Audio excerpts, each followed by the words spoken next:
Hello and welcome to my stream. Tonight we play more of Cassette Beasts. And the last stream, which was a lot like a chatting stream, besides the chatting that we had yesterday, we still were able to do a little bit of progression in here, especially towards Felix's side quest. So 2 streams ago, we have met Felix. He became our newest party member or partner or like companion. And Felix is an artist. He kind of draws and does animations or animated clips or movies, and he lost his inspiration. And he asked for us to help him to explore the world and try to see and to find some monsters that could give him new inspirations. And we started doing that, and we found the first monster that he wanted to see, to look at. While we fought it, he was drawing it, he was doing a sketch of it. But then after the fight, the monster kinda still survived, or he was still there, and was going to attack Felix. But right away, or right at that moment, there was this one creature, person, being, I don't know, character that showed up and protected him. And that character was actually Kuneko. And Kuneko was actually one of Felix's works. When he was a kid, he came up with Kuneko, he drew her, and also came up with her plot, her story and stuff.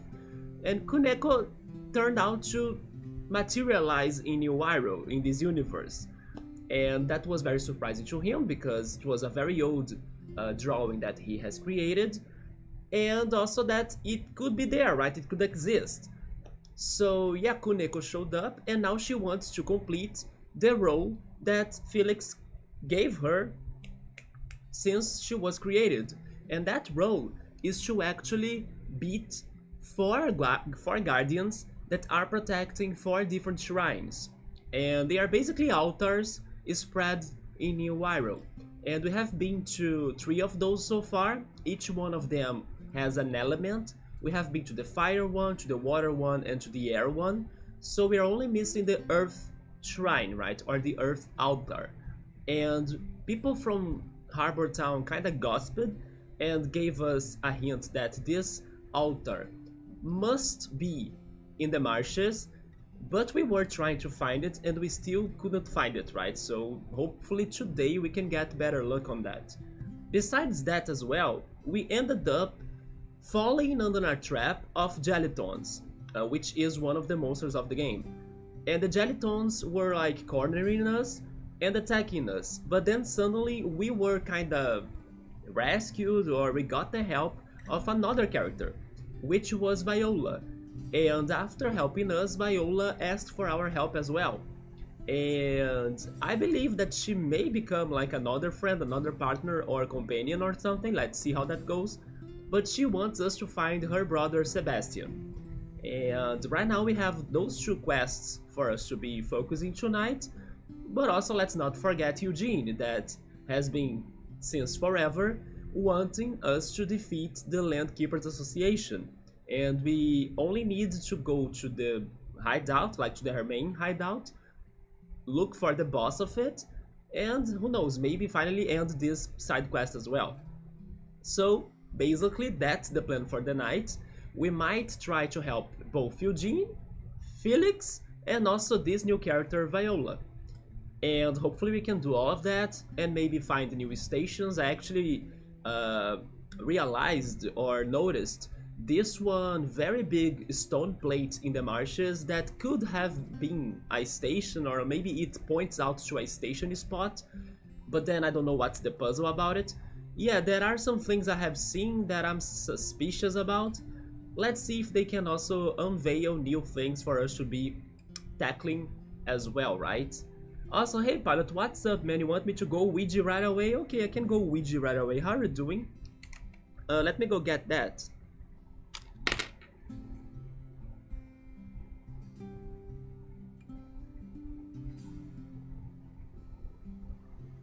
It's funny that every day I have like a different power-up, right?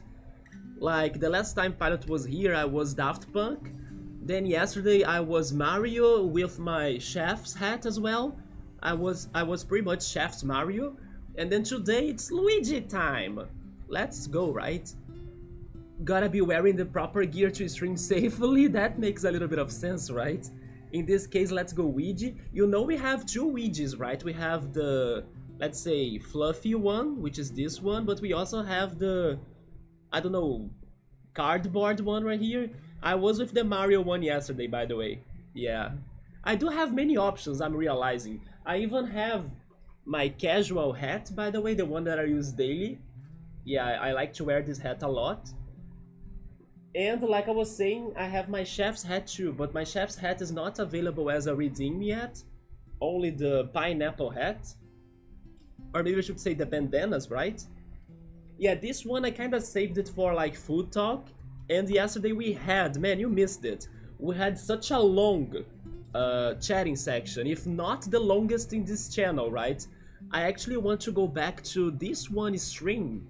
I think it was a Riven stream, if I'm not mistaken, to confirm if that stream didn't have a longer chatting than yesterday's chatting, because I want to add that information to the trivia. Like, a stream with the longest chatting, it's going to be yesterday's, because yesterday's chatting took like 3 hours and 55 minutes or something. It's less than that, because I did start playing the game a little bit before it all went chat mode, right? Speaking of mode, hey chill mode, what's up, man? But yeah, it's going to be something around those lines, maybe 3 hours and a half, you know?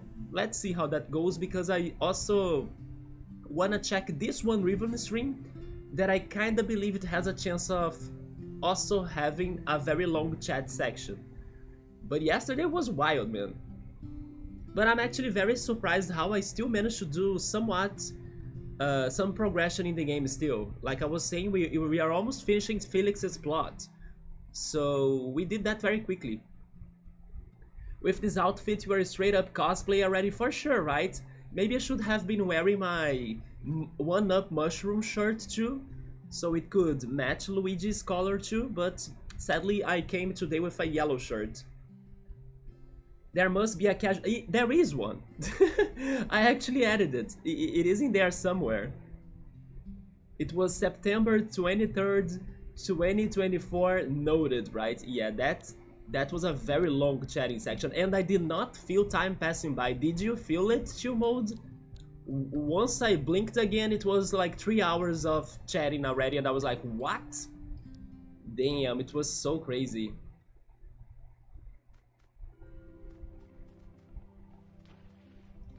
But yeah, I was talking about how I was trying to help Felix out.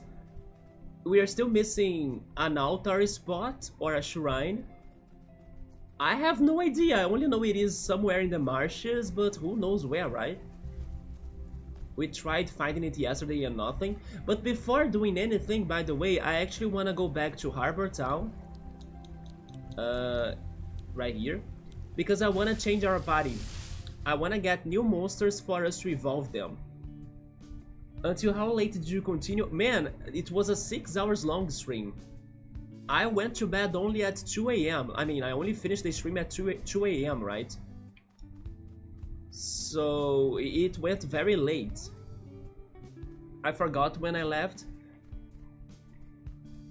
I would say that maybe you left an hour or an hour and a half before I finished.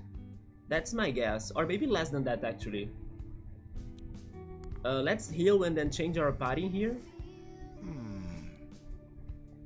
You don't have Zolt strips where you're from. That, by the way, is something that only exists in his universe, in Felix's universe, and it's like a... It's like a slideshow that he uses his drawings to create animations, right? Like a slideshow. And he calls it as like a Zolt. But you do have something called comic books, which you think are stylistically similar. Yeah, but then comic books are not animated like yours, right? But these comic books of yours don't animate, right? Yeah, unless you make an animated movie of it. They are just printed on paper and you just look at them. Yes. That sounds pretty weird to me, but I'll take your word for it. 2 a.m. feels good. I mean, I should not be going to bed that late. I actually went to bed later than that, right? Because I had to eat and everything. But 2 a.m., let's say that it's a somewhat special hour in the day. And it's funny because there is a song that I used to like, especially when I used to go to rave parties, by the way. It is a progressive song by a band called Tycon. It is called 2 a.m. and it used to be one of my favorite electronic tracks of theirs. Yeah. So every time I hear like 2 a.m., I remember that track. They also have another great electronic track, by the way, but then these tracks are more intense, right? It's just for those that are, I don't know, very big fans of somewhat heavy electronic music, especially like fast-paced electronic songs that are also very, I don't know, ravey-like, rave party-like. But yeah, they have this one, 2 a.m., but another one that it's very great by them is 1987? Wait, I forgot the year. It's a year. 1987, let me confirm that. I got it right, 1987. That track is also very great because it builds up and it's very atmospherical, but at the same time very tunts, tunts, tunts, tunts, tunts, you know? Yeah, it's a very good balance in that song. Yeah, you like that one too, Mode? Yes.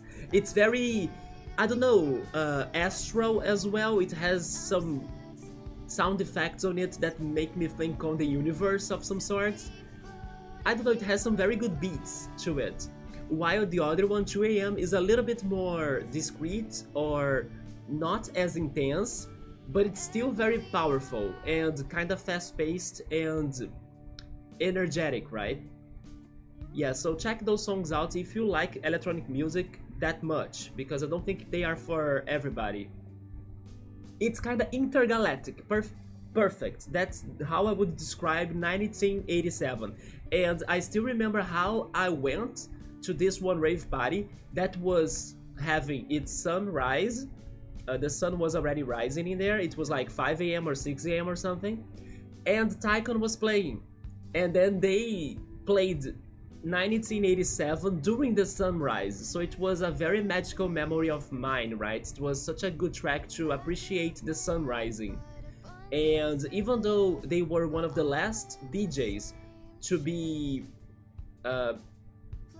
playing at that rave party, and I was like super destroyed already because it was like super late. It goes for like last night or the night before until the next morning, right? So it's like many hours of partying, and I don't do drugs, I don't drink or anything, so like I don't have that much energy for everything. So I was already tired by the time they started playing, but then when they played, I got re-energized because their music, I don't know, I love them so much, right? They helped me to feel back to energy again. And then of course after they finished their show, their concert, I was beaten up. I was like, no more, bye home, right? I couldn't. But I remember how I re-energized when they started playing, and how they played 1987 during the sunrise and how magical it was.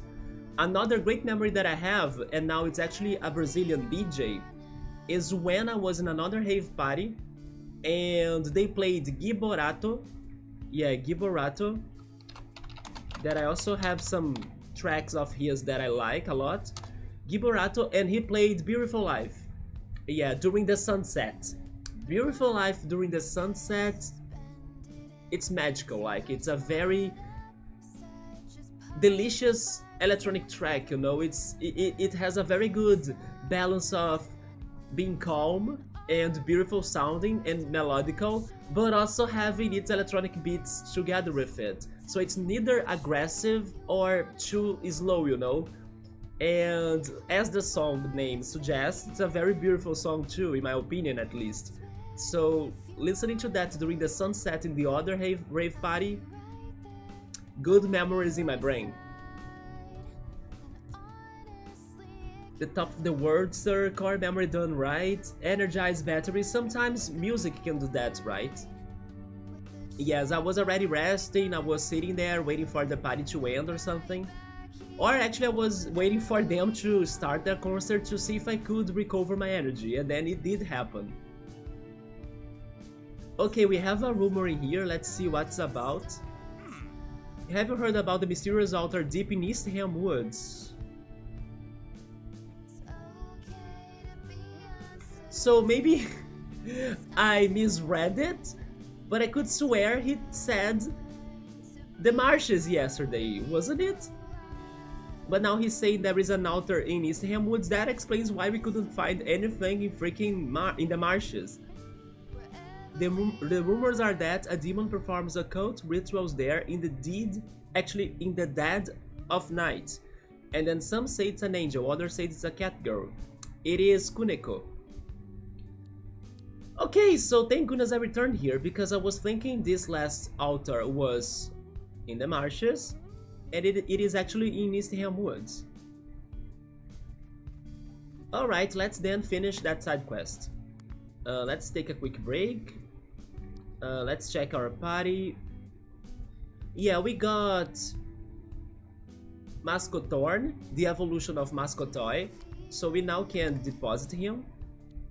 We still need to give one more level to our Falseteer to evolve, and then after that we can also switch him into somebody else. But now we have one empty slot to get somebody else in our party, or from our box to our party. Who should we pick this time?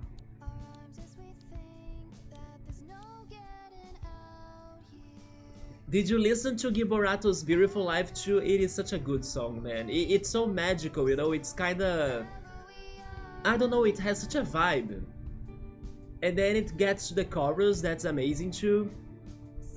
Yeah, I think that Giborato was one of the biggest Brazilian DJs. I mean, he's not as popular today though. There are other big names, but I don't like their songs anymore, or like I don't listen to them, I don't follow their works. But there are some very big Brazilian DJs today. But from the famous ones, my favorite was Giborato. Yeah, Giborato has a couple of tracks that are very good, like Beautiful Life, Azura, I think it's like a word in Italian if I'm not mistaken. Then No Turning Back is also great. And how is that other one called as well?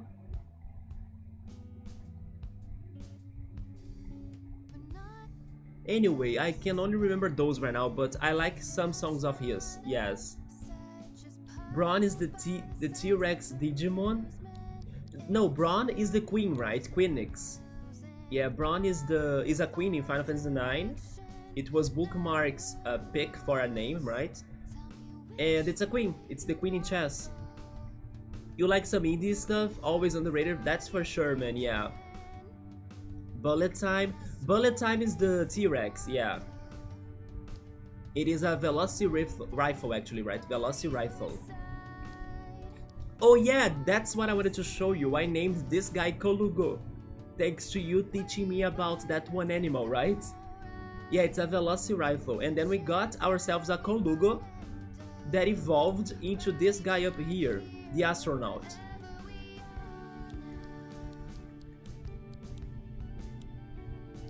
Yeah, we named it Colugo thanks to you letting me know the existence of this one species, right?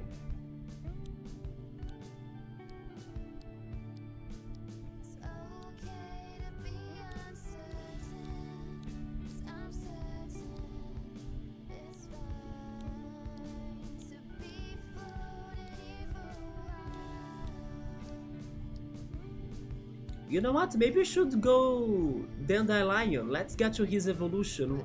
What about that? I don't remember if we have seen its evolution already, but maybe now it's a good time for it. Colugo was Bookmark. I think it was you actually, but I can be wrong. He's going to be strong. Let's go. And then Nanaki. Let's go with Nanaki then. Since I returned here, let's buy some more items. A respool. And I still have my rewinds, okay. Chrome tapes, we can get 2 more. Basic tapes, 2 more too. Au revoir. There we go. Then, is there anything else I need to do in here? I don't remember. Oh, but let's check these stickers, right? Hey. Earth wall, ice wall. I will buy an ice wall, yes. Plant coating, poison coating, and retribution. Nah. Hi Subaru, what's up, man? We returned to Harbor Town to pretty much recharge and change in our party. We got Nanaki in our party now, so he can evolve. Nanaki is the Dandelion, the nature monster, right? This guy, right here. Let's see what he evolves to.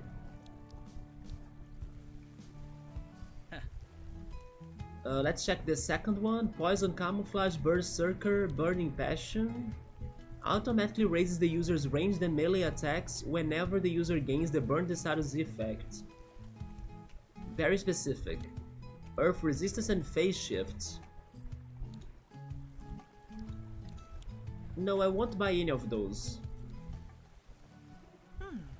Also, Subaru, I got to a gossiping here that it seems like we were wrong. It seems like the altar, the final altar for Kureko side quest, it was not in the marshes. It is actually in Nistham Woods. So we gotta go there instead. That explains why we couldn't see an altar there. But I could swear that yesterday I read it from somebody in here, right? Somebody in the city. You know what? Maybe I have, but I forgot about it. Do you remember how he was like? Yes, I do think I did see it eventually, but I don't remember how it looked like. And still we don't have it registered, right? So there is also that. Glass Bones damages the target each time it transforms. And Glass Cannon! Oh, wait, never mind, but this damages us back? No, then no. A Metal Riff, Undertow, and Sticky Tongue. Nah. Somebody's asking me if by only seeing the monsters, doesn't it register them? No, it's just like in Pokemon. In Pokemon, they kinda get identified in the Pokédex, but then you don't have the whole information and description, you know? Just like in this, let's look on ours. Like Snooping.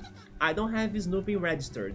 I have seen him, but he doesn't get the bio. Wait, he doesn't get the bio.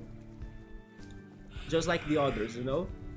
So even up there on the corner, you can see that it shows how many we have seen, and it was 99 beasts, but recorded it's only 74 because we captured or evolved them, so there is even this difference. Then the Lion Nanaki will become a Subaru, maybe? Maybe he has an alternative evolution, or alternate evolution that gives us a 3-headed dog. Or Snoopy Dog, the Snoopin. He's probably an alternate from Hopskin, right? Actually, never mind. I actually think that Snooping is a basic stage that evolves into a Scampire. I still wished we could have caught this guy. The Ouroboros. If I have a shiny... So... I think I don't have a shiny, but I'm kinda confused because I think this game has 2 things. It has shiny and it has bootlegs. Bootlegs, we have had them, we even found some recently. One of them, I couldn't get to it in time, so it escaped. And the other one was the Fire Jormungand, the Fire Snake, that sadly we ended up killing it by accident, right? But I still have some. The first bootleg that I got was Dominov.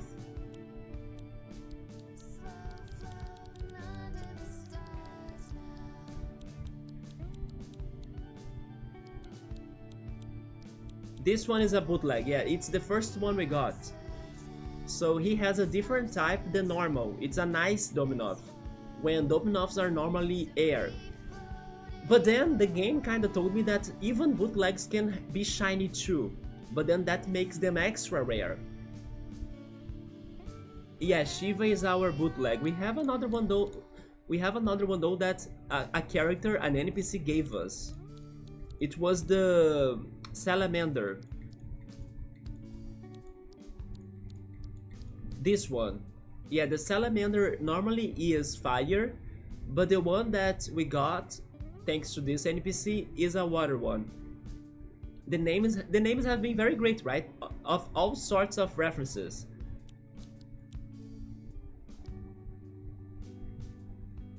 Okay, so let's do one more thing before we go to Eastham Woods. And we are going to do the daily booster pack check, right?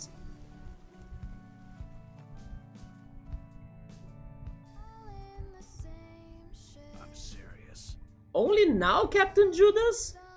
It's been forever since or maybe I should say it was like a long time ago that we defeated him, and only now he's coming here to like update Yenta?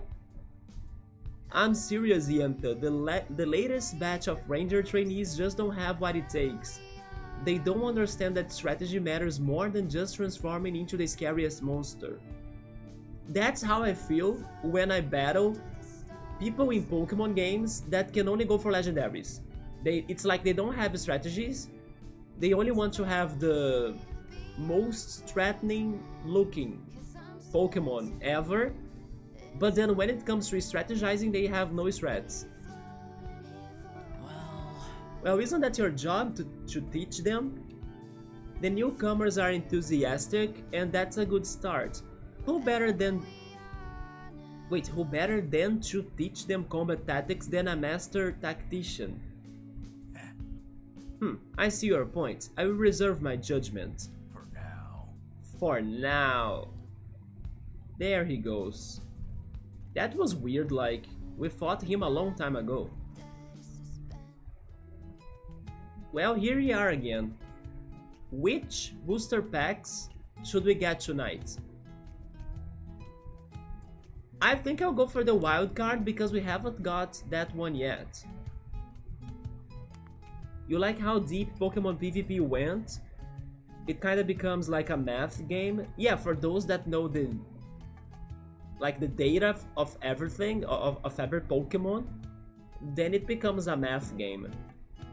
You want a nature? Sure. What about you, Subaru? And maybe Pilot if he's still in here. Subaru is going for elements, okay.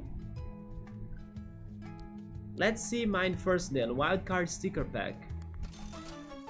A Jagged Edge, but it's a rare one, okay. I like how it shows right there that it has a 93% chance of a wall with like the drawing of a wall. That's very cute. Then Double Smack, a Defend. Raises the user's melee defense. And Berserker. My pack was not too great, although we got 2 rare stickers, right? But I didn't think those are very useful to me. Then let's go to 2 modes, which is nature.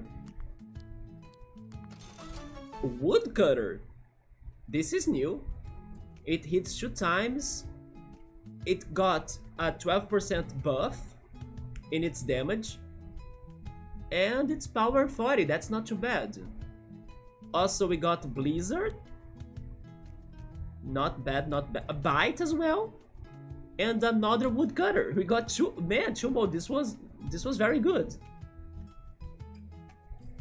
Chance of... That's multi-target. Yeah, that symbol was the symbol for multi-target. So normally an attack that would target one single enemy will go for the whole team. Yeah, it's the multi-target status. It's the Scyther thing to like woodcut. And then Subaru was the elements. Cold Story. It has 30 of power, hits on target and inflicts burn on the target. This is very, very, very good. Like, it's an insta burn with only 1 AP. And also, it has some buffs right there. And it's also causing damage. And interesting that it's not like a fire attack. It is a nerf one. I like this a lot. Then phase shift. They were selling this one in the stands, right? Astral Coding and Boil. Boil is powerful a lot. Like, look at that. 90 of damage. Chance to burn. And only 3 APs. Man, these 2 attacks are super good. Yeah, you guys had better luck than me. Maybe that's a sign that I might be under another Yuffie day, right? I should be careful towards that. Yeah, we got some good stuff. Like that earth attack, who could learn that? Maybe Tonberry? Yeah, Boyle was like a Scald, right?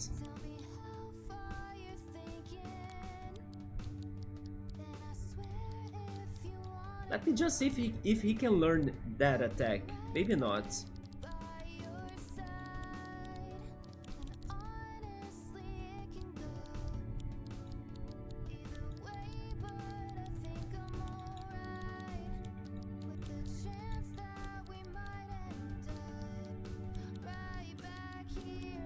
Yeah, he can't learn them. But it's funny that he can learn Silicon Slash. He can get a glass attack if you want. Which would give him even more variety, right?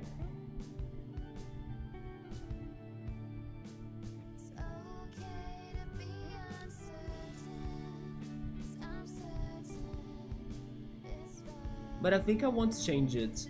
Not now.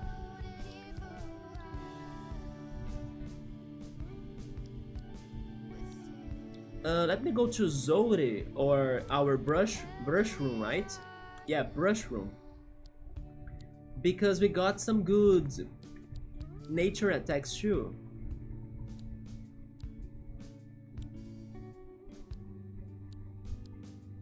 But again, I like all of those moves. I don't have anything to switch.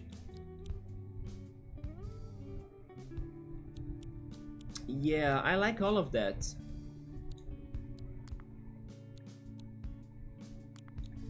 But I could switch echolocation if I have anything else better than that.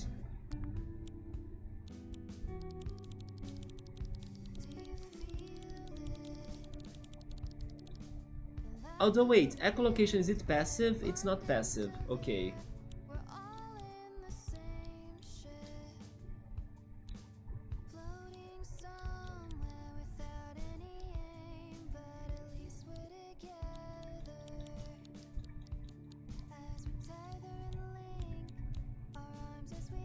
You know what? Maybe this one is good.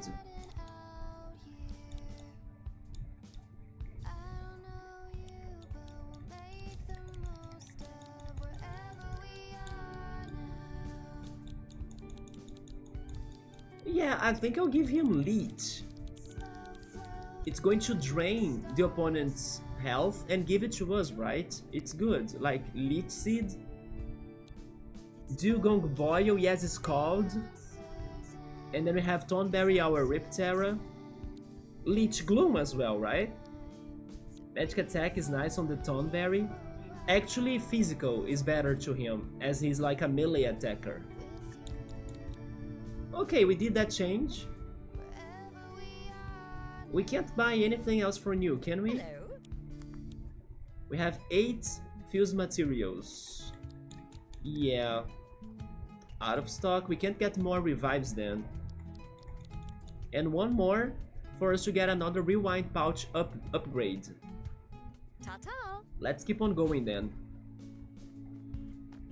Alright, let's see what we can do tonight. Thank goodness they told us that the area we need to go after was not the marshes, but actually Eastham Woods. So let's head there. And see how this whole Kuneko deal will get to an end.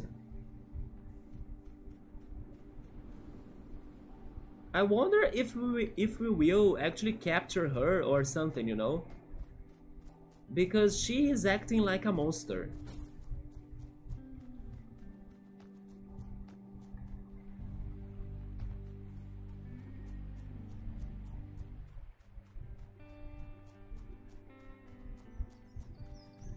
Well, let's check that out, but it's probably, I don't know, a monster we have fought before or something.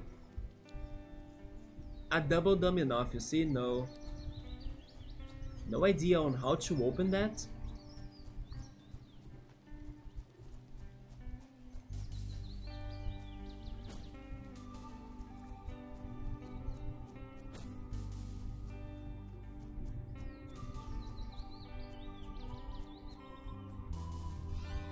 It looks like the floor is lava again, which means there is a fire fusion here once again. Could it be the same? The one that have a Bernays? There was a cave there. If it is the one that I thought, we have checked it out already. Did you see a rock in front of it?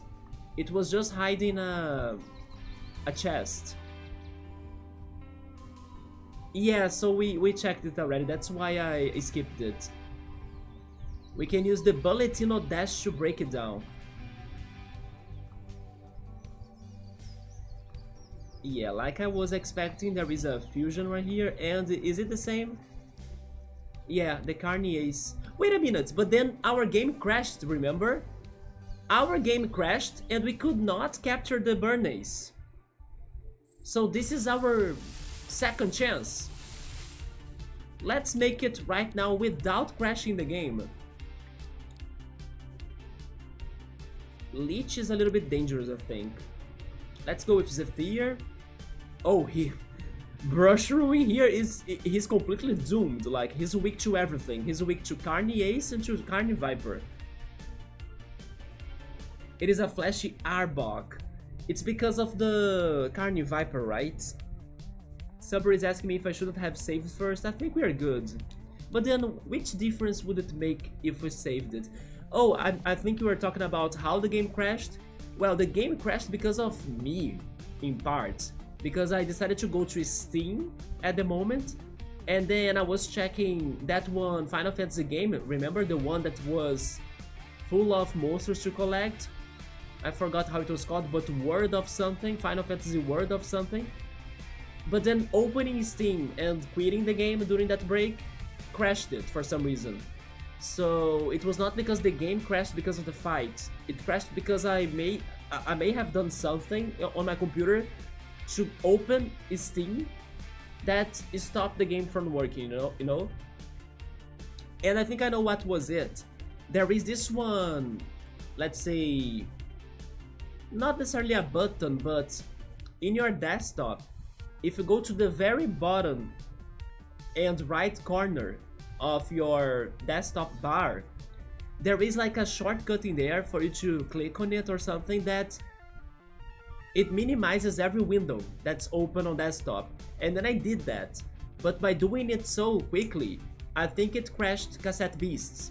And then I was there, opened Steam, checked the Final Fantasy game, and then once I returned to Cassette Beasts, it crashed. So I think it was my bad. I did not know it would crash the game. And then we have Ram, filled up. Do you mean Rantasm? And yeah, it's sneaky with Steam and Google Chrome probably. You have the same. Oh, never mind. Maybe he's talking about the memory, right? Our memory RAM. Yeah, probably the whole situation of like minimizing the windows very quickly and opening Steam at the same time corrupted the system. YouTube automatically opens in the background too in your computer, man. And then the crazy FPS drops. Give me some old school Windows and then some old school Google. You got a old school all of them. Would you rather have still Windows XP? I remember Windows XP. I remember that people used to be so upset about Windows Vista because XP was better, right? Yeah, and then Windows was kind of forcing people to move to Vista. And then everybody liked XP a lot. Yeah, you see, even Chumode agrees with us. Programs try to get the most energy consumptions. It is sneaky, I think it is. Yeah, XP was good, I remember it too. So let's do this then. I will switch our Brushroom because he's weak to everything on this fight. And then bring... I actually think I'll bring Isaac, the Falseteer. Because Ripterra has his counters, right? So it can be a problem for us to capture the monster in case he kinda counters them and kills them. So let's be a little bit more careful.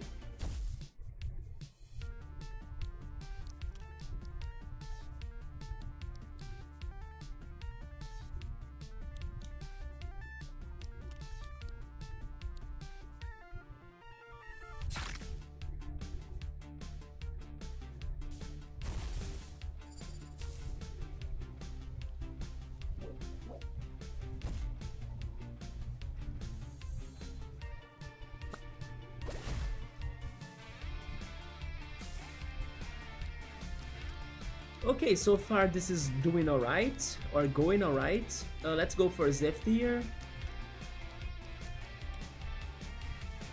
And another is Spray.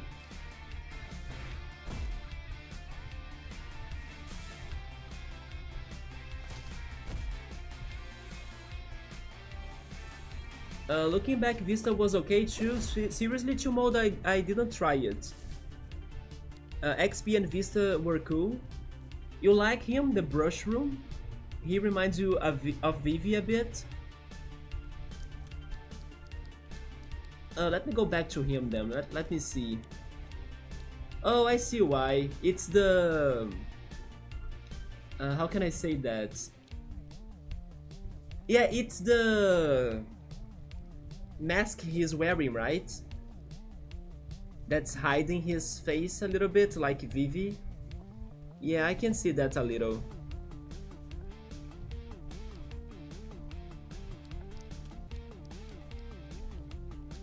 Let me go with Zephyr. And then just a Spray again.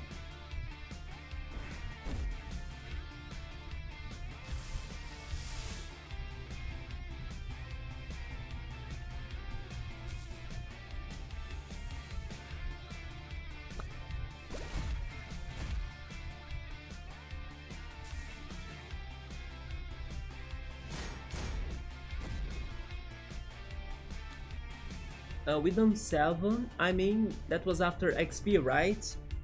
Then I don't remember anymore. I thought it was Vista, but I can be wrong. You missed those? And then we got Vista, Windows 8. What happened to Windows 9? Was Windows 9 called Vista then? And then after it we got Windows 10?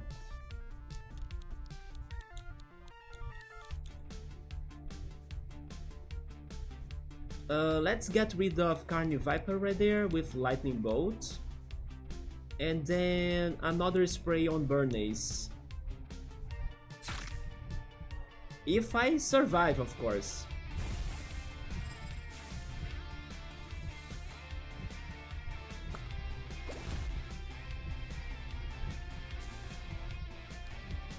Well, it's time for us to go for it, so... Record. Chrome tape, and then I'm switching into B, because now that the poison is gone, we resist fire attacks with B.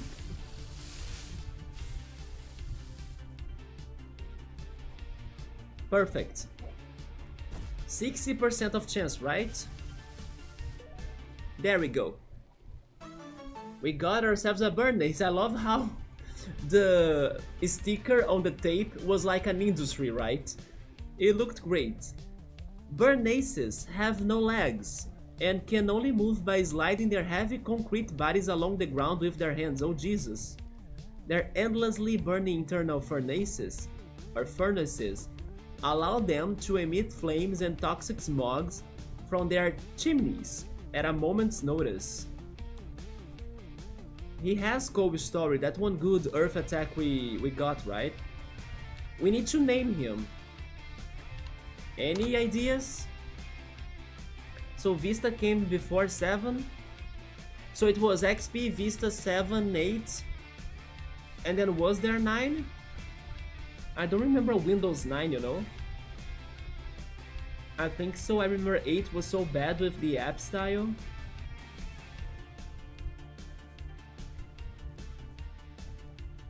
I just remember like old me, or maybe I should say young me, actually, right? Young me, they are playing Roller Coaster Tycoon on my Windows XP.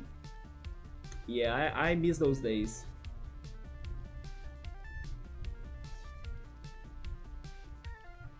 If no one has a suggestion for this guy, I think I already know one idea for his name. For some reason, the first thing that Subber thought of was wait, Chernobyl, right? Chernobyl, maybe? That's not a bad name. We can go for that. Chernobyl. I thought of Grunty's Industries, which is like a stage, a level in Banjo-Tooie. It's one of the hardest levels of that game, by the way, but at the same time, I respect it so much for its complexity. It's mind-blowing how it is a smart level, but it is challenging and hard AF, yes. But it's great how it's complex. It's so amazing how they programmed that level to be smart, you know? It is very well detailed. Chernobyl was put in storage. Now we can defeat Bernice with a hurricane and bites.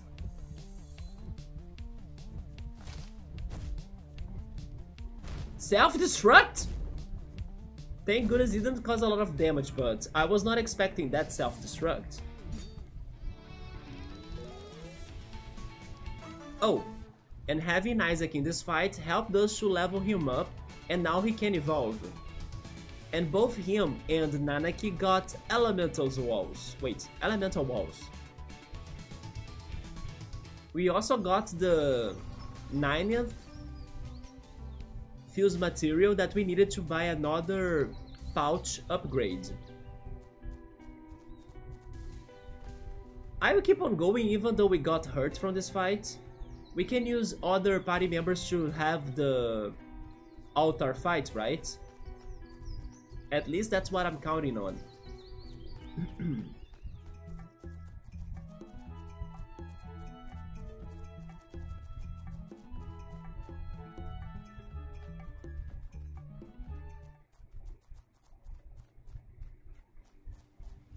So where was the altar in these parts?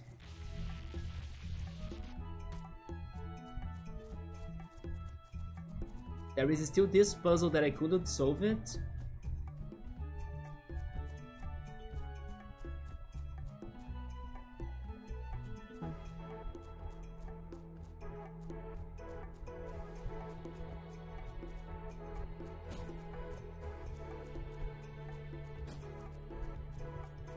I bet there is some monsters here that don't live anywhere else. Yeah.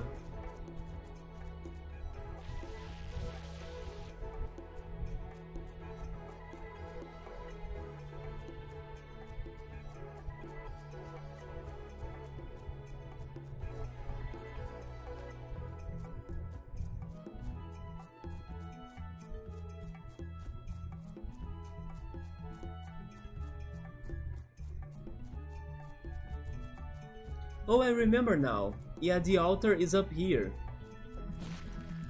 Near the... Yeah, right there. Near the border of this mountain, right? So there we go, the final altar. Kuneko, Yeah! the deck of cards is shuffled. I have drawn my final hand, straight flush. I miss playing some poker. Guardian! Guardian, reveal yourself. It's going to be the Earth one. Which Earth monster lived in this area? Terrakuka, maybe? Are we fighting Terrakuka fusion? Okay, let's help and then I can apologize. Maybe it's plant-based? Oh, it was plant-based. So it was nature, not really Earth. It's the Bushmaw. Why is it red like that? I'm using an item. I'm using Rewind on Mothmanic. Then we have a fire attack. Can you believe that? Our mushroom such a plant, actually a fungus, but he has fire. Let's burn it.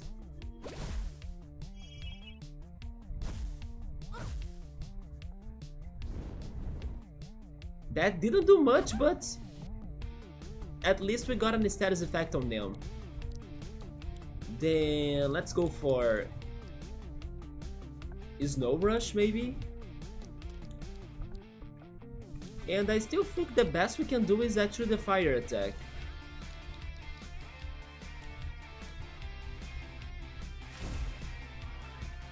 He is very bulky, isn't he?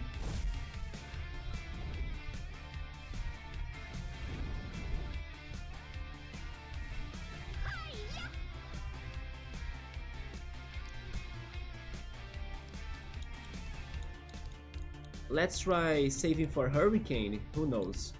Let's go for a Smack. Inflame. We missed? Okay, so maybe it was the best to go for a Smack, then we didn't lose our APs in a missing attack. Poison Pollen. Now we go Hurricane. Inflame.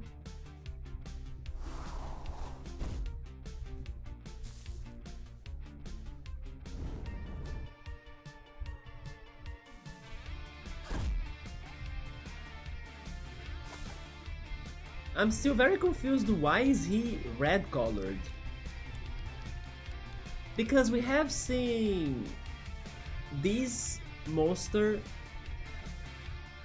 in both ways, right? We have seen his first stage and his evolution, and they both were green. Does that mean that we are going to get a bootleg from this fusion? But then that doesn't make sense to me. But could be it?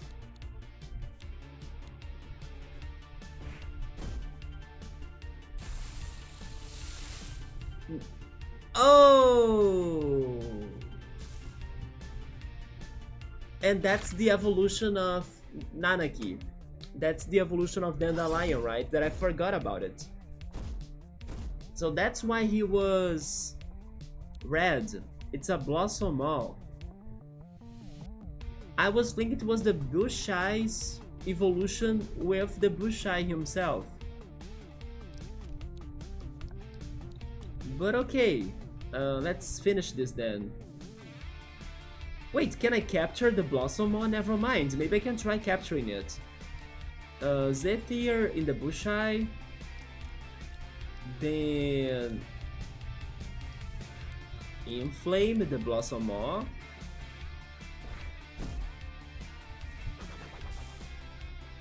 But then by capturing this guy, I won't need to evolve Nanaki anymore, because then he will be registered in the bestiary, right?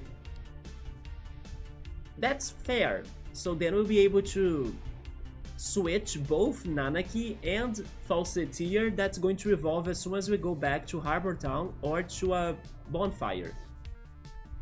And then we get 2 more species to evolve. That's good, right?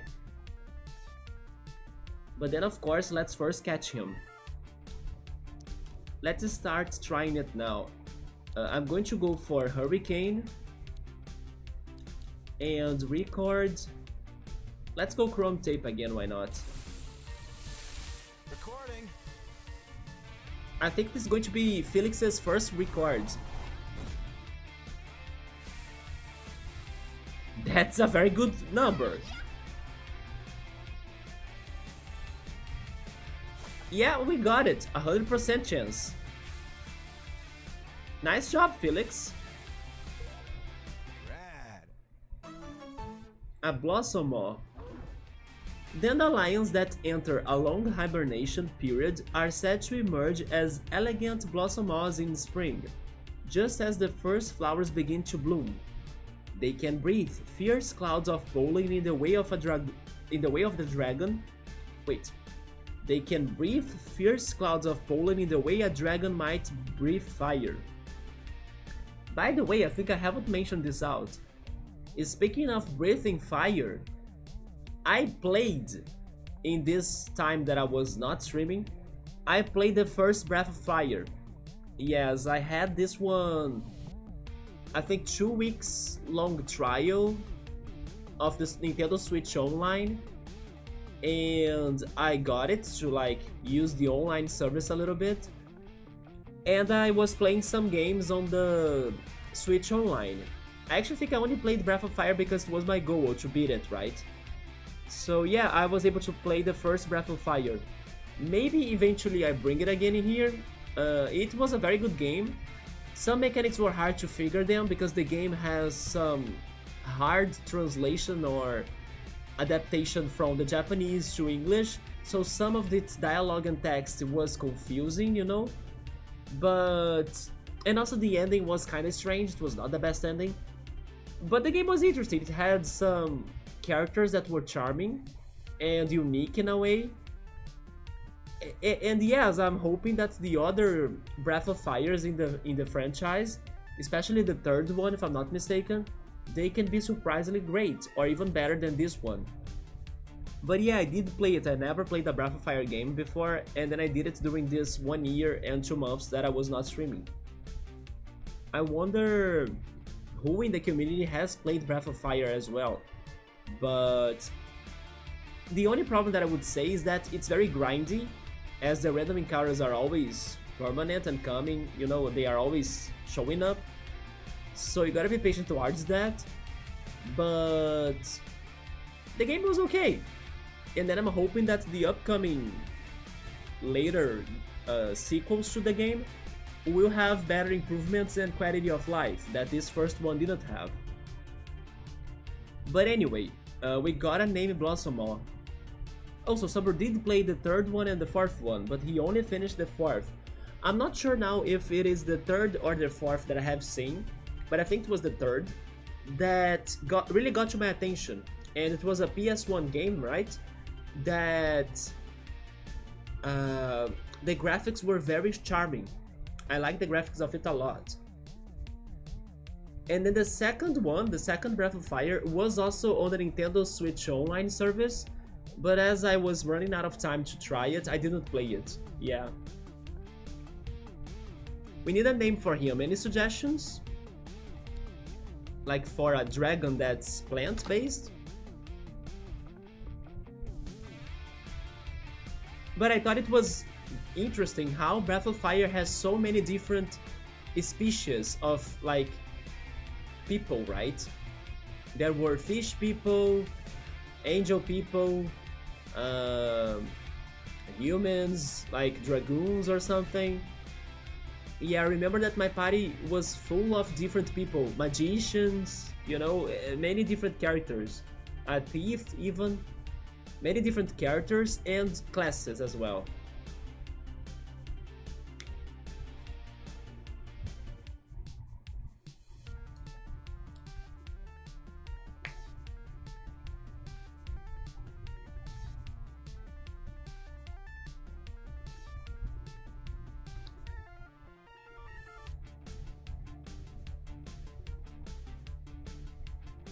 I'm almost calling this Sunflora.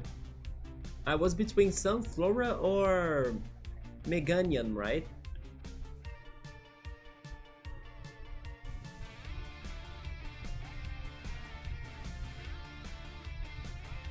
Yeah, let's go for that then.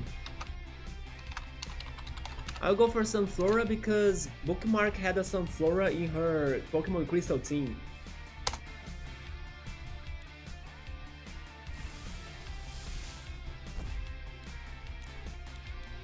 So after this, we're going to finish this side quest, I believe. You were also thinking on Meganium? Yeah, it is the easiest connection between plants and a dinosaur. But also Tropius, right? We forgot about Tropius. I went for Sunflora because he has the... I don't know, they were talking about how it only blooms in spring. That made me think on sunflowers for some reason. Not that sunflowers only bloom in spring, but you know, it's like when the sun is out, then the sunflower will be lively. So I was kind of thinking on that.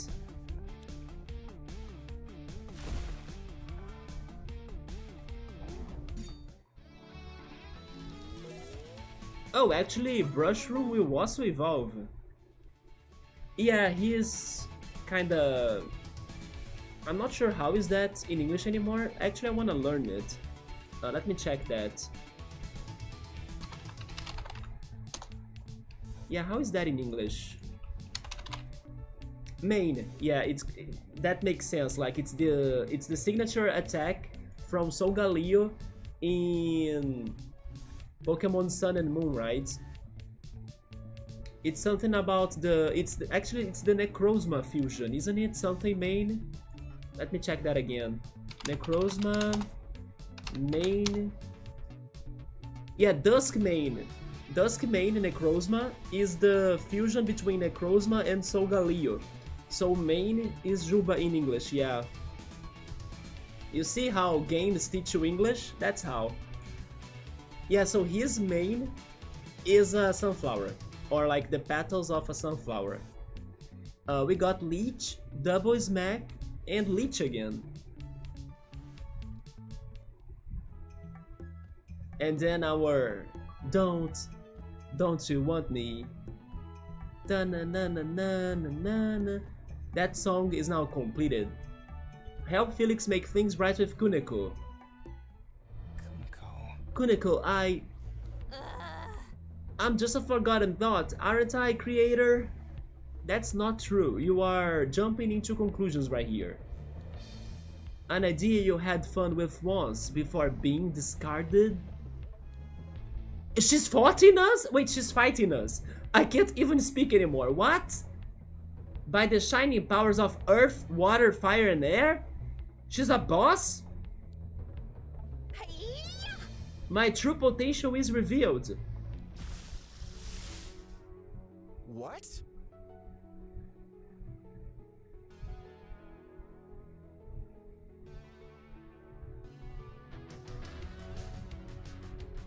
She was an archangel. What the heck? She united the 4 elements within herself. Is she going to get absorbed by Aleph after this fight?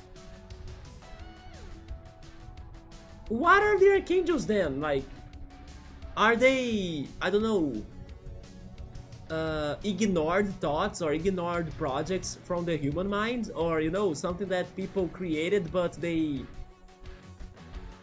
I don't know, how can I say this? Repressive feelings, you know, that ended up feeling bad because they were repressed or compressed or like forgotten, ignored, not important anymore, and then they became archangels? Is that how the archangel thing goes in here? Yes, she united the 4 elements within herself. She's the Avatar. I was thinking that the Astral type was... Actually, no, right? The Astral type is good against the Avatar, so I should have my beep in here on this fight. Shining Kuneko. Do I still embarrass you, creator?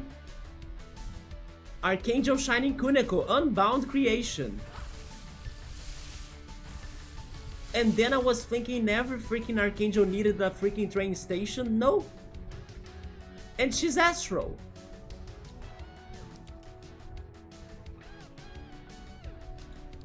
I'm so mind blown right now.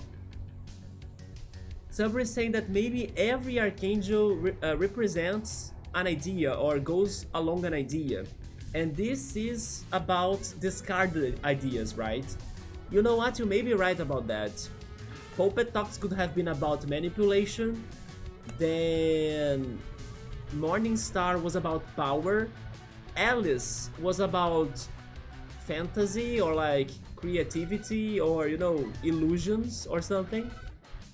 Then the one from yesterday, I mean, never mind, the one from the day before yesterday, which was the Lamento Mori, he could have been about death.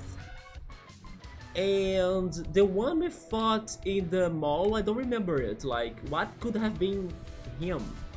Abandoned feelings? Because he was saying that he liked when like Fall Down Mall was without nobody and empty or something. It was a feeling of emptiness or being abandoned, right? Maybe you were right, Saburo. But I was not thinking she could have been like this. I mean, at first I was wondering, but I was, you know, wondering in a way of just kidding. Like, what is she? She's not an Archangel, she's not a monster. She was an Archangel. Wow. Well, let's go for it. Let's be careful as well. Let's go with Leech. And I will start slow, right? I wanna heal myself. Oh yeah, she has freaking Astral attacks. Yeah, her Astral attacks are very bad against my Brushroom. I'm sorry, this is all my fault turn. Can we fuse, Felix? I want to survive, so I make things right. That's all I want. I think we will be fusing. Come on. Come on, I know together we can make things right. We are going to fuse Brushroom with Mothmanic. Earn Felix's hearts act as one. Mothroom! What is this? Oh my god, and the freaking light bulb as the butt, as the tail. Jesus. But sure, at least by fusing, now we have other attacks in here in the middle that are not nature, right? Oh, we have this. Oh yeah, Toxic Stab, that's true. I don't even need to think twice. Toxic Stab, it's good against Astral, and also Poisoning. He's like now a Firefly Saburo a little bit, right? But the body doesn't match the Firefly, in my opinion.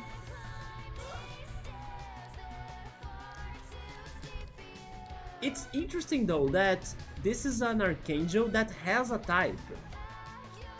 The other Archangels didn't have a type. Right? She's the only one that has a type. I know that because, like, the side quest we just did with her was towards elements, so this kinda makes sense. But she's the only one with a type. So we can kinda exploit her weaknesses with Toxic Stab.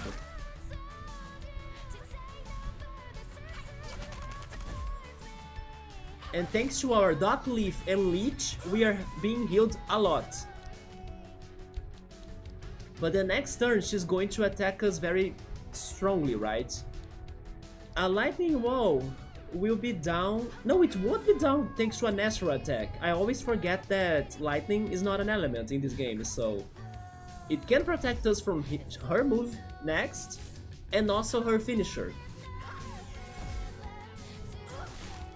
That's amazing, let's go. Yeah, next turn there comes the finisher, but we have a wall.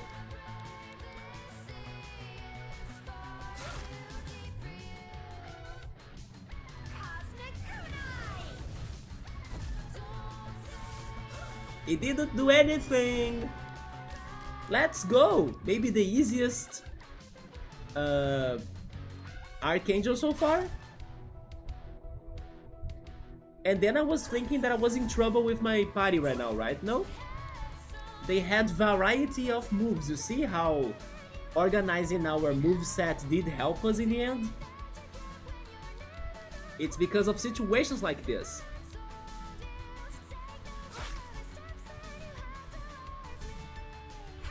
You see, it's the same old story. Ba-ba-da-da. But then she's going to get absorbed by Aleph. I don't like that results to her. We got Hypnotized, but a rare version of it. Unless Aleph only shows up in train stations, there is also that, right? We are not in a train station right now. Your stamina increased by 9% and you can now glide for 6 seconds. Kuniko. Kuniko, I'm really sorry. I viewed you and all my other adolescent creations as embarrassing. You shouldn't feel like that, Felix, because like everybody starts somewhere, so for you to become the person you are right now, the artist you are right now, you had to start with, you know, sketches and maybe some not that great drawings and stuff. Nobody is like born perfect, you know, nobody knows how to do stuff right away at first. So you shouldn't be embarrassed towards your creations. Like all of them had some importance in making you who you are right now. Right? That's just what I just said. We always start somewhere. If I hadn't imagined you, if I hadn't drawn you, I wouldn't be the artist I am today, right? I shouldn't pretend you don't exist. I should embrace you and what you mean to me as an artist. What? You really mean that? Wait, so is she actually going to join us now and not, you know, turn into Aleph? Or could they be so cruel that at the moment that she would join us, Aleph shows up still and sucks her up, you know? That would be very cruel to, like, those that are playing this game like me. I do. Besides, you looked pretty cool to me just now. Oh my goodness, we are going like tears, right? That's why we still have Falsettier in our team. Creator! Okay. Calm down, calm down. Sorry for trying to kill you just now, Creator. I mean, sorry for trying to kill you, Felix. She's finally calling us for our name. No worries, all is forgiven. No, Aleph? Kureko, there's something I need to know. How are you, Rio? I don't get it, me neither. I do not know. But if you were to ask what I believe, then I would say, perhaps once you create something, it no longer belongs to you. Ideas change and grow off their own wait, I almost read it like records because of this game, but it's actually accord. So ideas change and grow of their own accord. You are the artist, the creator, Felix. You should know this more than I. Oh. No, but we actually don't. What are you going to do now? Is your quest over now? I don't think I can join you both in your humble town. That is not my path. Nah, I need to become my own person. I must follow my crystal heart wherever it leads me. As long as it's not like Aleph's path, then it's good. I wish you well, we'll miss you. Is your heart actually crystal or is that a figure of speech? Crystal Hearts? Wait, is this a reference to freaking Kingdom Hearts or something? That I haven't played yet, but, you know, it sounds like that. It was such a specific, you know, is your heart really crystal? That sounds like it's referencing Kingdom Hearts or something. If not Kingdom Hearts, then maybe... I think it was in Super Paper Mario? Was it the Paper Mario with the freaking hearts? I think it was. No, I'm thinking on Crystal Stars maybe of the Town's Dear Door. Somebody's saying that maybe he described her like this before. Yeah, probably. But it could also have been a way... I don't know, a way of speech, right? A way of say that she has a very precious heart and then we are kind of taking it seriously. But I think what you said makes more sense, yeah. Maybe she has that in her creation. Yeah, figure of speech. Yeah, maybe it is a figure of speech. Let's inquire her about that. Well, if this is where our paths diverge, okay, so we are not getting it answered. Yeah. Thanks. I'm thankful that I met you, Kuneko. Farewell! Farewell, Creator Felix. This is actually a somewhat, you know, disappointing ending. Because both she joining us or getting sucked by Aleph would have been more intense and dramatic in my opinion. This right here sounds very, you know, boring. Like, we did all of that for her to leave us. You know, that feels like pointless. They didn't need to go for all of that quest for this to end like this. But then again, I shouldn't complain that much, because then I will be joining the people that get angry over bad anime endings, and it's all because of expectations, like we have been talking in the previous streams of this game. So sure, if like the game developer decided to go for this ending, I take it. But I think I would have done something different, either for the worse or for the better. Because this to me is kinda, you know, just okay-ish. She's like that character from the anime that never joins the group, but maybe she can join you later or help you out later. Yeah, maybe she can still show up later, right? Farewell, creator Felix. And farewell also, creator Felix, quite a friend. Here, my power gifted to you. I hope it reminds you of our times battling together. Wait, maybe she is becoming like a registration to us? She is. Never mind. So, okay, this is the good ending, right? She's joining us in a way. Kuneko, the daughter of an angel and a demon, Kuneko was left on the doorsteps of a ninja clan hideout as a baby. Trained in the arts of ninjutsu and friendship, Kuneko now travels across the land in search of the 4 elemental shrines of power. Will she ever find her true calling? But then she's together with the other archangels, right? In the registration, I think.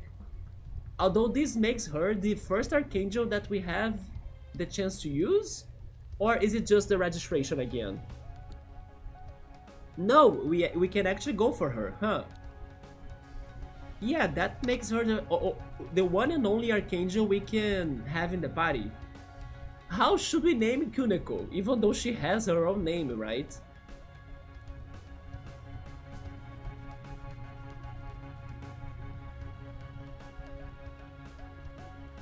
I'm trying to think of Naruto characters.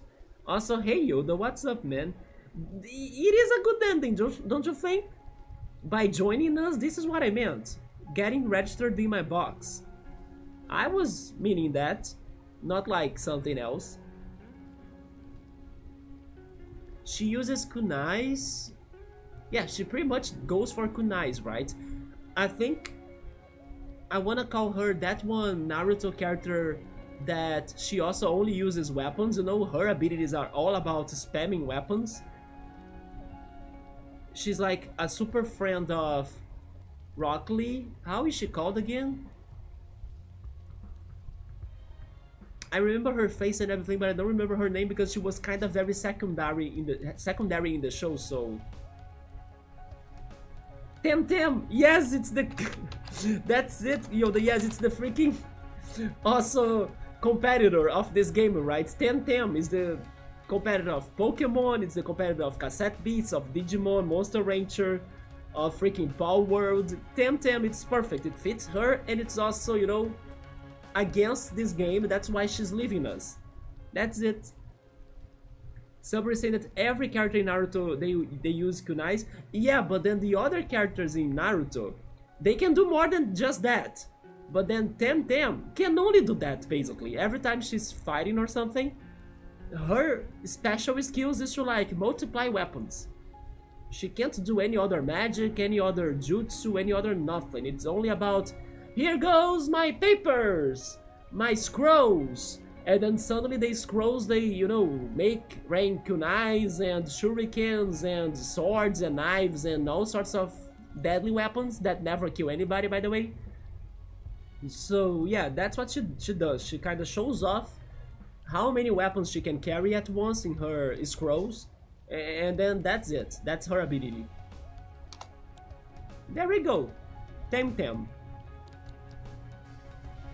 She's quite powerful, by the way, but she probably won't evolve, right? Yeah. May our memories burn like beacons that illuminate our true paths forward. And she's gone. She really needs to work on her dramatic metaphors. Well, this has been an interesting experience. And I'm not just talking about it. I'm not just talking about us combining it into one big monster. That was new. We prefer the term fusion. It made me feel a bit motion sick if I'm honest, but maybe next time I'll be ready for it. Come on, let's go back to my place so we can catch up. Besides, I have inspiration for a new sketch. So maybe now we are bonding, by the way, because we fused without bonding, so maybe it happens now. I think that whole adventure really lit a fire in me. I want to draw more than ever. I want to create new characters. I want to make a real good living with my art and work on my own terms too. So I think I'm ready to go home. That's what you are searching for, isn't it? A way back? Among other things. A way out of here? Folks in town say it's impossible. But so are your childhood characters coming to life, you know? If you think there is a way, then I trust you. You can count me in, no worries. And one more thing. Oh, that's an upgraded version of her, right? Actually, it is the Archangel one, right? The Elemental Kuneko. Here's the sketch I told you I wanted to draw. It even has his signature right there. There we go, we completed his side quest before Eugene! And we got 1 heart for the bonding. Do you want to head out then? You said you heard a rumor about something happening in Ham, didn't you? That could be our next destination if you wanted. But then I don't know how to climb the freaking mountain. There is that dog, by the way, still there waiting for us to help him to climb it. And Captain Lodestein's in there as well. Well, there we go. I wanna know if she can do fusions.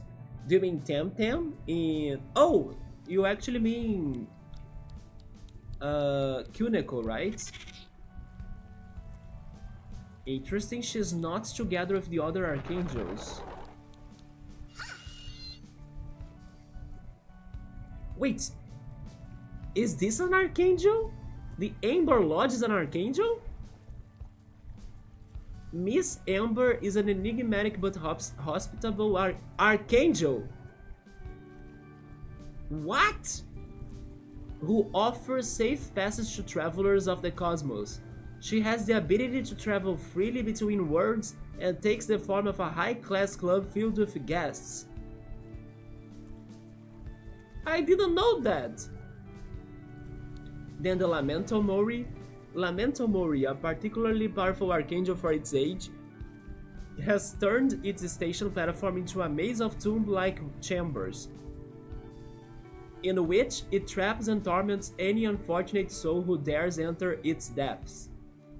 Then Alice. Alice sees herself as a benevolent princess of her own domain. The prospect of visiting guests excites her, but only in that she sees people as playthings that can be easily discarded after their novelty runs thin. Oh, his name was the Nowhere Monarch. The Nowhere Monarch resides below the Fall Down Mall, feeding on the lost potential humans. Feeding on the lost potential humans emit when they spend their lives consumed by trivial media and content. So don't be a couch potato, so you'll be feeding the Nowhere Monarch. Then Morningstar. The malevolent Morningstar feeds on the devotion of others, sometimes to a little extent if the individual's commitment is strong enough. It whispers from its underground station, hoping that its acolytes will eventually find their way down to it, and their deaths. Then Popetox. Honestly, I still think that Popetox is worse looking than Lamento Mori. Lamento Mori looks like a tattoo, you know? I can see somebody tattooing Lamento Mori on their back. Can't you see it? It's like a tattoo, a living tattoo. But then Popetox is disturbing AF. Look at that. Puppetock's body is made of a strange distorted matter. It can tear chunks of this matter from itself and craft crude replicas of those who confront it. These effigies have a strange connection with the individual they mimic, and can transmit any damage dealt to it back to them. And Morgante, that doesn't have a cry. A wounded archangel who was once a great power. Morgante's voice carries a force that can tear the fabric of reality itself, but this power is weakened in this state. This is actually a very nice touch, that she doesn't have a cry, because she doesn't have a voice. And that's what we have been collecting, right? So, freaking Kuneko is like... Oh, Shining Kuneko is her evolution. Saburo, I don't think she can fuse, man. Especially because then she's not an Archangel anymore. So the other day you were asking for underrated animes. There is an anime related to Alien this season, but before I get into that, have you watched Three Bodies Problem from Netflix? No, but I tried starting watching that. But I kinda gave up. I only watched, I believe, the first episode, but I kinda gave up because I was watching it, I could only find it dubbed in Portuguese, and it was not good. Yes, I think I would have preferred it in English, or like with like Portuguese subtitles, you know, but not like dubbed in Portuguese. So yeah, I kinda got mixed feelings towards watching it in Portuguese, basically. But it was a very strange show for sure. I also think that I should have paid more attention to the first episode, but I ended up not giving it that much attention because the Portuguese dubbing was not very interesting to me. I didn't like it that much. So, you know, I watched the first episode, but I felt like I didn't understand everything that happened. But still, I was very curious towards the show, so maybe if I have the chance to try it again, but then in English, then I would go for it, yes. But then what is the situation here? Is this Alien anime kinda close to the Three Bodies Problem? And have you finished Three Bodies Problem as well? Did you think it was good? Because I also heard that people said that Three Bodies Problem, the series at least, wasn't as great as the book. Yeah, some people said that the book was much better than the Netflix adaptation because they even changed things, I think.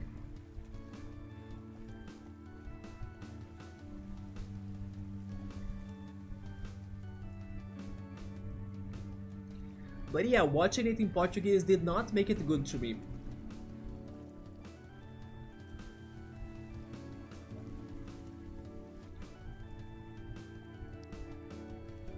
Let's save the game. And what do we do next, guys? We gotta evolve Falseteer, deposit Nanaki, the Dandelion, get 2 more beasts to our party to evolve them, and also think about the next side quest we'll be taking. Should we go for Eugene finally? Or should we try finding Sebastian, the brother or the lost brother of Viola that we met yesterday?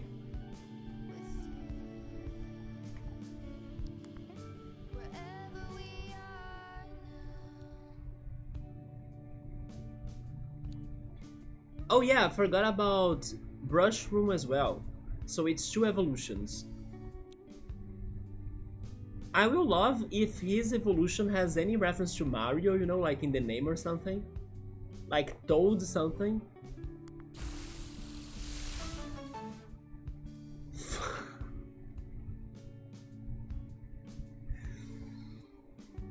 Maybe that's actually better than referencing Toad, I guess. Oh my goodness. Fungog? Did you hear that cry as well? Hooah! What the hell? He's a martial artist or something? Fun Guy. Oh no, Fun Guy. That's from Chrono Cross. And also we have Fun Wars, right? I will always remember them dancing like this. This is the Fun War dance from Final Fantasy VIII.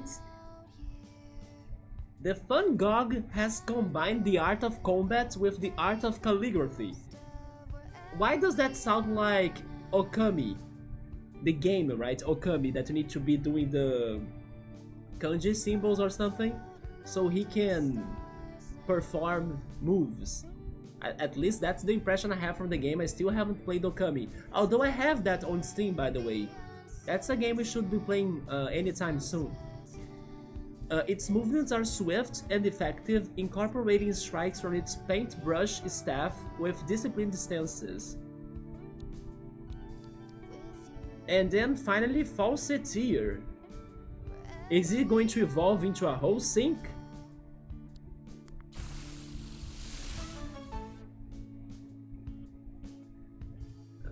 That's... I like that a lot, actually. It is not the direction I would give it, but I do like the evolution here. Fountas. Fountas take a lot of pride in the manners and etiquette? Or etiquette? I don't know how to say that. Etiquette? Sorry, I can't do French right now, right? Of their own behavior and that of others. If they perceive someone acting uncouth, I have never seen that word in my life, they are immediately distressed, which drastically increases the pressure in the streams of water pouring from their heads. Uncouth? What is uncouth? Okay, I wanna learn that. Uncouth? Rude? Lacking of good manners, refinement, or grace? Interesting, okay. So she's very polite then. Somebody is asking me if I know where to progress in them. I think I have a good hint on Eugene's side quest. Like, they pointed out the area where the headquarters is hidden, right? Or where it's hiding, actually. We just gotta check it out there and see if we can enter it.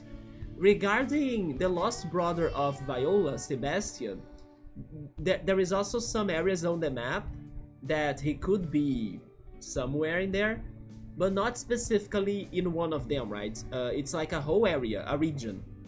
So we gotta explore the whole region it's marked on the map. So this one YouTube anime reactor was saying how this underrated alien anime was the best anime this season after watching the second last episode. Interesting, it's 10 out of 10. But after watching the final episode this season a couple days ago, he dropped it to an 8 out of 10. Could this be related then to Three Bodies Problem? Because I can be wrong, but maybe I heard that people didn't like the ending of it. So is that the comparison you went for, Yoda? Is still, to be fair, 8 out of 10 is not a bad score. Especially if for like most of the show it was good. It feels a little bit like what happened to Evangelion, for example. The last episode of Evangelion is like what they have done, you know? But then they kinda fixed it later with the movie The End of Evangelion. But Evangelion was awesome, even with that, you know, super weird like episode in the end. Fun GOG reminds you of Taimon. Wait, Taumon, yeah.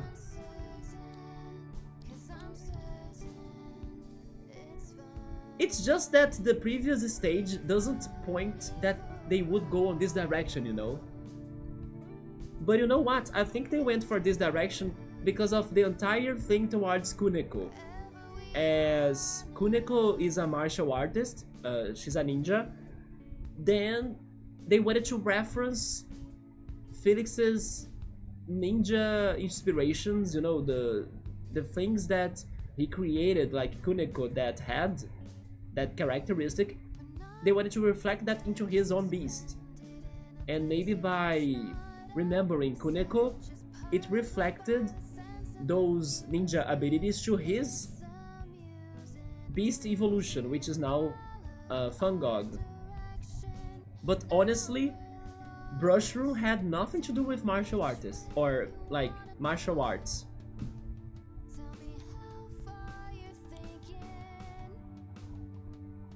But there we go.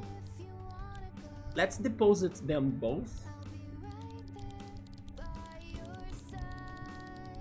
By the way, it's so hot in here today.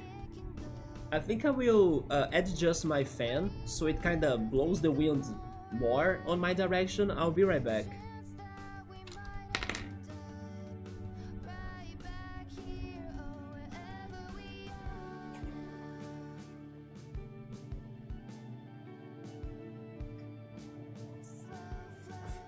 Ah, there we go. Nice hair. Yeah, that did make a difference, thank goodness. Okay guys, so who should we get to our party now? Who do you wanna see evolving? Honestly, I would go a little bit for Chernobyl, right? The Bernays. Maybe he looks great after evolving. Thank you for the reminder, Subaru. Yeah, it is hot in here. Also because of the shirt that I'm wearing. This shirt is kinda, you know, one of those shirts that your body doesn't breathe. But I think I almost never wore this on stream, so I wanted to go for it.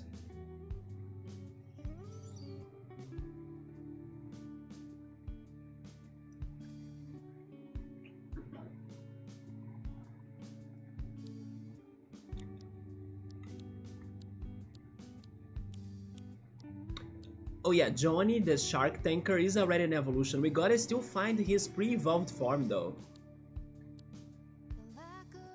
Another hydration, let's do it double then. Thank you, pilot.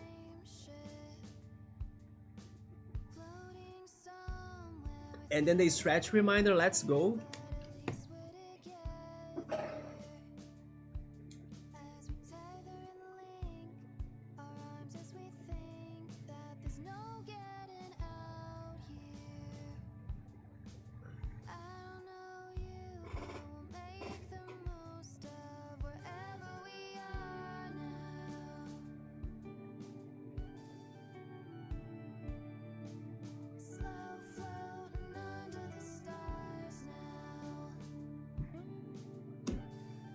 You are making big decisions, gotta self-care before that sort of thing. That's true, we gotta pump our blood to our brain to, you know, strategize the best possible solutions for our problems. So you are very right there. Wait, the cables in here got all confusing, but there we go. Who else do we have in here? So far, I go for Bernays. Maybe I'm now forgetting his name every time, right? It's something Mort. Nevermort, yeah.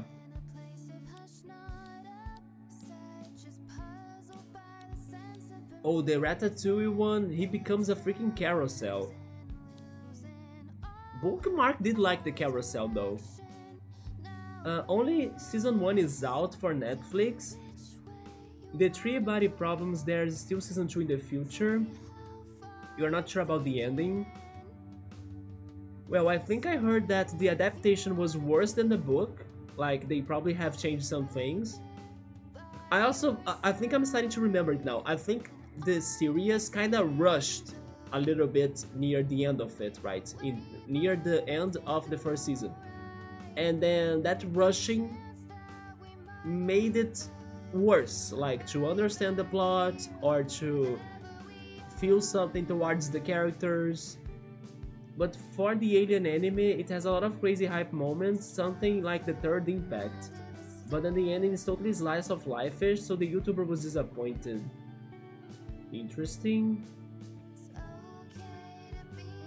But then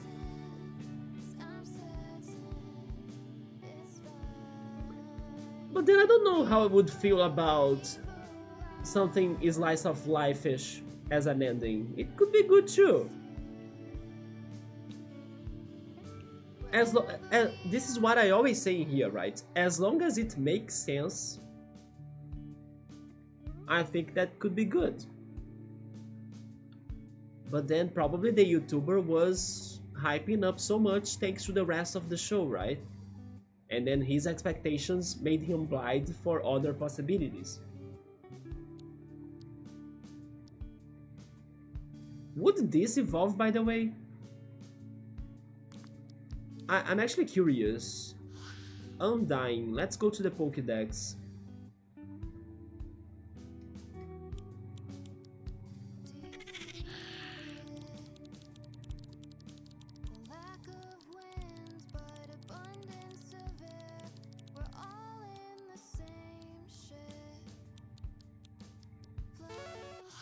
Maybe it will?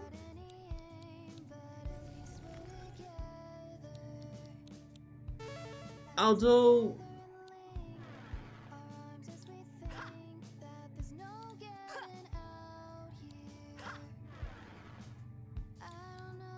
Although maybe not, because I feel like some of these monsters in here, they don't evolve, like Arcade, Gin and Tonic. Doesn't seem like it will evolve either. Glasstain as well. Oh yeah, we have Trapworm.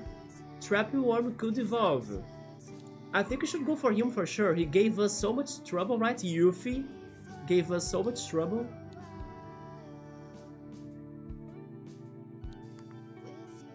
Wait, finally a release date for a game you are excited for? I have had nothing to look forward to for a while, but Tales of the Shire releases next March. Tales of the Shire, is it related to the Lord of the Rings? Or am I crazy? Tomorrow we are going to have the Sony Direct, right? Cool was posting that on Discord, which by the way was very helpful. Because now that I don't have Twitter anymore, thanks to X-Band in Brazil, I didn't know there was going to be a PlayStation conference tomorrow. I don't know if the YouTubers I follow or my Facebook would like let me know about that, but maybe not because it's like mostly Nintendo information. But yeah, tomorrow there will be a PlayStation conference and also a Sonic Central Direct. The Sonic Central Direct I was aware of, yes. My Facebook, YouTube and other sources, they told me about that. But I also know that in a couple more days, maybe 3 days from now, there will also be a level 5 presentation. And then I'm hoping on news on the next Professor Layton game. Professor Layton and the Steam World or something.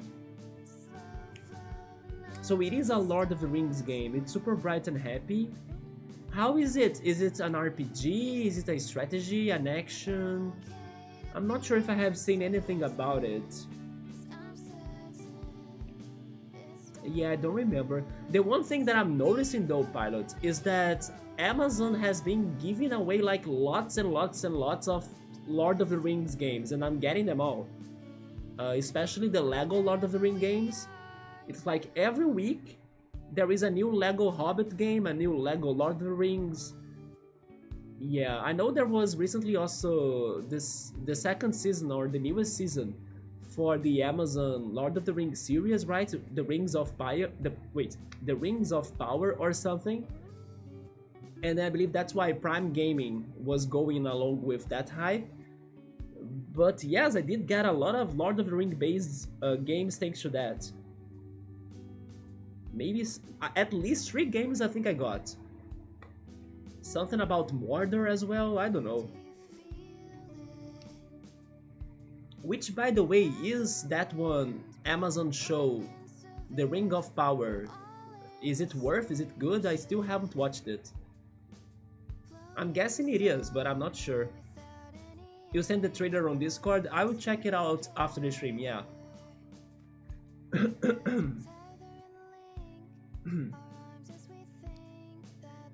So, we did not change the party, right? Let's try that again. Did I deposit? I didn't. Okay, deposit first. Then tape storage. I wanna go for Yuffie. Where is Yuffie? The last one.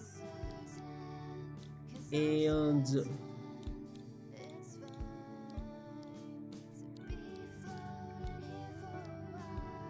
could you try it?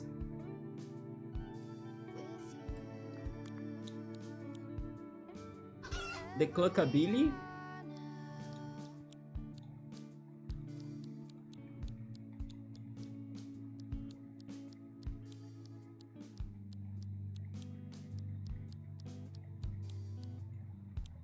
I'm actually more curious towards Chernobyl or Bernays. Wait, Pilot is sewing for Sparky? Who's Sparky again?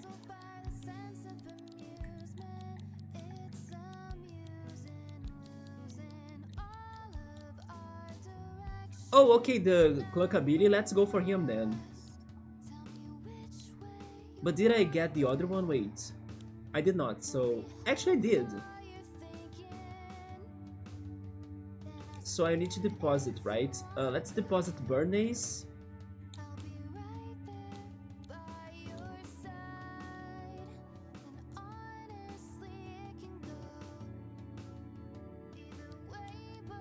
Tape storage. There he is. Speaking of which, yesterday Havoc was here talking to us and talking about the game as well, and we talked a little bit about goth, right? And also rockabilly, because that was when we found this Cluckabilly to be captured.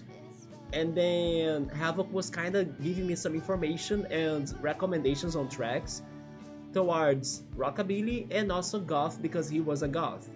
So in this time between yesterday and today, I checked out the songs he sent me, and I was very surprised by the rockabilly track, because it sounded to me a lot like Western, I don't know, some sort of Western music, at least the one that he sent me. The instrumental of it, of course, the vocals were not like Wild West songs, you know, but the instrumental was a lot like that, so I had no idea that rockabilly could be a little bit Western-like, you know. I did like the instrumental a lot of that song. The vocals, I confess, not as much, but the instrumental was very, very interesting.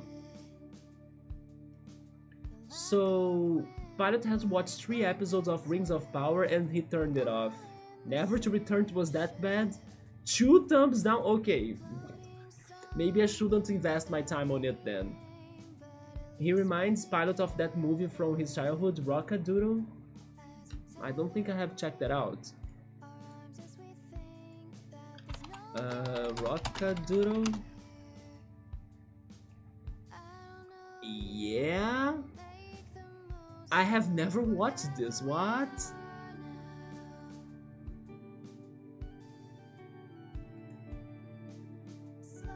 Yes, I have never seen this before. Interesting. Is it a good animated movie? Like, is it fun for the kids or something? So the anime spent a lot of time and effort to build up the characters, the main character and the antagonist. They made the audience to feel attached to them, but in the end, the selfish, authoritarian government... Why were you spoiling me that, Yoda, though? What if I wanted to watch it? They killed them very quickly. Then 90% of the last episode is just slice of life people living normal life. Even though it should be sad, then it doesn't really feel sad at the end.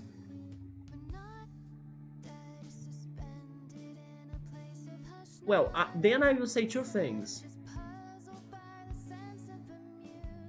As long as the plot still made sense, even though they went on this crazy dynamic, right? Then I wouldn't think I would hate it that much.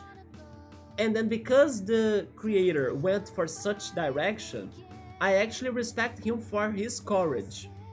So what he has done doesn't mean that I will hate the anime, you know? If it makes sense for the plot, for that to happen, then I may actually like a lot that ending. Because I like to be surprised. I like when things don't go, let's say, the way that I'm expecting, but they still make a lot of sense and they feel different than the rest of animes or shows that are out there. And that sounds a little bit like different than other shows, you know? So if he was able to build that up, but still made... Wait, but if he still could make it reasonable, or like... You could understand how it is escalated to get to that point, then I think I would end up liking it, to be fair. And then again, people are... Or they may be... hating that ending because it's not a happy ending, or just not what they were expecting. But to me, if that makes sense, there is a good chance I would like it. And respect the writer for going for something very drastic, different, and bold. It's totally worth a watch. The Rock-a-Doodle. It's a Don Bluth film, who also did classics like The Secret of NIMH. I haven't heard of that one. American Tail, I think I have heard of that one. The Land Before Time, I don't remember that either. All Dogs Go to Heaven, I have heard of it. Anastasia, I have heard of it too. And Titan AE. Titan AE is amazing. Yes, I still remember Titan AE. And also its soundtrack. I'm in over my head. Bum, bum, bum, bum, bum, bum, bum, bum, bum, bum. Da, da, da, da, da, da, da, da, da, bum, bum, bum. I don't remember the lyrics, but it's like this. It was such a great animated video clip back in the day. Like, I used to love that video clip for this song, right? Lit Over My Head. From a gaming sense, he also made the Dragon's Lair games. Maybe I have heard of the name, but I don't know how they are. Also, by the way, I think that the one manager from that card shop or card store that I talked to on Sunday in the anime event here, I think he answered me on WhatsApp. I'm getting messages from him, isn't it? Yeah, he did send me 2 messages, but they were audio messages, right? So I think I'll need to check that later. But I already don't like the way this is going. Because he got... yeah, I'm seeing some spoilers of the message. I think he's kinda getting like other website references to compare their prices to my prices. And probably he wants me to drop my prices already. I'm already not liking this. Yeah, this is not going to be good. Yeah. He kinda sent me a screenshot of like another website to compare to the prices of my card, probably to lower my prices a lot, you know? I don't know if I like that, yeah. Maybe it's better for me to just focus on the streaming and then check that out later. Especially because the one card that he's talking about is my most expensive card. Man, I'm now getting, I don't know, disappointed about that. This is just like the other, this other person that was interested on my cards. He messaged me this way, or saying things like this: I want to buy a lot of your cards in like a big package, but only if you can give me the lowest price those cards have in comparison to like how they are priced over Brazil. And I was like, no dude, my prices are based on the store, on the platform that I have them announced, you know? I'm not comparing my prices to like the prices of other different platforms, other very far away places in Brazil. And I think that's what this guy is doing to me right now. He went to, I don't know, another store at like another city with another platform and something to compare their price to mine. But I don't think that's too fair. Especially if, I don't know, only that store has that lower price for some reason. Maybe they are like wanting to get rid of their card faster than me while I'm patient so I can keep my price, you know, like high. While they want to sell it fast for some reason. It's just not like that. But anyway, I will check that out later. Let's go back to Cassette Beasts. But that's not a good sign. Maybe we'll not have... maybe I won't be able to sell my cards to him anymore. If he wants me to drop my prices like crazy, I won't. Because there were people interested on my cards. Okay, so we got everything, right? Never mind, we got only Sparky, but I still have Zori with us. No, we need to get Eugene in, because this is the Eugene side quest. Momentous. And then we gotta give Eugene another beast as well. Oh, he has Jormungand. It's the return of Jormungand then. Perfect. Then let me show you, Subaru, what I was talking about.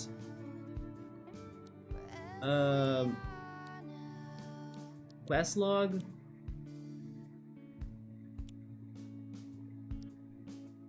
There we go. This is Eugene's side quest regarding defeating the Landkeepers Association. And after finding the 5 offices that were spread in New Iroh, we got the location, or at least we got it on the map, where the headquarters is at, right? It's right there. So we gotta get to that spot and look for it. While the other thing we need to do as well is finding Sebastian, the brother of Viola. And then he's lost in that region right there. So it's somewhere there. Let's go for Eugene's first, and then after that we can try finding Sebastian, I guess.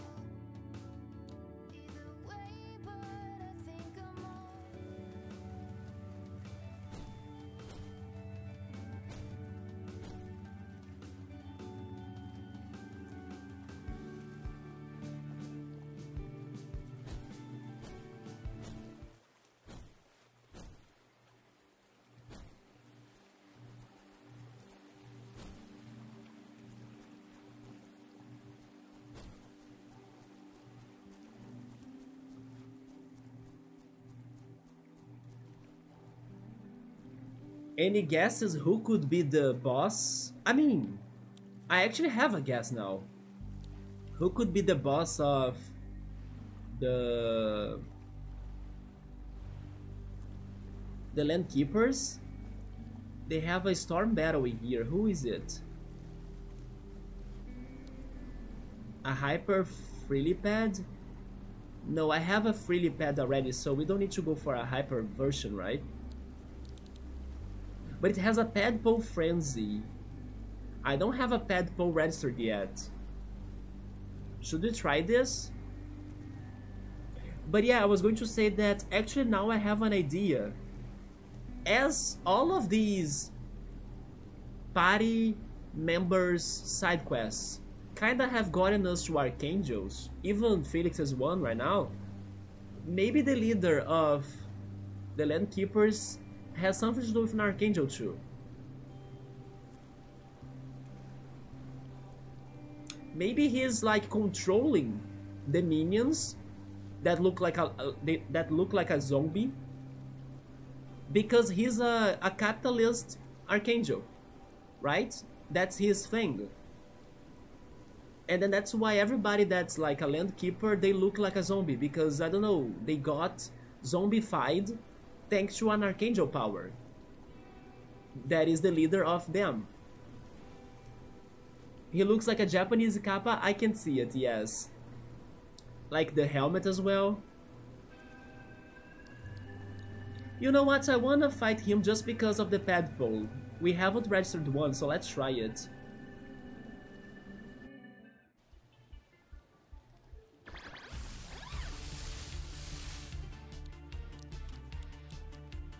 Well, everyone in there is water, so let's go with charge on the Frilly Pad, that's stronger.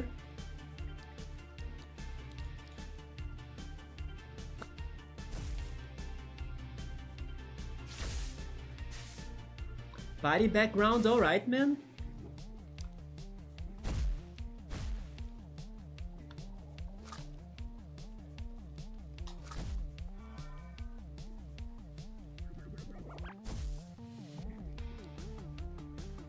There we go. The Frilly Pad still survived though. This battle music feels party worthy. You liked it, man? You gotta see when it gets lyrics, but sadly we can't fuse with Eugene, so we are not able to add lyrics to this one, right? It's fun when we fuse with our party members and then every time the fusion happens, the song that's playing it gets lyrics. Now I don't remember if this song got lyrics before, maybe, right? But it's been a while. We normally don't fuse when we have storm fights.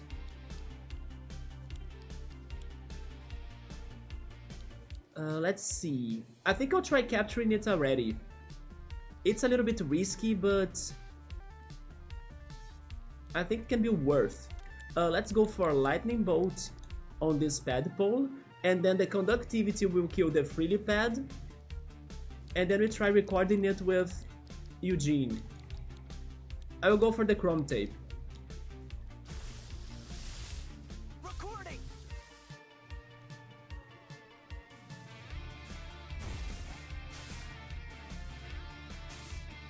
Frilly Pad is down.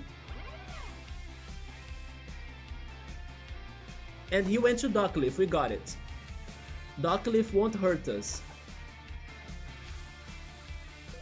Perfect. All right. Tadpole. The Tadpole is the larval state of the Frilly Pad, residing underwater until it matures. Or matures? I'm not sure if I'm saying it right. By the way, larval? Tadpoles are not larvae, right? Are they? I always thought about larvae for like bugs. I never thought about it like for other species. Is this right? Like you can use that for a tadpole? Residing underwater until it matures. Really? So the word larval can go for more than bugs? I never knew that. Tadpoles are larval amphibian. Interesting. It's just because I never heard somebody using that word for anything else but bugs. If they talk about tadpoles, they just say tadpoles. Not like larval, you know? But there we go, I didn't know that.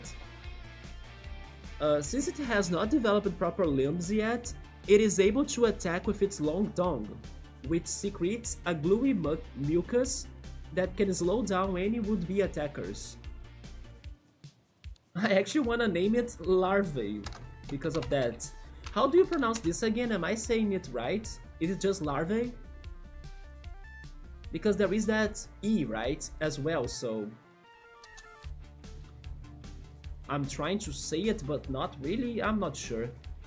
Today I'm struggling with many pronunciations, by the way, I'm sorry for that, but yeah, I'm getting very confused today. Well, now that we got Tadpole to our BC area, we can kill them all, so let's just go for it.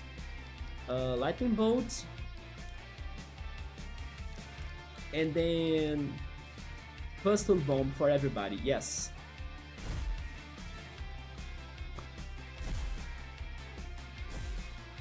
And the poisoning will kill the first one too.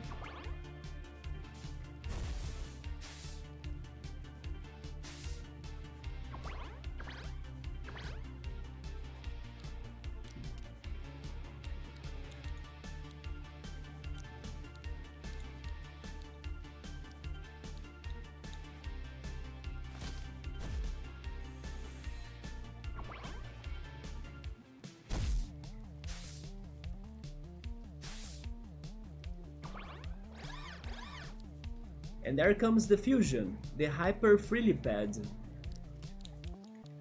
Lightning Bolt.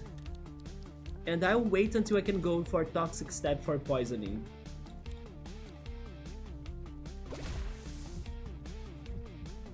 Ouch! I will not wait because I died.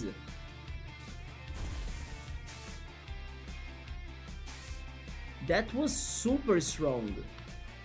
Well, let's bring Rantasm in because we can resist water at least, right? Damn. Lightning Bolt again?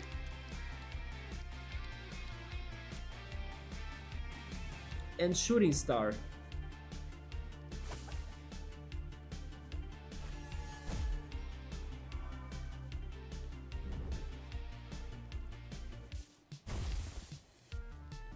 So I was mentioning that we are going to have the PlayStation and Sony presentation tomorrow.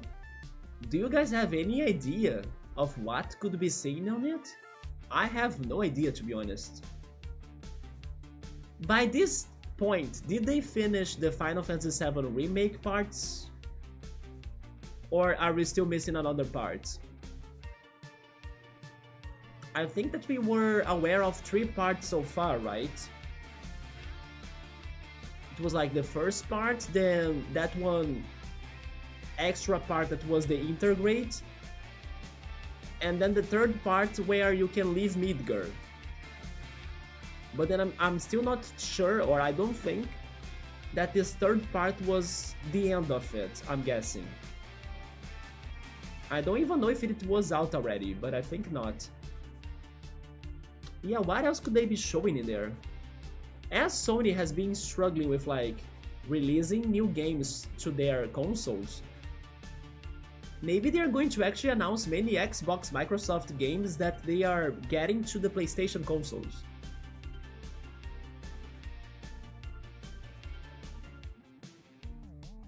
I don't know.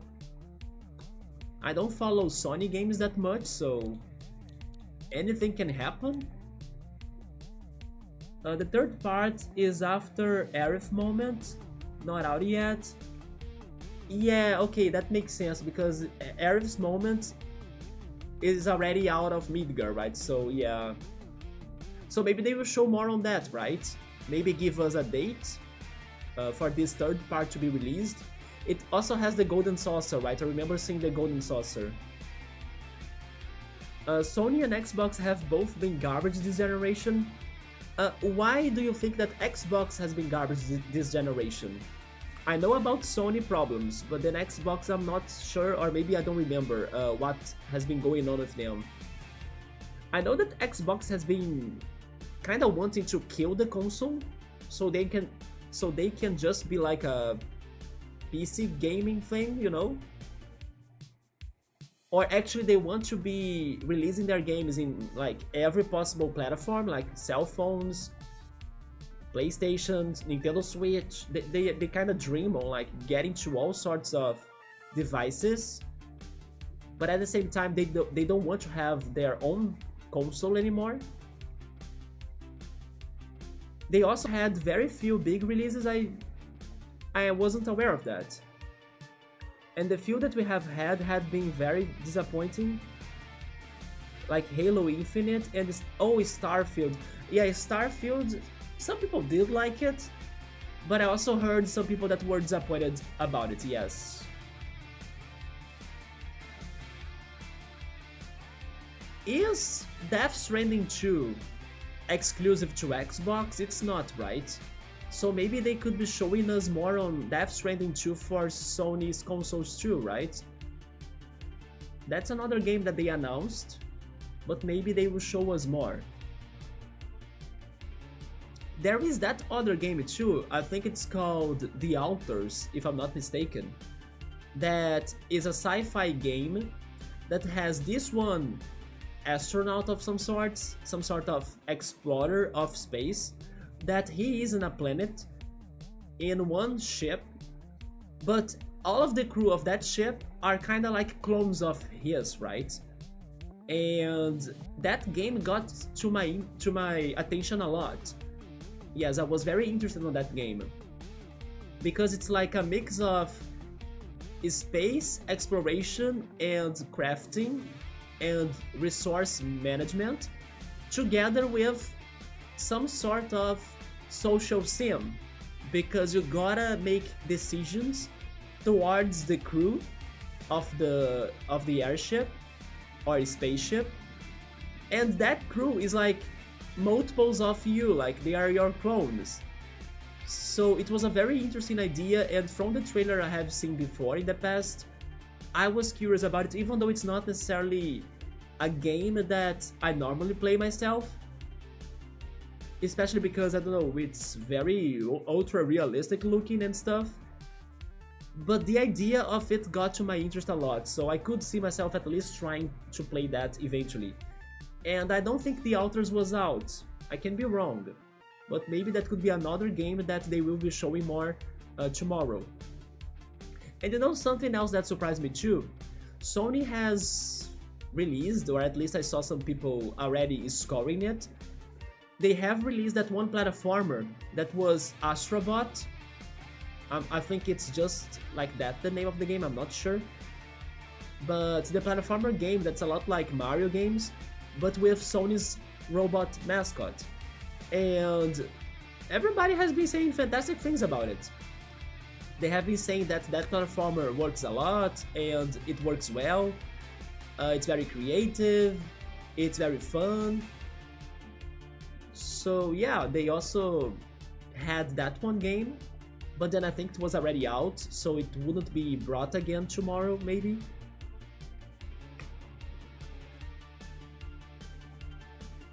Avowed looks okay. Avowed.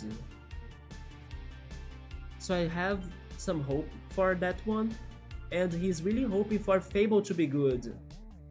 And then Halo Infinite could have been amazing if the suits hadn't been obsessed with turning it into a freemium online shooter. Freemium? What is actually freemium? Is it like pay to win?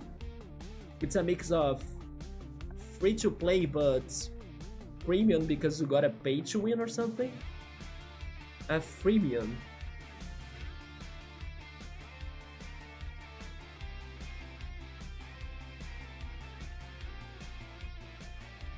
Avowed, let me go back to that one.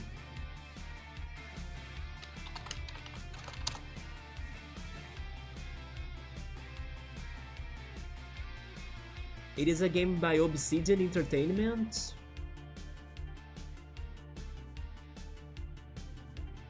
It's like a first-person fantasy action RPG. Interesting. Yeah, it looks like very medieval as well. This is not my game, but then I hope it doesn't get people to disappointments, right? Like Pilot. Let's continue this and finish this fight. Lightning Bolt and Shooting Star.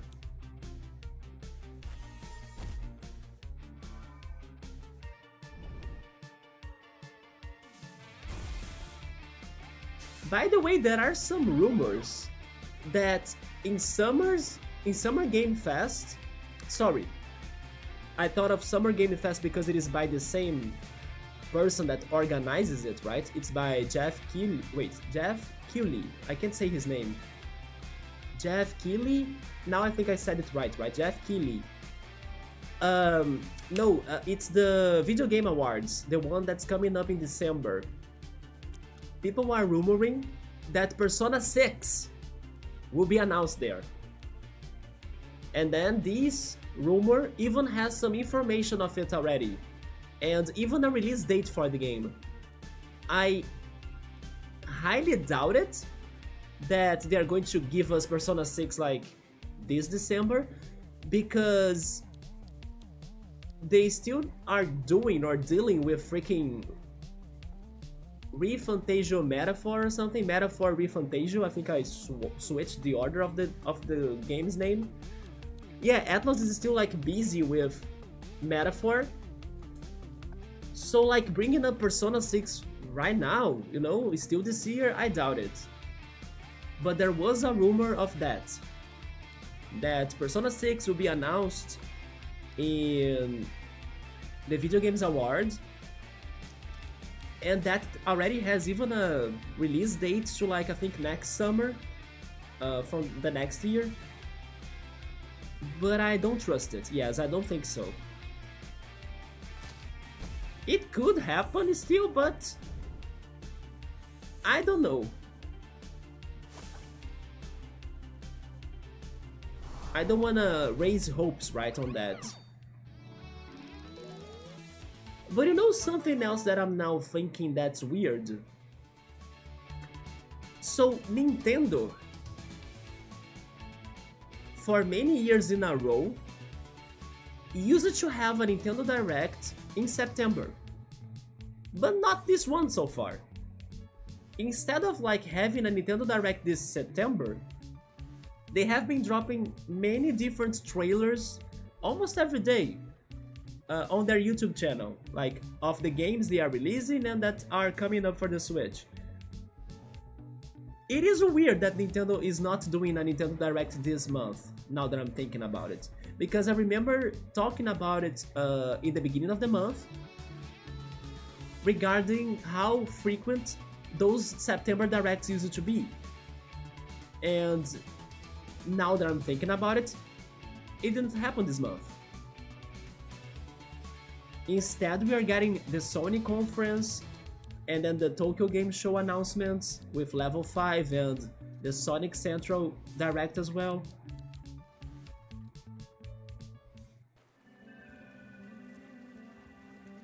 Yes, we lost one monster, right? Yes, we lost Jormungand. I won't go back to... Oh yeah, because there are bonfires near us, so we are good. We can just go to the bonfire. I was going to use a respool, but just go to a bonfire. There is one right here. But yeah, now that I'm thinking about it, it is weird Nintendo deciding to not go for a Direct this month. How are you, sir? I'm doing alright, man. You were into some business mails? Oh no. It feels good you got the Legend Islands. I mean, I'm kinda exploring this a little bit, but the main puzzle that it has, we are still doomed. I have no idea how to solve that. The freaking traffic crab puzzle. One more thing in the map unexplored. It is very unexplored in the mountain. I don't know how to climb the mountain. Right now, I want to go to the Landkeepers Association headquarters with Eugene and try finishing his side quest. So, Pilot's prediction. Also, by the way, the PS5 Pro and the PS5 Pro Slim or something. What was the point for that? I remember the other day I was talking about it with Cool, right? Because Cool was saying that Sony has announced it or gave it its prices and stuff. Like, they revealed the price for it. But again, the PS5 has not been very successful. They don't even have many games to be releasing, right?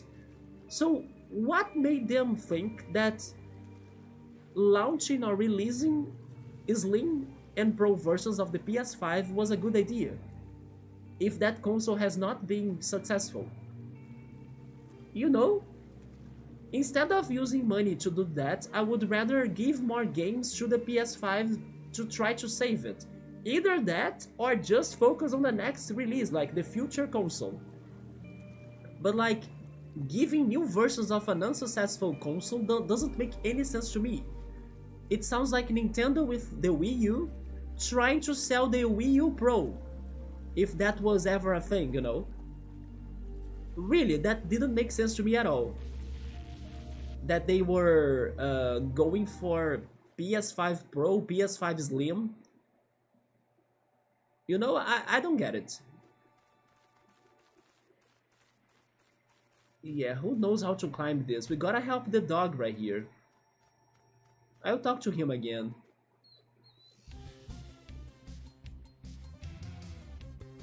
Yeah, we don't know how to take him up. Unfortunately.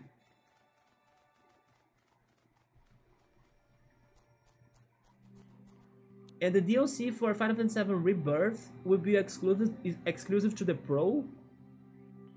A DLC, another one? Just like the one that was Intergrade, the one with Yuffie. Because it would be on brand for them to slap the fans. Imagine if they even don't talk about Final Fantasy VII tomorrow. What would they be bringing up, like? I don't know. I mean, I kinda understand that having this direct is very important, because like what we're saying right here, the PlayStation 5 hasn't been successful. So if they don't give the fans or the owners of a PS5 news, then it's going to, you know, be even worse. So they gotta be giving us updates for the consoles, otherwise people will really take it as dead. But yeah, like, I still think it's super strange that they might not have many big games to announce, or they are going to announce new versions of the PS5 even though it's not successful. I think it's not a good idea. For real?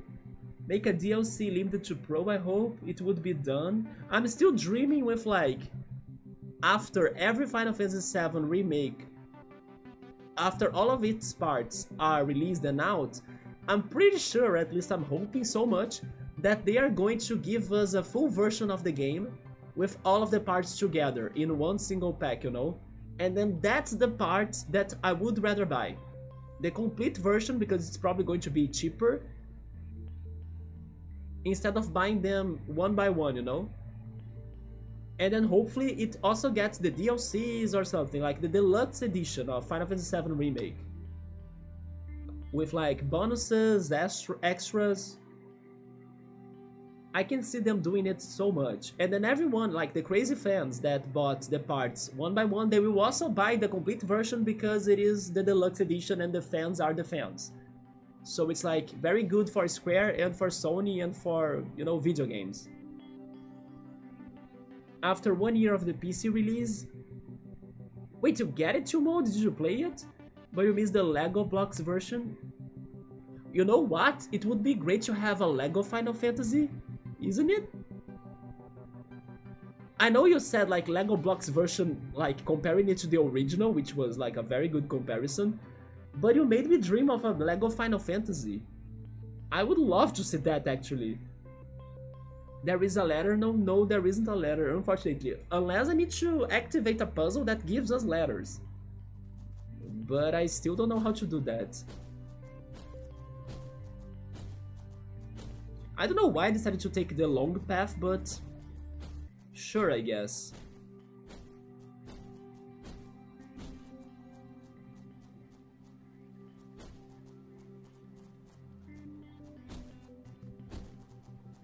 They have a storm monster down here too. I will check it.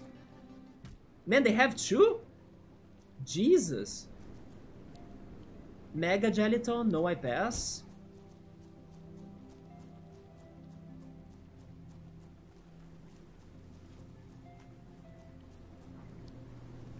Maske Cabra, I pass too. We have those monsters registered. So let's look at the map again. Quest log. Okay, it is 1 square to south, 2 squares to east, near the bonfire.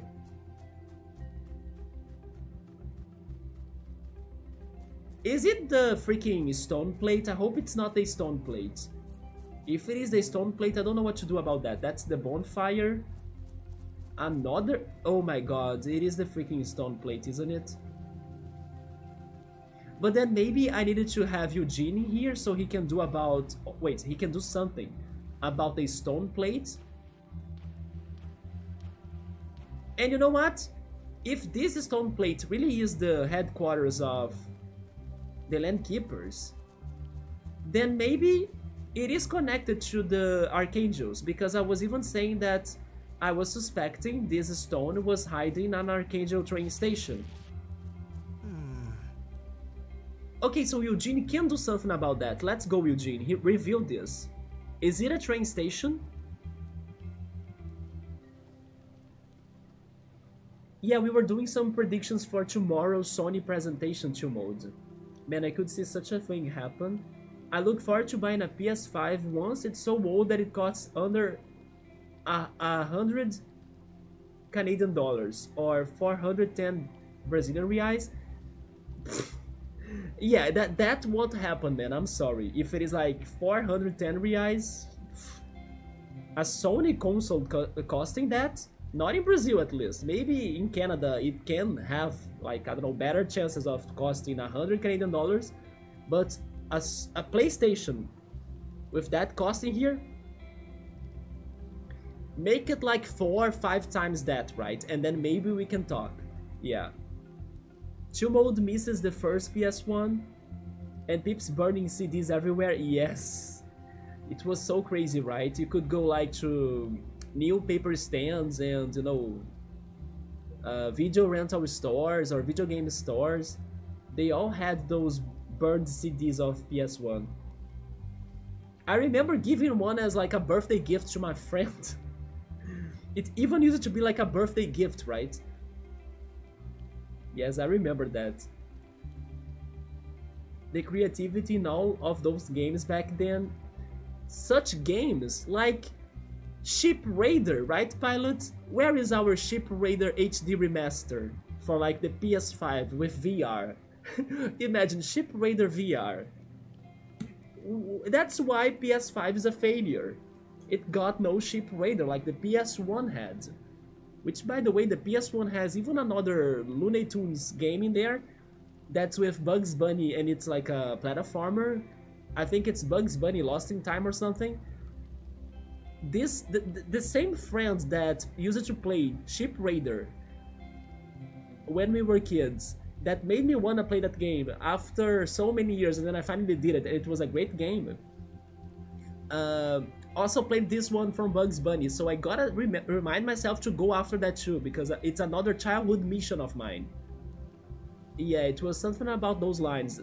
Bugs Bunny Lost in Time or something. I don't even know if I added that to my rank 1 extension, but I hope it's in there somewhere. You left your PS4 in the Philippines, Mode. I think that's the last time I buy a PlayStation.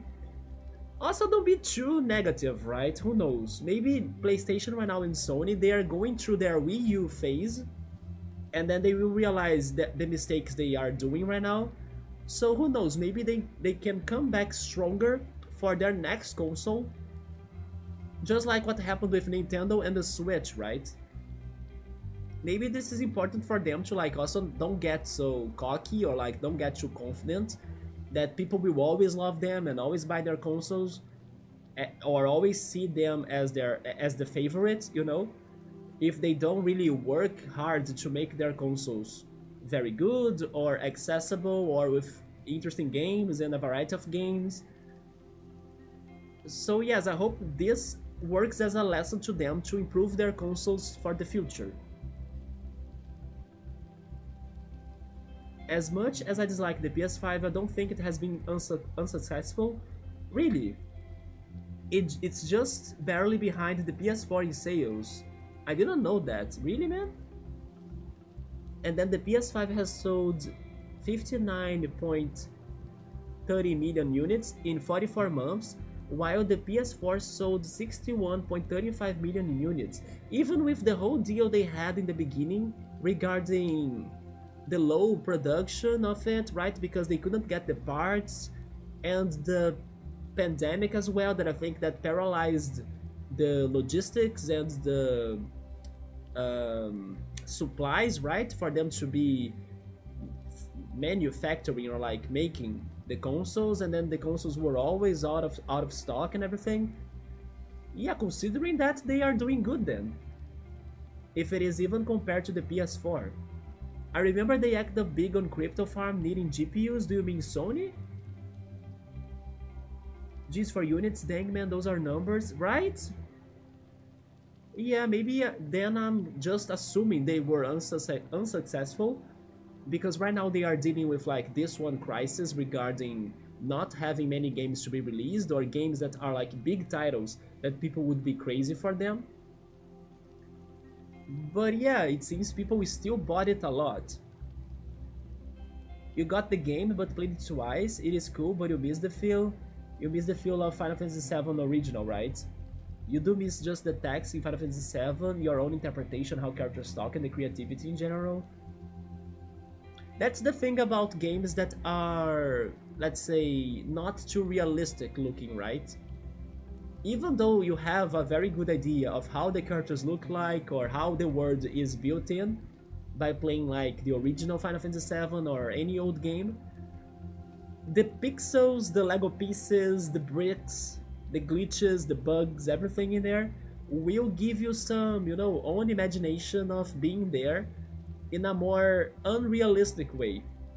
So I can kind of see what you're saying. Maybe the characters that you used to think of when you played that game as a kid, for example, may look different if you play them right now with the realistic version, with better graphics and everything. Yeah, it does make it different. A Chocograph. Yeah, we are finding the Team Rocket headquarters. I think Eugene will get to them. So what you're telling me is that you should visit Canada more often so I could buy a PS5 in there? Because the savings on buying a console and games here will pay for the entire vacation, probably, right? Yeah, video game consoles in here are very expensive, especially because of the taxes.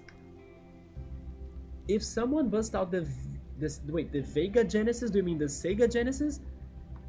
Blow out the game with shitty controller, the shit is on. They need more couch co-op games. It makes me so sad to hear like about couch co-op games, because there are two problems in there. The first problem is that I agree with you, we need more couch co-op games, like we should have more.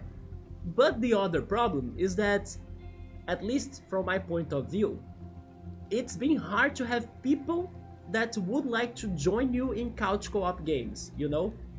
So yeah, reading that makes me kinda sad, in a way. Because we need more of them, but also it doesn't matter if we have more of those if you don't have anybody to play them with us, you know? So it's a little bit like that. Every PS1 game was one back then. The PS1 did have a very great variety of things. I normally think of the SNES for like one of the consoles with all sorts of different, unique, crazy, wild, creative, strange, you know, anything you could possibly think of probably was a game for the SNES. But so was it for the PS1 too, yeah. And then in third place, I think I would list the Nintendo DS. The variety of games on the Nintendo DS is also amazing. Then maybe some people that have had a PS2, maybe they could also say the PS2 had a great variety, but then I didn't play the PS2 that much in my life, so I'm not very aware of that. But I know the PS2 was very successful, so maybe it also had like an amazing variety and diversity of things. But as I was not a PS2 player, then I'm not sure. You want to chill in Canada chill mode? I'm cynical on all of the new consoles. Are you guys hopeful for the Switch 2, by the way? Do you guys think that Nintendo will do something good, or do you think that maybe not? They can't keep the success of the Switch? You know, you think they're going to make something worse? Do you guys have thoughts on the Switch 2?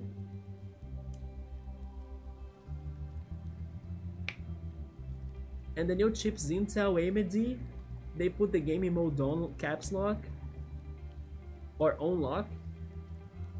You like the backgrounds in 7 to 9, they are very artsy. They were like photographs, right? And then you could... Oh, by the way, speaking of which, I don't remember if I brought this up with Pilot, maybe I did. Yes, I probably did, right? I'm not sure though. No, maybe not. But I was very surprised that in the last Nintendo Direct, they revealed that the Switch is going to get Fantasian. I believe that's the name of the game that Pilot was playing the last time I saw him streaming. Yeah, Fantasian was coming to the Switch, right? I was like, oh yes, I know this game. Look at it. Yeah, Fantasian. Maybe it is also coming to other platforms, and I'm not sure. Maybe it is even going to be released on Steam or something. Yeah, just remembered like because it was a very artsy game too, Fantasian, as they built dioramas for the scenarios of it, right? That's why I remembered it right now. PS5 itself is successful, but Square Enix is not happy with Final Fantasy VII Rebirth and Final Fantasy XVI sales numbers. I mean, regarding Final Fantasy XVI, I heard many people that didn't like it. Yeah, not sure why, because from the trailers I was impressed by it. But then regarding the gameplay, I'm not sure what was in there that people got upset over it, right? I don't know. Saying no more PS exclusive. Honestly, the exclusivity, I don't think it's never a good idea for the third-party developer, you know? I don't know why they go for that. Maybe the contracts, like, oh yeah, this contract will give me a lot of money right away. But man, having your game in multiple platforms, doesn't it sound like the best for the long term? For you to like get profit from your game and also to get your game to more people. You got the headquarters of Team Rocket, so let's check it out then. Let's go for it. This is supposedly the location of the Landkeeper's headquarters. All right. I'm guessing that Eugene is going to give it like a karate chop to like break this freaking stone into 2 pieces. Is that what's going to happen? Alright, these creeps are no match for our burning resolve. He's going to do something crazy, I bet it. Where the hell is the entrance anyway?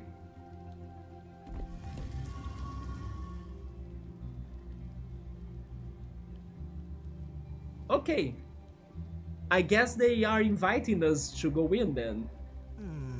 I think I found the entrance. You were the key. Eugene was the key all the way, right? The way to activate this is like place Eugene on it, and then I don't know, Eugene's genetics were sensed by this one stone plate, and then yeah, Eugene has a connection to the Landkeepers. Eugene is the leader, is the final boss, but he forgot about it. He got amnesia, and then Eugene will be an Archangel, because I also have the theory that every one of these quests have an Archangel with our party members. Eugene is an Archangel. That's why we haven't bonded so far. You see, I now saw it all, like, the coin has dropped. Now I get everything about Eugene in this game and why things were the way they were. And I don't think I'll be wrong. Let's go for that, right? I think I found the entrance. Well, probably this is going to be hard, to be honest, because I don't know, everything in this area is powerful and is at high levels, so I'm kind of expecting some, you know, high level things in here. The Square Enix, man, I miss the OG Japanese legends that helped to build up all of them brands. Company is better than capitalistic, and it's better than monopoly. Also, hi Bookmark, what's up? We are going to destroy the Team Rocket because Eugene will finally have his time, right? To either be an Archangel, be the villain, be the leader of the Landkeepers, or maybe bond with us. I don't know. But how are you doing today, Bookmark? Bookmark, are you excited for the Sony conference tomorrow? We were talking here a little bit about it, theorizing over it, and maybe we can get some Final Fantasy VII news tomorrow regarding the third part of it. Oh yeah, and then the Sonic Central. Like, what are you expecting for the Sonic Central, Bookmark? You, as maybe the biggest Sonic fan that I know. I actually have no idea what they would be showing us in that Sonic Central. I mean, they were coming up with that one Sonic vs. Shadow game, right? Sonic Shadow Generations. To be honest, that game got me like a little bit strange because I'm not fully sure if it is a remake of the original Generations, but then with Shadow on it, with extras. They kind of gave me that idea, so that wasn't too exciting to me in particular, but maybe that's what they are going to give us more details tomorrow and then reveal another announcement or like another game that we don't know yet. But regarding new games, then I don't know exactly what to expect from Sonic. Maybe they could give us a new trailer for Sonic 3, the movie, as well. That has been looking great, by the way. Yeah, the one trailer they revealed already, I liked a lot. It made me want to go back and watch the second movie, because I still haven't done it, for the third movie. It is looking very much... Wait, it's looking much better than the first Sonic movie that I watched. Astro Bot, yeah, Astro Bot was very great regarding the reviews and, you know, the websites and YouTubers that have played it already, they gave it like 5 stars. And then 40k Warhammer, I want a PS5. Is it going to be released on the PS5? You know, once Henry Cavill stars in 40k Warhammer series, the internet will break. You think so? That he's in there? Is he in there actually? Henry Cavill to me is like The Witcher, isn't it?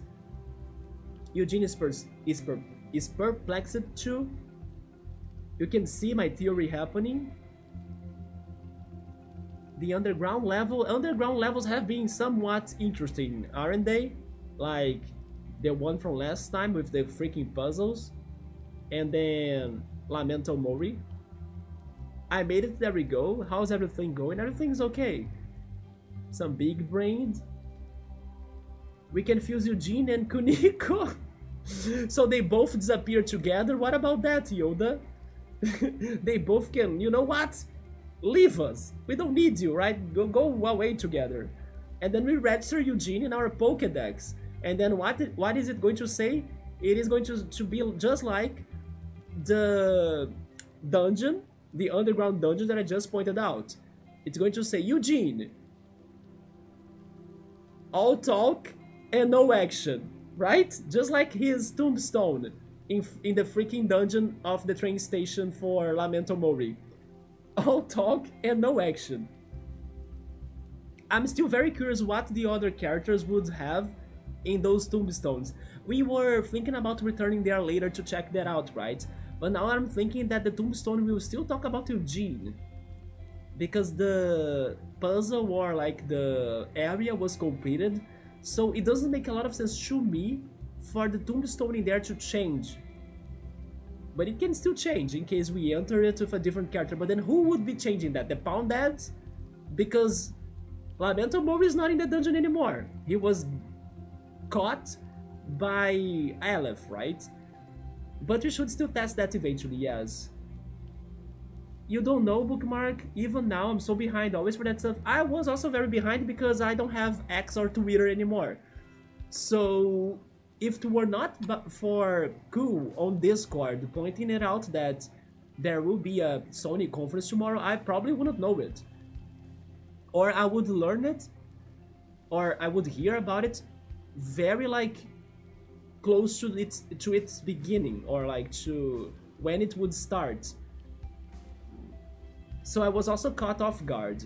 But then I did read about the Sonic Central, and also that Level 5 will be having a presentation for the announced games, like the Professor Layton one that I'm the most excited for, But also they are going to announce new games too. Maybe a new Yokai Watch, by the way. I wonder if Yokai Watch games are any good, because they are successful in Japan. It's like another Pokemon game clone, right? Kuniko Eugene. Oh yeah, and also the Fantasy Life game. I actually played the first Fantasy Life for the 3DS, but then this sequel is looking a lot like the first one, and then I'm not a little bit interested on playing the Fantasy Life game. Yeah. Even because I think I read somewhere that the person that's working on it kinda said he was disappointed on this game himself or something, that he didn't like the direction the game was going.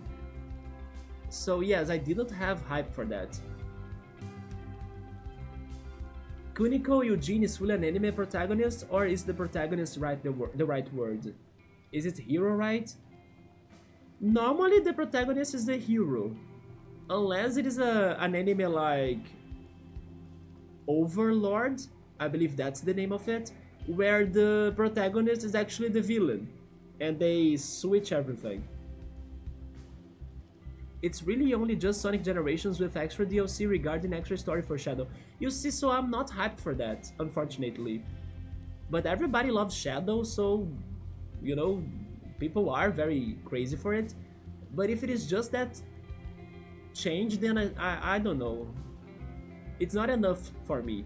Especially because I still haven't played the games that have Shadow in. Basically, Shadow to me has been just a Shadow. Literally. Like, I know about him, I hear from him, but I never played the Sonic game where he was No. Take it off. Take it out.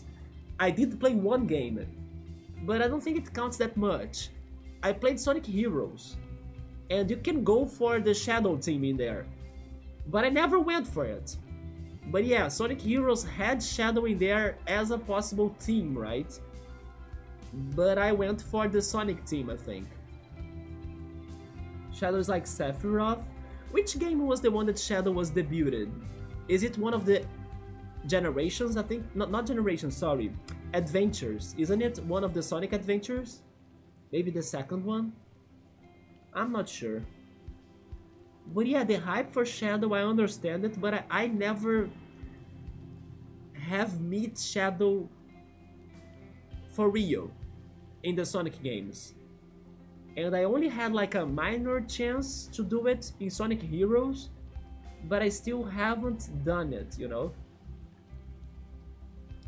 But I'll keep myself open-minded for it, as you usually do for anything game-wise, so you don't get disappointed, right? Yeah.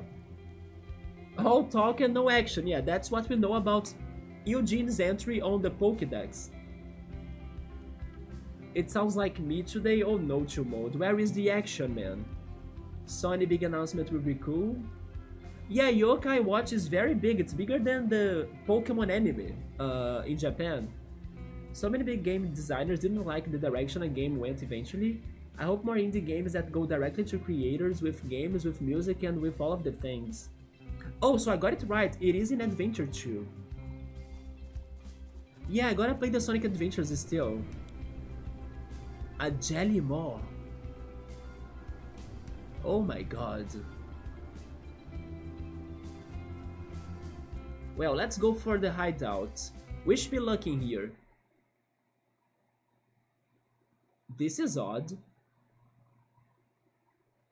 They talk a lot about building houses, owning property and everything, and their own hideout, their own space, doesn't have any decoration. Where is the Animal Crossing people to come here and decorate this place? Where are the furniture? How can you be capitalist if you don't have like materials in your, like if you don't have objects, belongings at your place, you know? Where is your materialism? Unless they are materialistic, but for materia from Final Fantasy VII, like the floating green lights in here, all materia, right? Maybe that's the materialism that they are going for, not the capitalist one. then sure, I can see the materia in here. Or maybe it's just bacteria. Tudum-tums. Eugene, you ready? If you don't bond after this, I fully give up with you. And then I throw you away with Kuneko, and then you know, you disintegrate, you vanish, you're vanquished. Anyway, you can leave us and then never come back. I will bury you in that one tombstone from before. Yes, they will be right in the end. All talk and no action. No fixed rate mortgages. Who's the leader of this? It's gotta be an Archangel. I bet it is an Archangel. And I actually hope it is an Archangel, so it will help us to finish this game, right? Adjustable market cap rates. It is an Archangel. I knew it. I knew it. They were controlled by something. Capital growth. That makes so much sense. It's a face. What? An Archangel, get ready, or it's a freaking ugly face. Thank you for arriving at our scheduled meeting. Your cooperation is greatly appreciated. This is very disturbing, by the way. Huh? I give it second place. Just not better than Puppetox. But this is scarier than Lamento Mori, in my opinion. So you're behind this, huh? And you know why this is especially scary? Because of this side of his face. The one that looks real. Yeah, it's this part of his face that's the worst to me here. It's what makes it extra unsettling. So tell me, why would an Archangel try to take over property marketing? Because Archangels want to control people. And by going for like capitalism, it's a way to control people. With money, with currency. My kin are born of humanity's ego. The strongest desires of your kind give us form.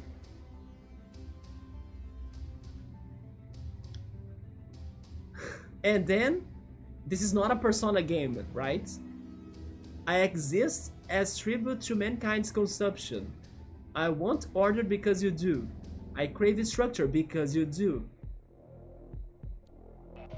I want what you want, human Eugene. So Eugene is not an Archangel, he's a human. I can read your heart.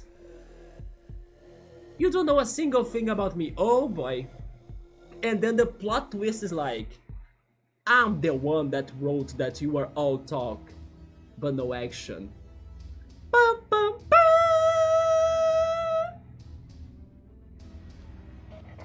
I sympathize with the human Eugene. What?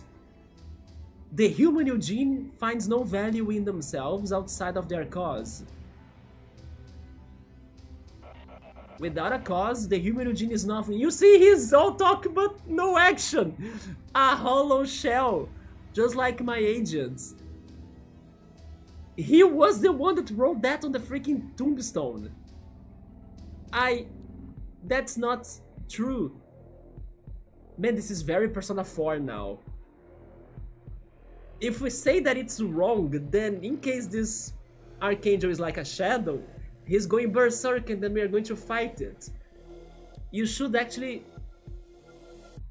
accept it, right? Because actually what he's saying probably is very true.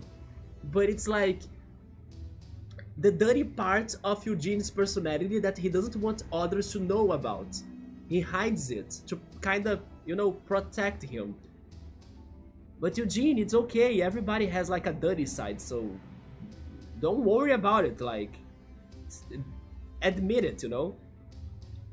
But then I gotta answer it like it's wrong. Stop! Stop! It's not, or I'm not listening any longer. You won't crush my spirit. That's all your kind knows how to do. Some big wig comes along, tries to take everything from the little guy, and then when the little guy fights back, they are told not to step out of the line, right? So they don't do anything, and things just get worse. It's the same old story. It's the song that's going to start to play when the fight starts, right? Great line right there. It is the same old story, indeed, literally speaking. Earn, wanna burn down this pile of junk? You know I do. It's the same old story starts playing right now. Archangel Mammon, Headland Keeper. Mammon? Well, like I was saying before against, like, Kuneko, Archangels don't have types. But by the way, we fought Kuneko. By the way, you missed that, right, Bookmark? Kuneko, the cat devil angel like sexy frog, was an Archangel. After we were like fighting the guardians of the altars, we found the last one. She pissed off because she knew what Felix really thought about her. And she fought us and revealed herself as an Archangel. But then after that fight, they finally, you know, made amends again. And they became friends again and stuff. Felix accepted her and was not embarrassed anymore about creating her or something. He understood that her creation was what helped him to become who he is right now, which is what actually does happen. But the thing is that that one Archangel fight against Kuneko didn't count for Morganta's side quest in the end, right? Because we did not get another piece of its song. So not only it was a weird event because Kuneko was an Archangel with the Astral type, when Archangels normally don't have types, but also because it was not regarding Morgante. So yeah, it was a very own separate thing, right? And okay, maybe we can have different Archangels that are not connected to Morgante, because when we check the bestiary, we learn that Amber's Lodge, the whole house, the whole building, the whole spaceship building, was an Archangel, as it is registered on our bestiary too. So yeah, not every Archangel is linked to Morgante, but this one is. So let's do this. Let's go for Leech, and I will wait until I can go for Toxic Stab.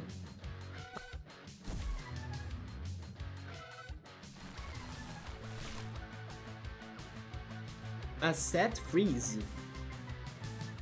He gave us the ice coating.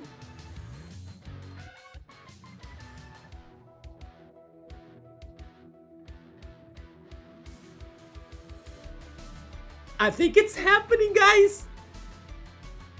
He's like zooming in us. He's calling us out. You are not gonna crush my spirit. Oh my god! Let's go! Yes! I was waiting for this for so long. And you won't stop Earn so easily either. Let's... Man, freaking Eugene! God damn it, why so late though? Finally! We'll take you on together and I will win, or we will win. Oh my god! God bless, this is possible! Jesus! Man! Okay, so this gotta be the most broken fusion ever, right? Because they were, you know, it's just like I don't know, those romance animes that they keep on cooking. You know, just like Kingler from Pokemon, cookie, and then they keep on cooking until finally the protagonists, they date. You know, it's just like that. They were cooking so long for this to happen, and finally we are fusing. Let's go, Eugene! Now we are Eugene! Moth Gold! We are even ice type because of the coating. Yes, let's freaking go! It's the same old story. Okay, so Mammon is leeched. He still has some more turns to build up APs. And we can go Toxic Step for poisoning. Let's go. We don't have arms because Jormungand doesn't have arms. So we have like wings attack, right? Like this. Speaking of Jormungand, I think he was envy of us, right? Or envious. So he summoned one himself. I will kinda ignore it because that was the lesson I got from one of the trap monsters that Yuffie does, right? Yeah, don't target.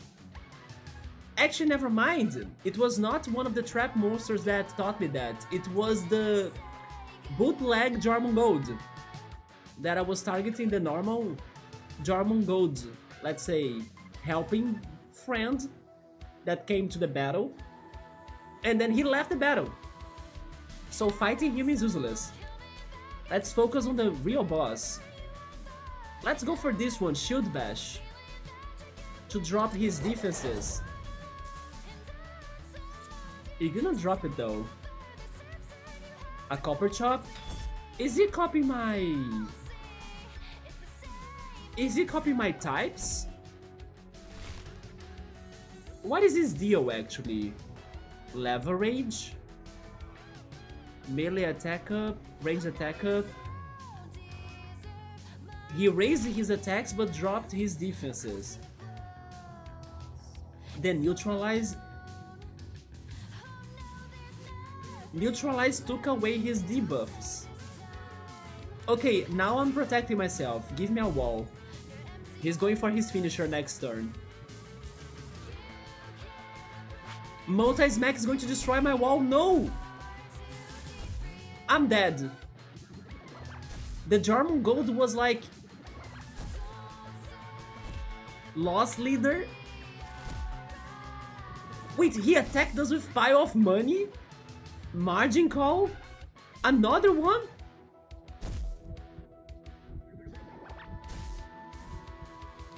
He attacked us with... Oh no, and then... Wait. That attack was not his finisher? Okay, we are in trouble now, guys. Because if I set a wall, the Jormungand will destroy my wall for sure. And I thought that he used his finisher as the money pile attack, right? Or the pile of money attack.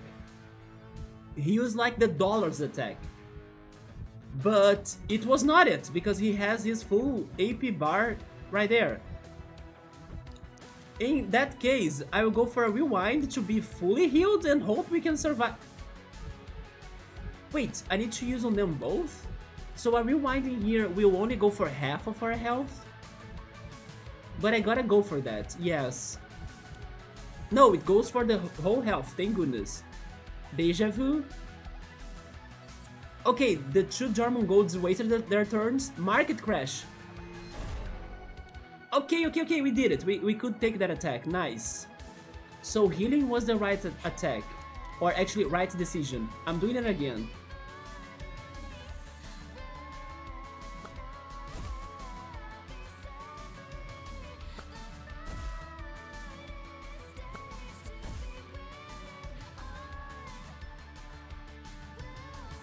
Then he's lowering his attacks, lowering his defenses again, and then he's going to go for neutralize eventually to get rid of his debuffs once more. Sure, let's go for leech. It's the same strategy, leech then poison.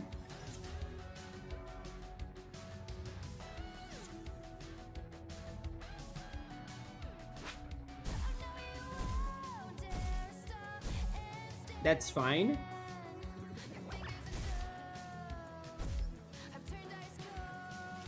Yeah, that's the pile of money attack. Leech saved us a little bit.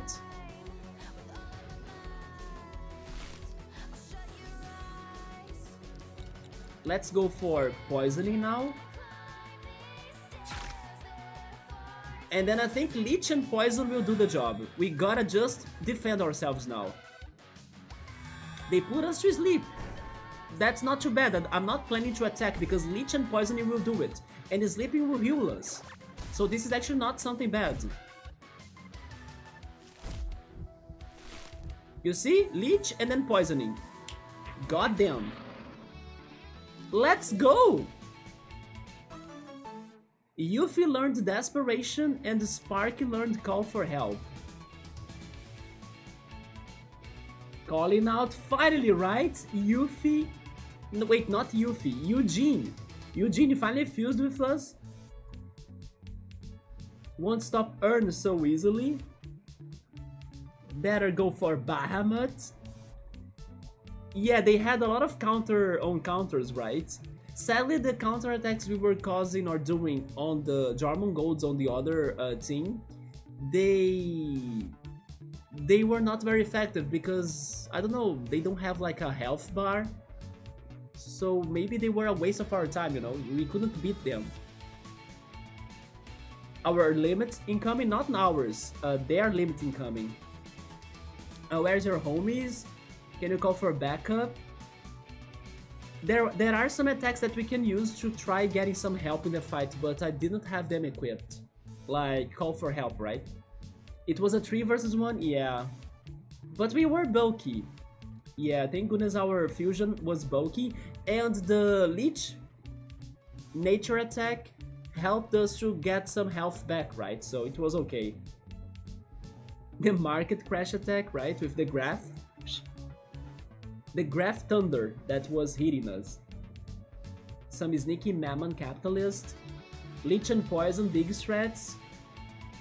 There we go. Now let's see how this goes, right? Because this will give us another Morgantes song. But then, is Elef coming here? Elef is going to drain this capitalist Archangel. Even though this is not a train station. Your stamina increased by 8%. You can now glide for 6.5 seconds. If you wish to leave this land, then heed my words and hear my song. You must rise to the task at hand. You must walk the path most long. The path most long? To the east your wings must fly, to the place only I have known. For that is where my chambers lie, halls now empty and alone. Venture there and head northbound, where your wayward paths shall meet. Where trees and dirt paths can be found, where grass is fresh beneath your feet. A tree stump stands in a lush land between two walls where you must be. At the place you must now stand, run with flames surrounding thee. Dash? Oh yes, I dashed there, and then I found the place, yeah. So she was giving... Elef is here. Woohoo! Quite the operation you have here, Mr. Mammon. It looks like you can delegate. That's a valuable skill. Let me help you get out of here. Do you even understand this place, human? Do you even feel these tunnels breathing? I still don't get him. This place is falling apart. Come on, we gotta go. Oh shoot. I guess all of the Landkeeper's agents fled. I wonder what they will do now that their operation has been shut down. Man, it was pretty cool when we fused it there. Freaking finally! It was, wasn't it? Yeah.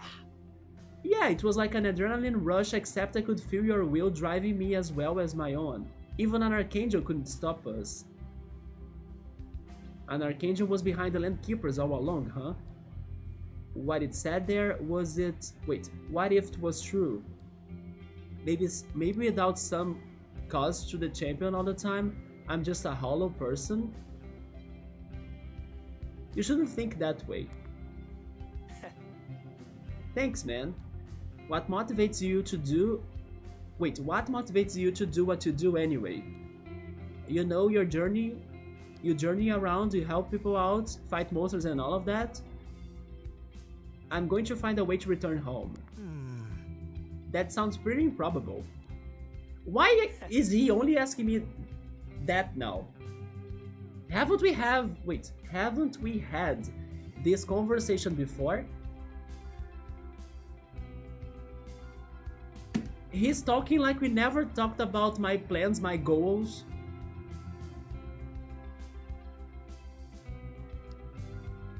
I mean, really? Yeah. Just like that. We've stopped the Land Keepers, but I don't want to just rest my feet. I don't know if I physically can. I need something to strive towards. So let's do it. A new cause to work towards. Only now? I'm in.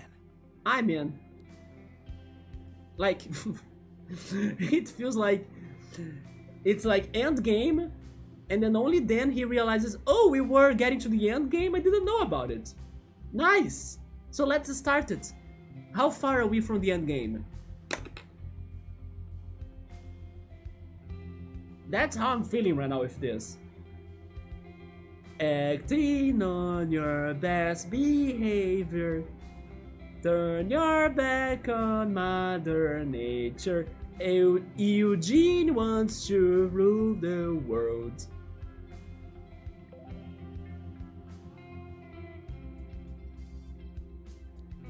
Hallelujah.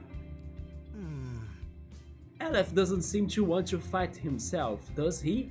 He always seems to make an appearance after the fighting has stopped. Anyway, remember that mirror you found after following all of those clues? Okay, can we finally go there now? Maybe you can step into it just like you described doing when you were in the Amber Lodge. What do you think? I actually forgot about that he stopped us from doing it.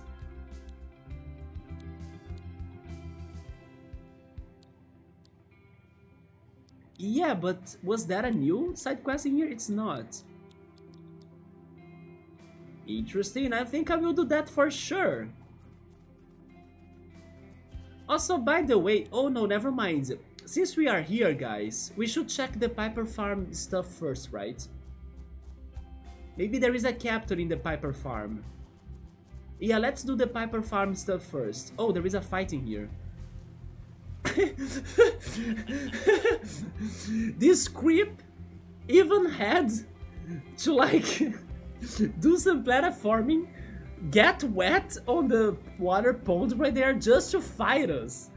Man, that's some, you know, determination to have this fight with me. I feel honored now. What the hell?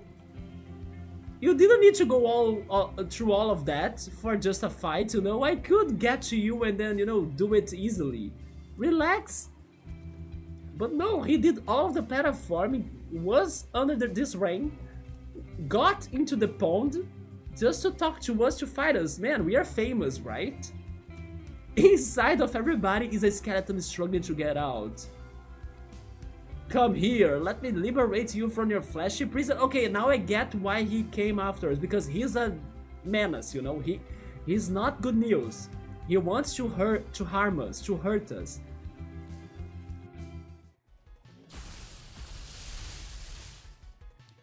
I was expecting something creepier than a Jellyton, but sure.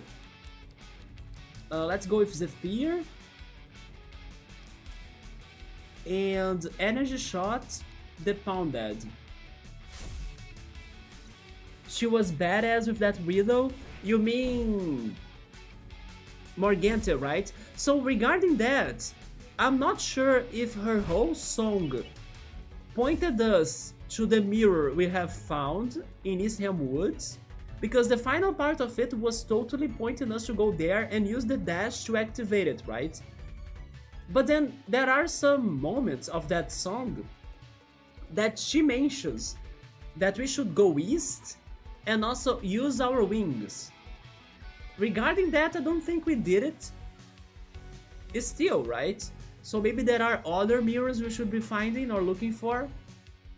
But yeah, the final part so far of the song, it's pointing towards the mirror we have found in Eastham Woods. Eugene is like pretty cool. Eugene shouldn't think that way. Eugene is like endgame 8 gym badges, right? At least we did something, like we bonded finally, right? The anime girl joined before Eugene, yes. All of those clues. Eugene got some legendary gear, I bet. For like working out. He went straight through the water. That was some like real desire to fight, right? That's how you should live your life, like nothing could stop you. If you have a goal, then go for it. You go after your goal under the rain. If you need to cross like water ponds, do some platforming. Can't believe on that. Well, let's give him the fight he really wanted to, or wait, he really wanted to get. Let's deal with the Pawn Dead first. There he goes. I missed.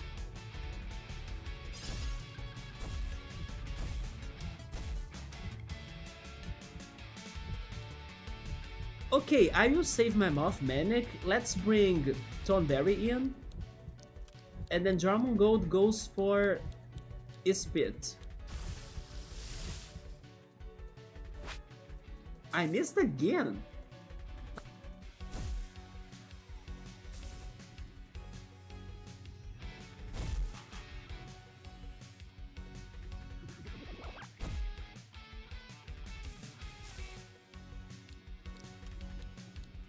Then bite, double bite. It's a bite. Yeah, take that. Take another one. Yeah, let's do it. It really was a bite, right? Let's go. We don't even need to fight his other beast. Get beaten. Let's be beaten! He was beaten up!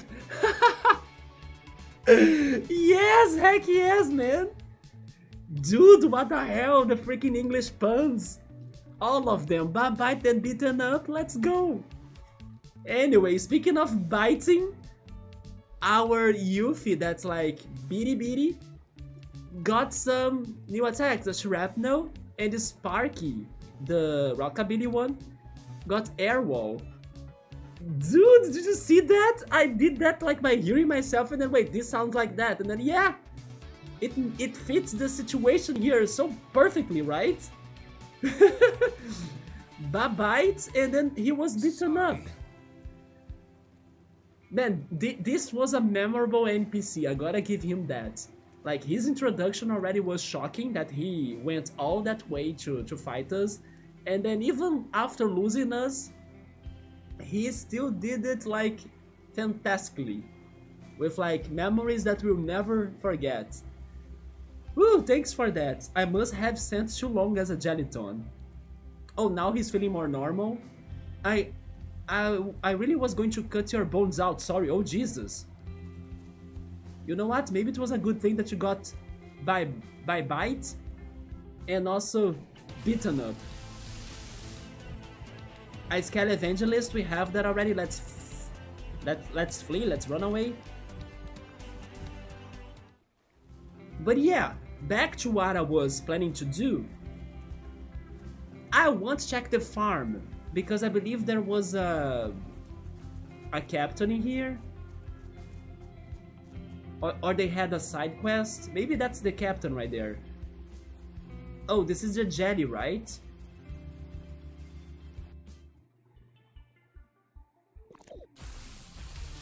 It's a fusion battle. Am I ready for this? Okay, we can use an item and then it'll be good. Sure, let's fix this bridge.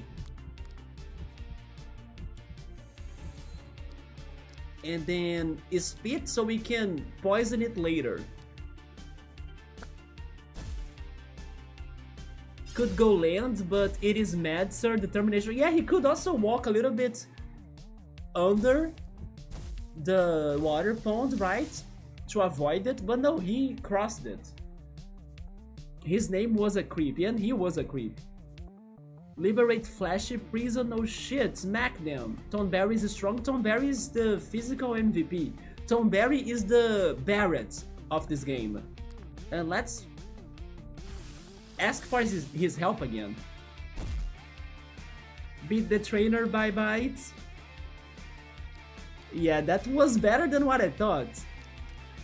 But then this Mega Jellyton is a big deal. Let's leech him. And I will try to poison him first. There we go. I got poison too, but that's okay. Multi-smack, ouch, ouch, dead. Yeah.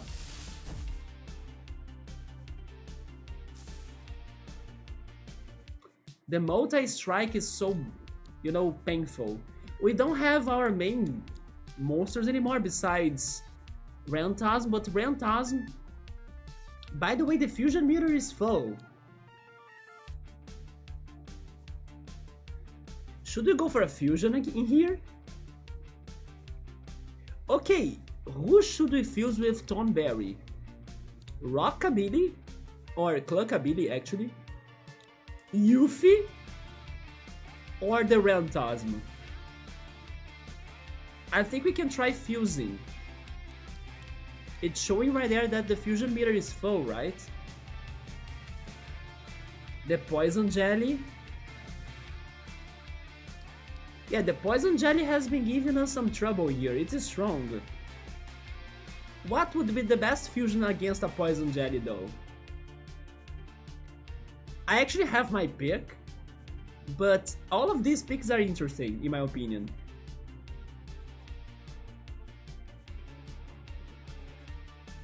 Yeah, but I do have my personal favorite for this. The bottom one is the mushroom. No, the mushroom is not in our party anymore. This is the rooster, right? It is Cluckabilly. Yeah, that's Cluckabilly. Yeah, we also have Yuffie as a possibility.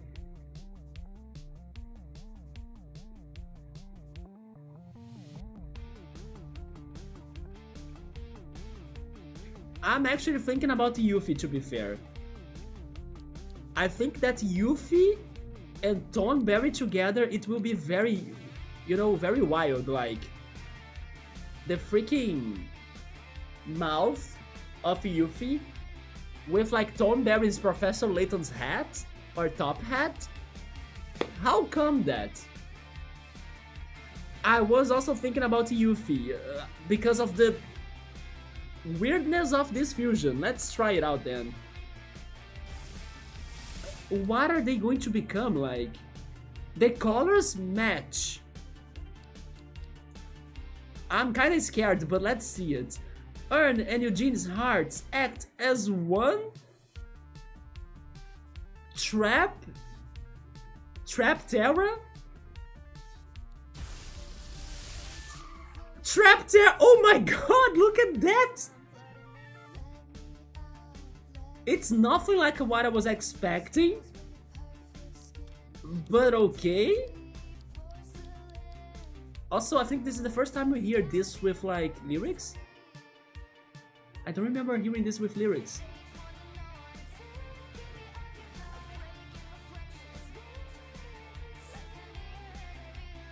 And I was even telling Pilot earlier that this song didn't get lyrics so far. Yeah, there we go.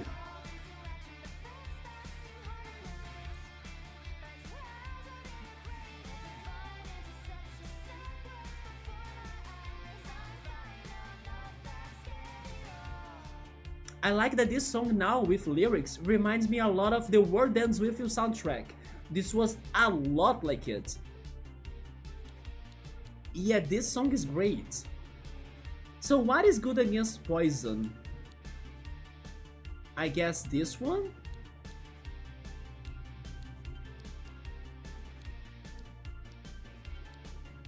I think metal was good against poison too. But I'll test Earth first, right? And Smack is our strongest Earth attack. Then never mind, I'll try the metal one, yeah.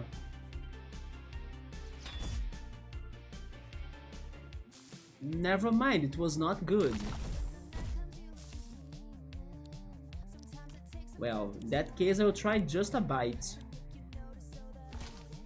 There we go.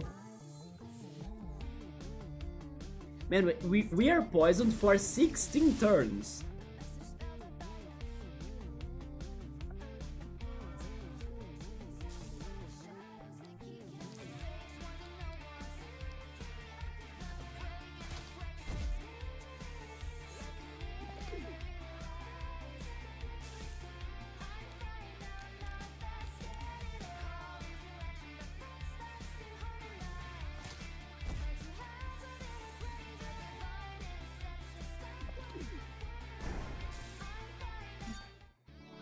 Yeah, this was one of my favorite tracks with lyrics, by the way, because I did think a lot of The World Ends With You soundtrack with this song. If you have never played The World Ends With You or heard its soundtrack, do it, because it is amazing, it's very good, very remarkable. Eventually, I will have that game in here, right? And its sequel. Thank you. Edward Piper. Thank you, friend. I was beginning to worry about that whole situation. We use Scatty Jelly to fertilize our plants. Ew! This is back to yesterday's talk, right? About it's better for you to, like, grow your own fruits and veggies and, you know, everything, because people go with processed stuff and fertilizers and things and toxins. This is literally the topic we were discussing yesterday, wasn't it? I suppose might have built up in the soil and farmed that creature. The only jellies that could have been used to like fertilizing here are the ones that Bookmark fought in Fell Seal, because those jellies were desserts. And then fertilizing your crops with desserts, I think it's a good idea. But like not the toxic poisoning jellies of this game. No, no, no, no, no. Say, if you want to try using the jelly to make some crops grow, be our guest. I actually do have those jellies, but... Hello friend, thank you once again for sorting out our jelly problem.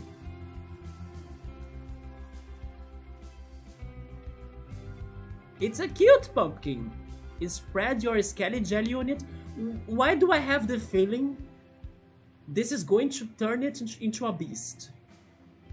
Because there is no way there is harvesting in this game, right?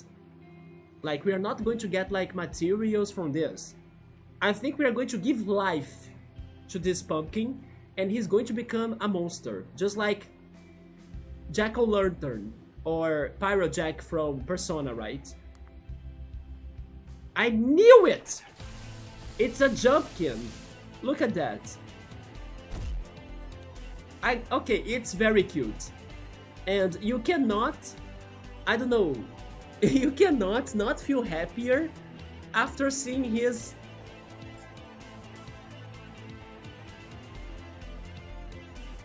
This is like the stage 2 of the Fun Wars, because the Fun Wars, they do it like this.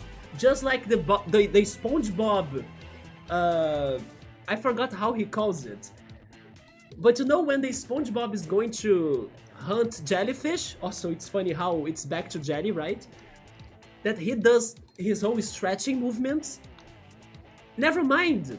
It's not to hunt jellyfish, it's to actually do some soap bubbles, right? But then he has all of the movement on his body to do it. Yeah, so this is like Fun Wars from Final Fantasy VIII as well, that go like this. And then the Jumpkin is the evolution of it, with the arms too. You see, you can get fit by playing video games, you just need to get the inspiration from the characters of the video games you are playing. Shout out Fun Wars. You like the electric guitar kick to mode? Yes, it was a very good song. I need to know later how it's called. Yoda has still been waiting for The World Begins With Me prequel. That would have been awesome, actually. The World Begins With Me. The Scaly Jelly, the Jumpkin, but the final version is a Halloween horror, sir? Maybe. Imagine fusing that, like... Is it going to give silly faces to all of the fusions? Let's kill the Nevermort first.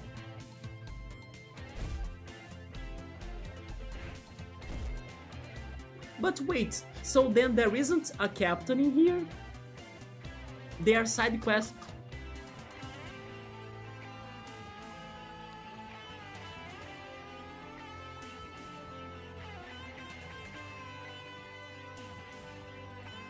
Subaru, you're leaving? Alright, man, get some good rest. Thank you for stopping by. I think I'll go for a little bit more. But yeah, good night, man, take care. And I hope to see you next time, maybe tomorrow. Did you all see that? There is a pumpkin pie attack. I loved it.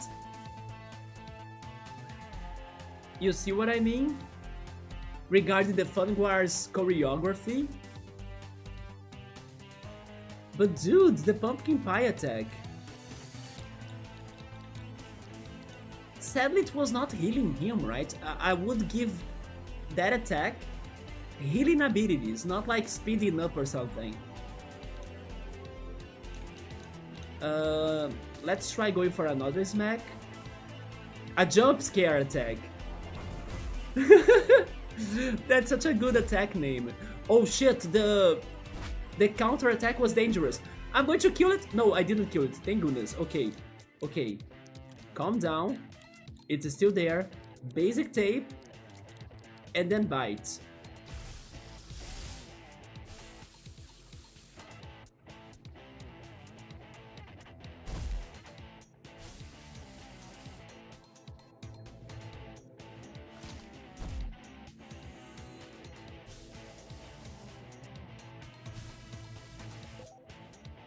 We got it!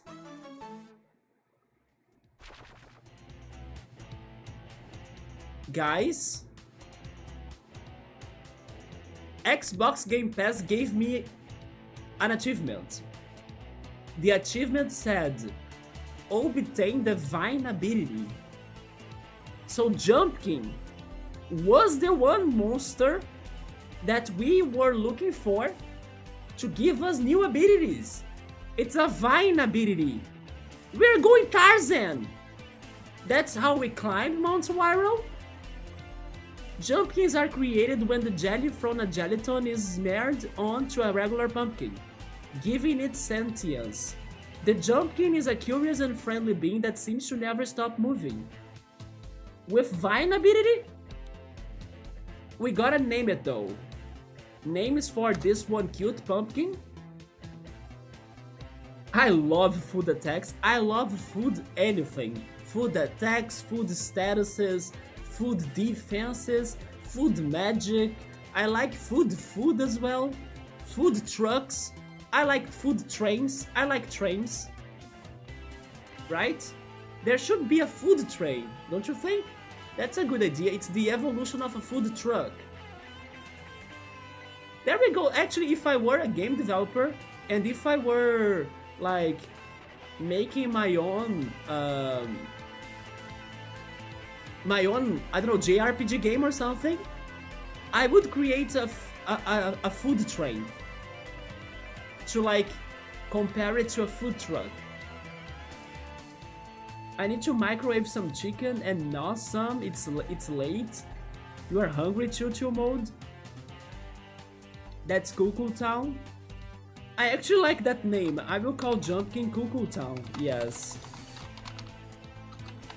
Oh, really? So in that case, we are out of like inputs. I'm going to do it like this. Wait, no? Do I need to give it all together? Okay, all together then. It's our cool pumpkin. And we got a pumpkin vine ball. But vine ball? It's not a whip? You can hold now LB to climb up walls using sticky vines. This consumes your stamina. Cuckoo Town was put in storage. But then why is it a vine ball? Is it a hook shot? Does it work like a hook shot? We got custom starter and be random.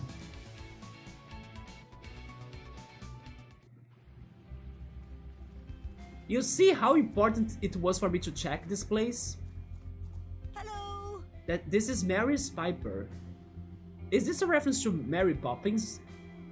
Are you an alternate universe version of Mary Poppins? Hello, it is nice of you to visit us out here. Are you staying for a while or just passing through? Can I enter the house? How do you get bootlegs of this pumpkin? Which is Jumpkin, right?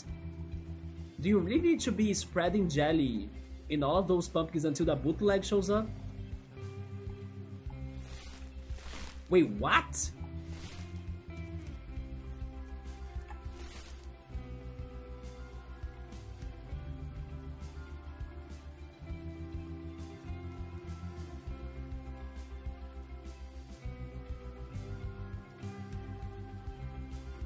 It is a vine ball in the end.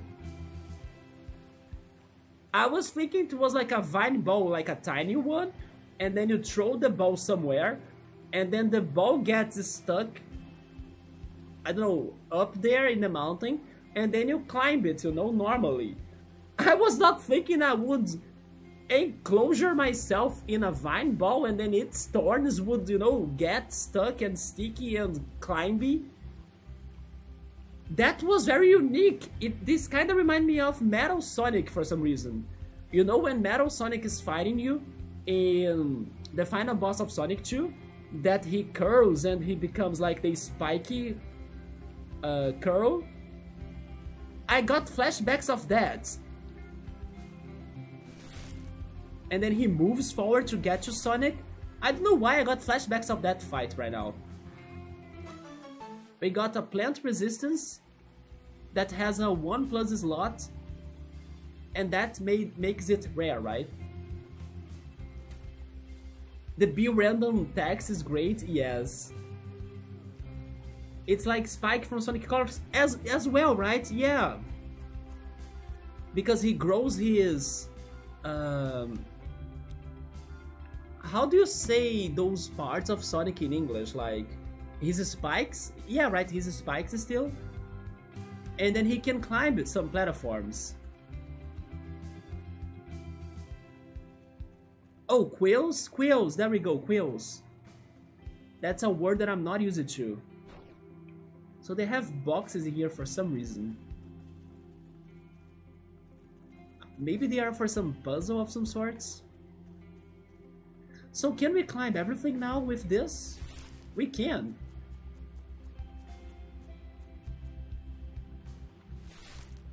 But then how are you helping the dog to get up the mountain? He's going to join us in this spike ball or vine ball. So did I check everything around here? I kind of think I did.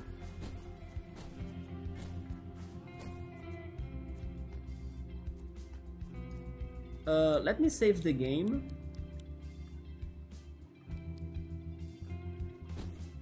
I think I will save Mount Wyro for the next stream, unless what I'm doing right now is very fast. But let me also check something else. Okay, so both Yuffie and Cluckabilly, they need to get one more level so they can evolve. And we need to heal, right? Where is the next bonfire? If we go to the beach, then we get there, okay.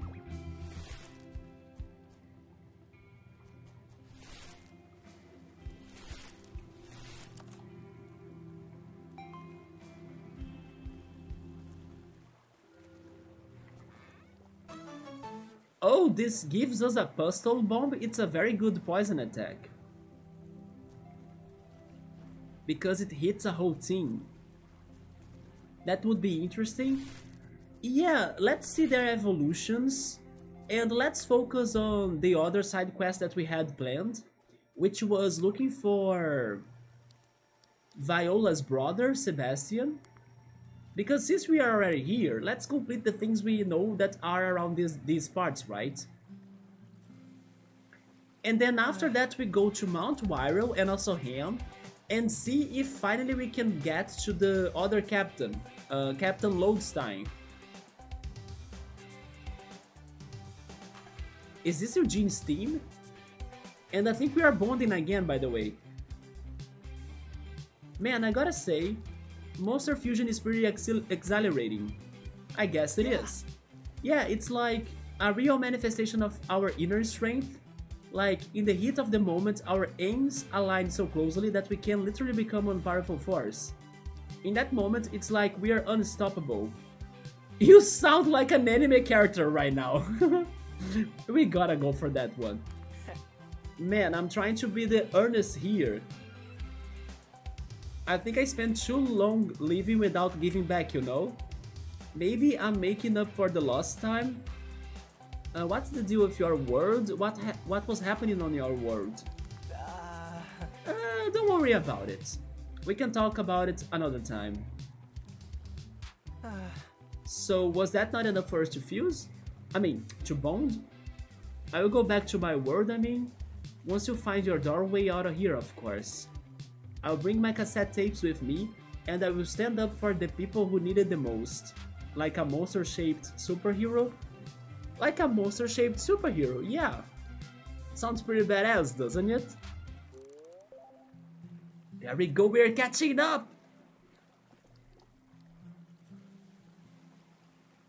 I think that it just needed to start, right? And then all of the previous, I don't know, bonfire sections we have had with him, we will start counting because we kinda got so many of those already done.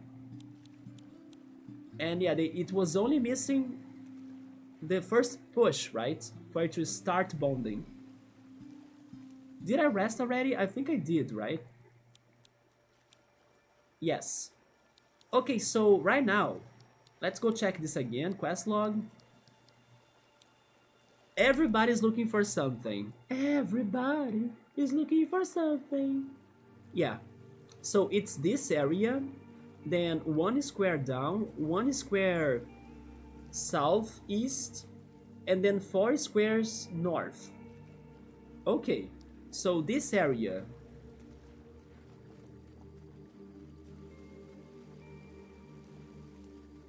I think it's not this one that Sebastian is. Unless he's under a rock or something.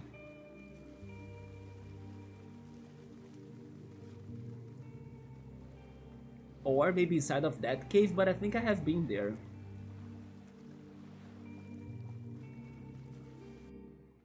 Yeah.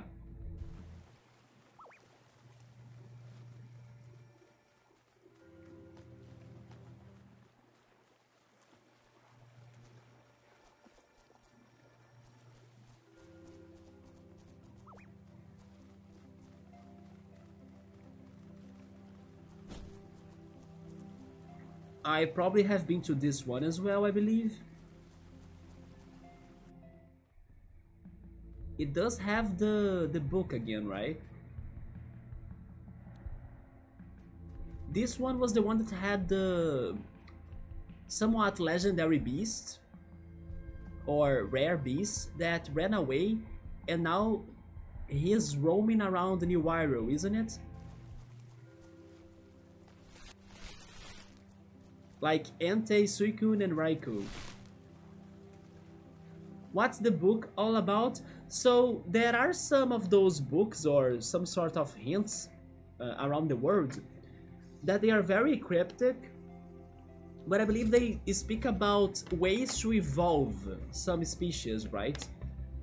So yeah, that one book right there, I think it is the one that said the following.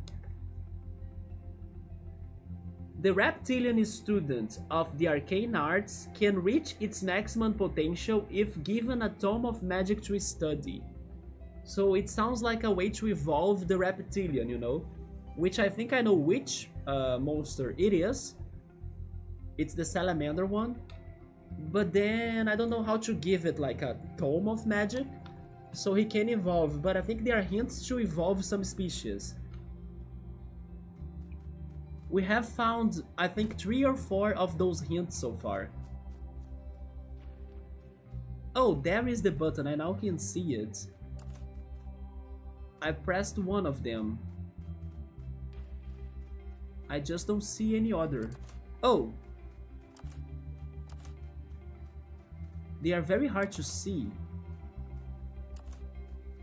I see now. Okay, I need to press them both. Let's get this one too.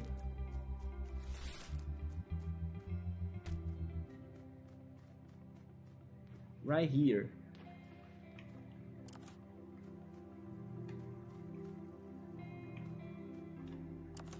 So there is a third one.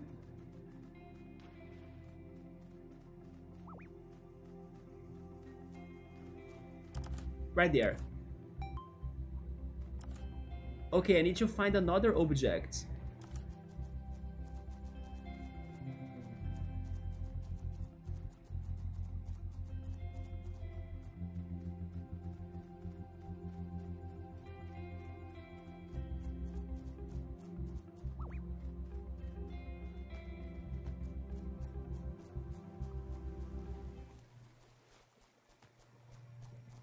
As always, there isn't the object that I need. Oh, never mind.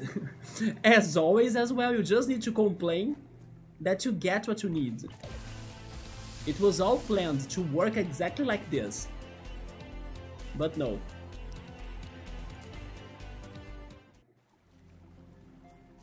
But there we go, the third crate is right here. We found the 3 buttons. Oh no, please don't.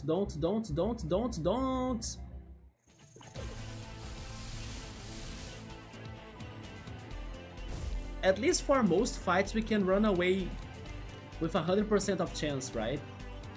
The Jellyton, there are so many right now.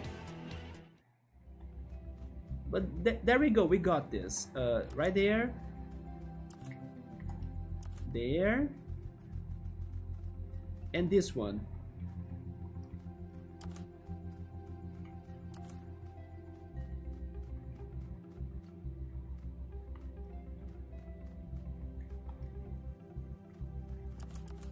Wait, Eugene can press buttons now?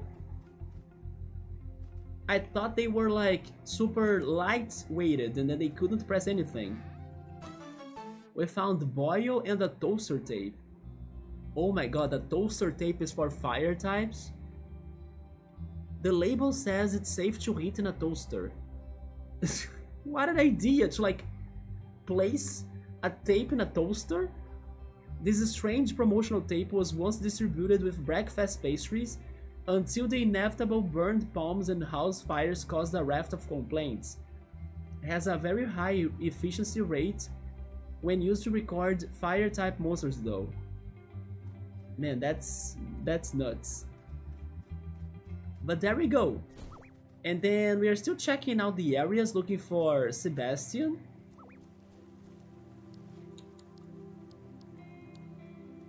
Yeah, there is no Sebastian around here either.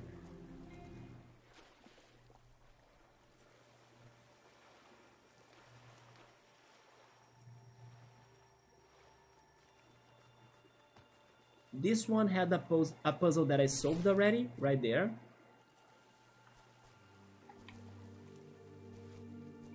Wait, there is a limit to my Vine Ball? I can't go higher than that? That's funny. Huh. That makes no sense to me.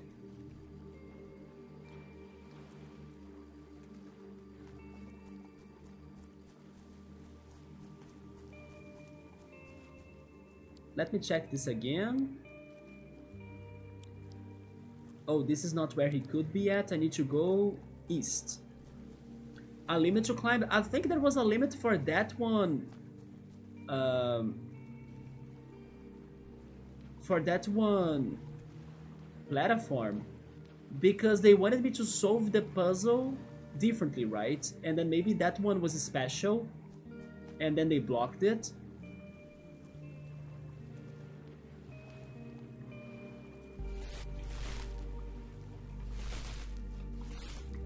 But let's test it out. Maybe there is a limit for it. Oh, I forgot about those. The Undines. This game is tentacles, right?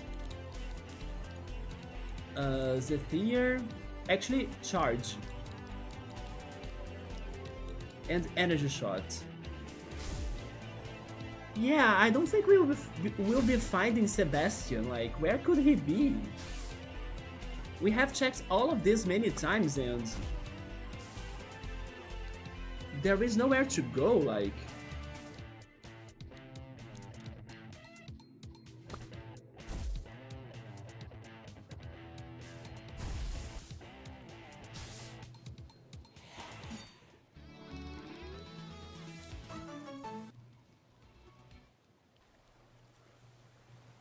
Unless Sebastian was that one NPC that was captured by one of the Undyings, remember? And then he was kinda controlled by it? But I don't think so. Yeah, this is the Cast Iron Shore. This is the last spot he could be at.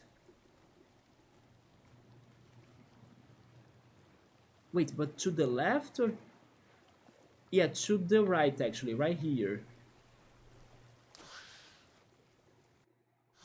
No, but I think I'm overthinking it, Bookmark. It's not that NPC, right? There gotta be something in here. Maybe it's in here? Why would they give me this as well? Who are you? A Gaiga Undying. No, I pass.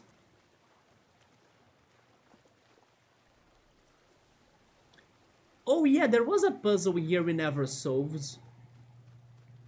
Maybe we gotta solve that puzzle first. That we had to press 3 buttons once again, right?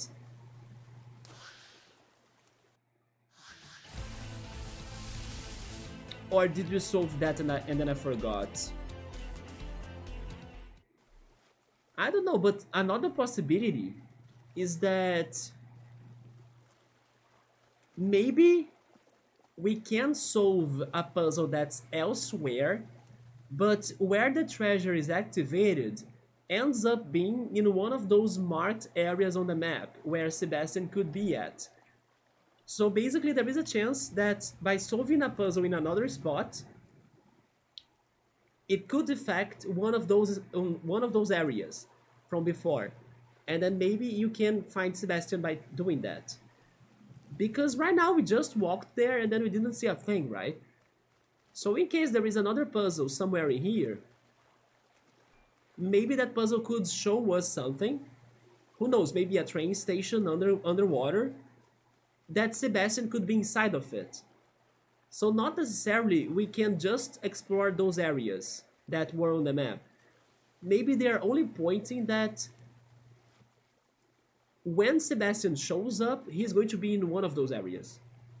Yeah, like a chain event thing. It could be that too. I'm suspecting of that. So let's look for puzzles, because I may be missing something. Otherwise, why would they give me so many electric boxes like this, right? I did leave something in here behind, I think.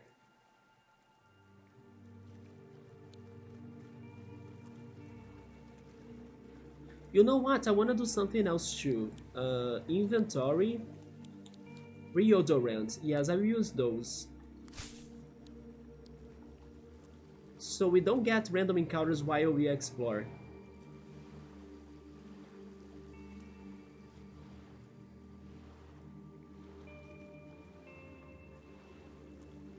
Since those are the tentacles of this game, let's do some repel, right?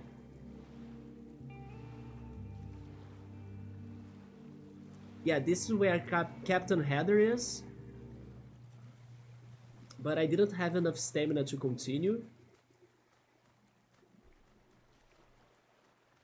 Yeah, 2 of those blocks in here. But for what?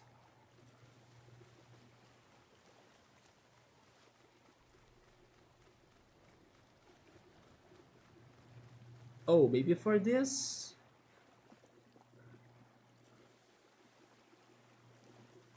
Oh my god. I don't know why I did have a feeling that this could happen too. as we were not finding anybody, you know, I was thinking maybe he has drowned, and then he's like underwater in a very specific spot of the water, and I guess that he's dead. But then I don't know if he died thanks to the water, like by drowning.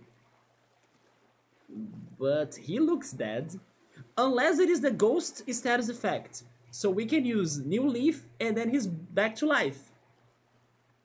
But unfortunately, plot in video games don't work like the battle mechanics of video games, right?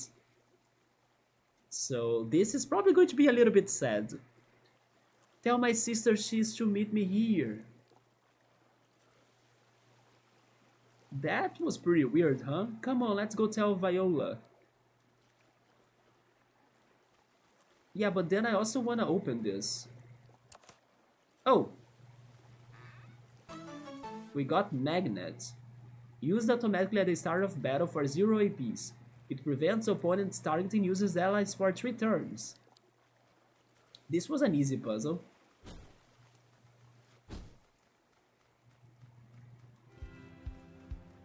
Well, we have some awful news, I guess, to tell Viola.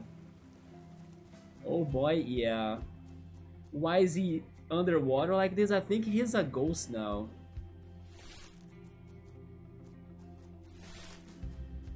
He won't be the first ghost we interacted with, right? There was one in the graveyard too that battled us, actually.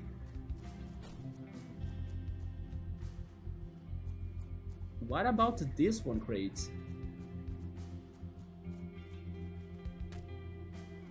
Well, Viola, we found your brother, though. What? We saw a vision of him, yeah.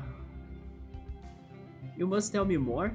I mean, could that be just a hologram, you know? It's a hologram with a message of him, but doesn't necessarily mean that it's the real him. So maybe he's somewhere else looking good and healthy and alive. But I think we are stretching this a little bit too much, aren't we? I see. My brother may still be among the... Oh! Yeah, I actually just pointed that out. Maybe it's like a hologram of some sort, a holograph?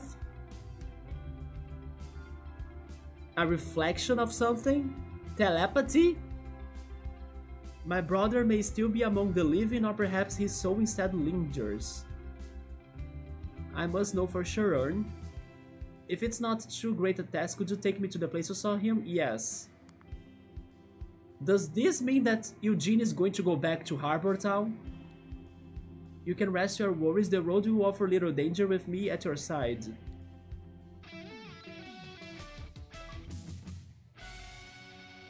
Bye, Eugene! And then Eugene runs back to Harbor Town. We got a Spiruette? Spiruettes are advanced mollusk-like creatures. Their major organs all reside in its shell head, with its body being an extended set of limbs. Its movements are swift and elegant, and they often cloak themselves with seaweed for protection from the elements. Honestly, this is a very great, like, monster design. I can see this being like a Pokemon starter, a water type starter. Isn't it a mollusk? With seaweed? It is very good. This could have been easily a Pokemon. And even, I would say, a Pokemon starter. We need to give it a name. Do you have a suggestion, Bookmark?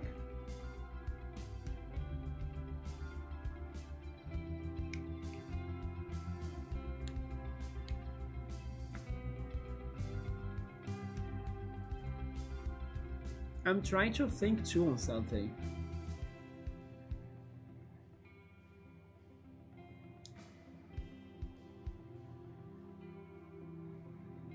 And of our games,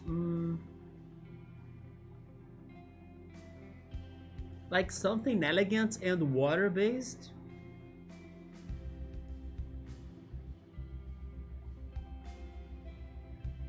It's hard.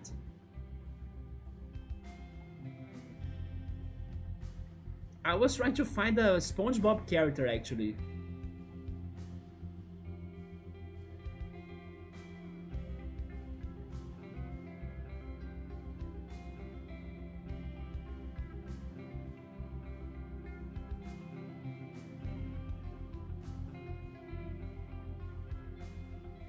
Maybe Chrono Cross could have had a character like that. Yeah, Chrono Cross has a character like that, actually. I don't remember the character per se, but I do remember Chrono Cross had a mermaid-like character. Right? How was that character named again? There was a mermaid character, I remember that. I remember it vaguely. Right? There was one. That name could be it. The mermaid from Chrono Cross. I remember that one area as well that had some sort of fairies, but then the monsters were polluting it and destroying it, so the fairies were upset on us. I remember that vaguely now. That city, right? After the woods. And it had like lots of water in there, water ponds. And I think it was there that we met the mermaid character. Let me Google that. Mermaid Chrono Cross. Irene's! Oh my god, yeah, Irene's! Man, I cannot believe I remembered her. Irene's. There we go. Perfect. This was a real throwback, by the way. Eugene, yeah, RIP Eugene. Travel with Viola to the cast iron shore. Well, let's go there. I will give her some stickers, of course. But at least I can give her one sticker.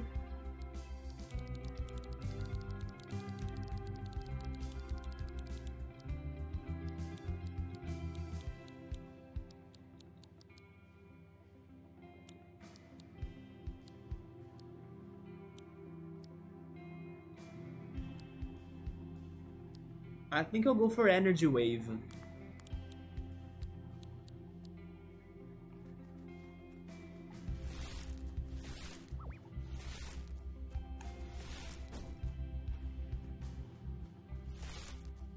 If I had this ability before, I could have gotten to the freaking bootleg that I found in here in time. But sadly, I couldn't climb tall mountains like last ring. So you see that jumping monster right there? I missed his bootleg right next to it because I couldn't get up here fast without solving the puzzle. And then I still think that I did a good job regarding my speed to get there, but it was not fast enough. And then he left us forever. So it was in here, right?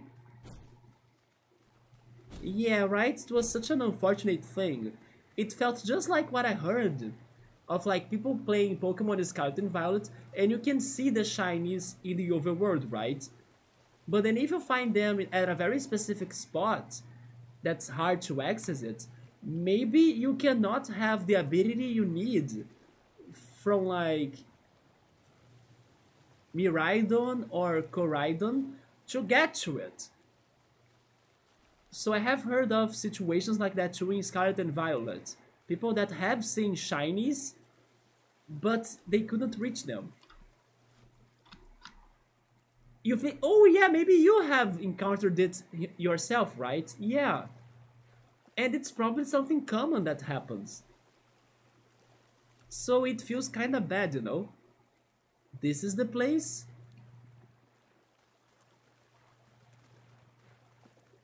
I wonder if this is going to become something around the lines of an Archangel, by the way, because again, all of these quests with our party members, they gave us Archangels, even though the last one, I mean, not the last one was a real Archangel, but like Eugene's side quest, the Archangel we thought did not have connection to Morgante. But yeah, we can already expect something Archangel related after this too. Maybe the Archangel was who disappeared with her brother or killed him? Or maybe the Archangel is who's creating this illusion or image of her brother, you know, and maybe luring us like a mermaid siren Archangel of some sorts. My brother, if you are in this place, speak to me.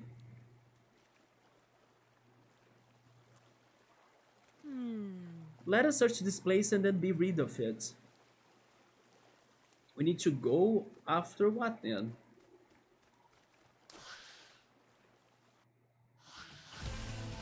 Wait, where do we search it now?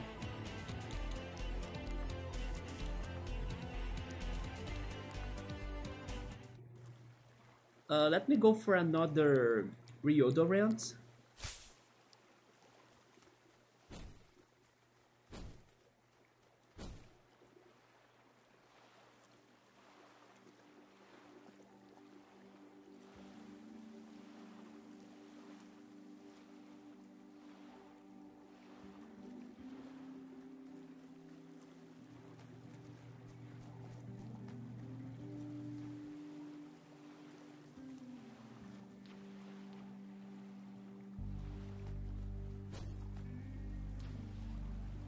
Does the map say something? Oh, okay, it's like the 3 blocks right here.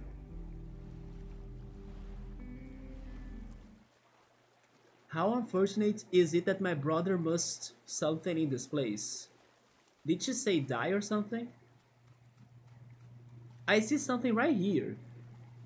What is this? Oh! Oh! I finally saw and noticed that you can actually spot them on water. You can see those 2 yellow eyes on their bodies, you see? They are visible. I just never paid attention to that. Interesting. Yes, I did see them this time. Oh, it's back to the shipwreck? Brother! I have waited many moons to meet you, Viola of Massaline. Or Massaline. Wait, Massaline maybe? I have such delights to share with you. We gotta get her input in the area. She actually told us, thank goodness. You do not deceive me, spirit. I shall not play your games. So, you see, maybe it is an illusion, and most likely created by an archangel. No, but the night's festivities have not yet begun. Wait, he's going for that? He is. It was an archangel! Come, Viola of Massaline, you shall find your family within, for I am your brother's keeper. Oh my god, what have they done? Well... I spare little faith in the words of this spirit, but if it knows of Sebastian and my name, perhaps it speaks the truth. Are you guys ready for a Titanic dungeon? Bring Viola to the shipwreck. It's the Tempest achievement. Well, it's time, Viola. You gotta find the truth.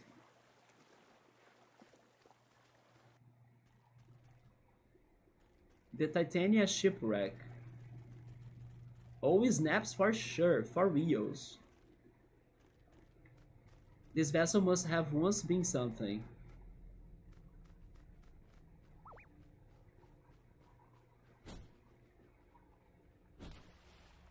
No, Falseteer!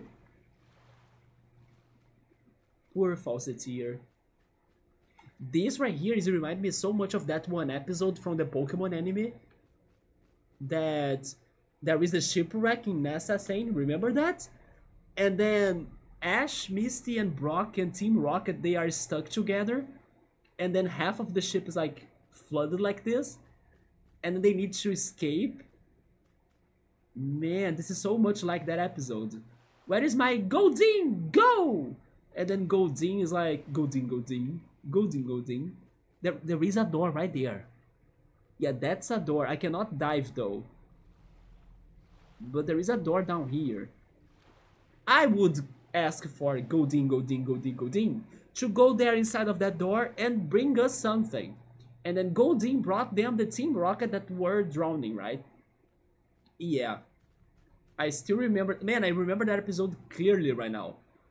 That's how remarkable, somewhat dark, because I remember as well that everybody thought they died, and then there is a scene of Officer Jenny like paying respects for everyone and throwing the white roses on the ocean, you know, to like everyone died, so pay respects. And then they were playing that one funeral music even. Or even the water temple. No, I hope this is not the water temple because the water temple is brutal, right? But this is so much like that episode from Pokemon. I kind of, you know, man, this gave me some nostalgia that I wish I could. Yeah, I'm now really wanting to go back to the first episodes of Pokemon because of, you know, that nostalgia. And then the soundtrack of it and everything. Man, those episodes were so good. And then they end up in that one island that it is an amusement park with giant Pokemon. Oh, we need to find something to activate this. They had some great stuff, right? So the episodes were so fun and even simple. Oh, that's the thing. The spirit that spoke to me what it could want, I dare not to ask. A valve handle. A rusty valve handle, it is cold to the touch.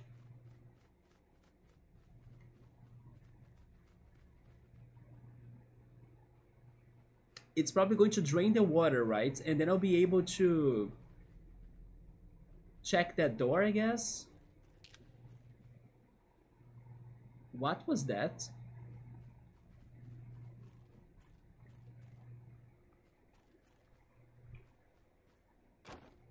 What was this? This was not on the wall, right?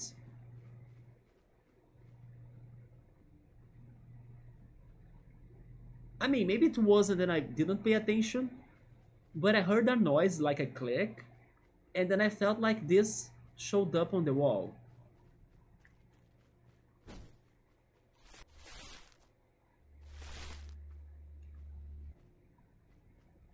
Huh.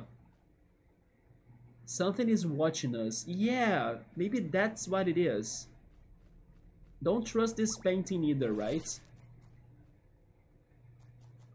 Also, can I dive by using the spiked ball or something? No, I cannot. So let's drain the water next.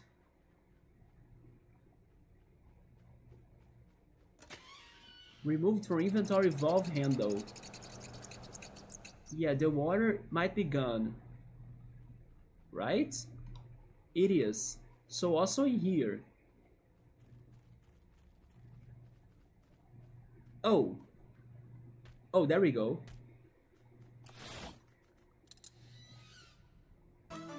We got another one.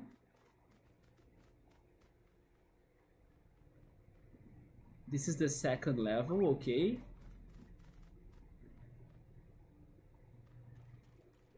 There is something under this. Care to dance, cousin? Cousin?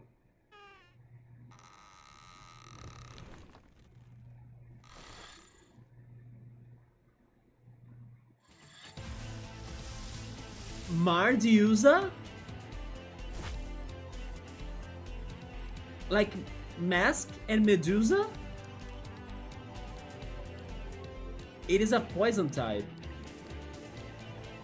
Charge. And spit. She's fast. Or maybe I'm too slow?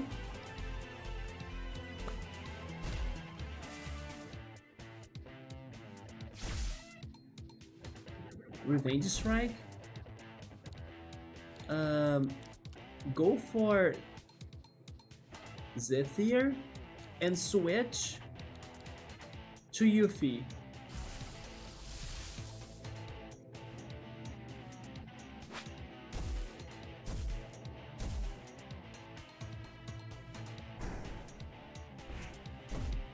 Okay, so now let's try capturing it.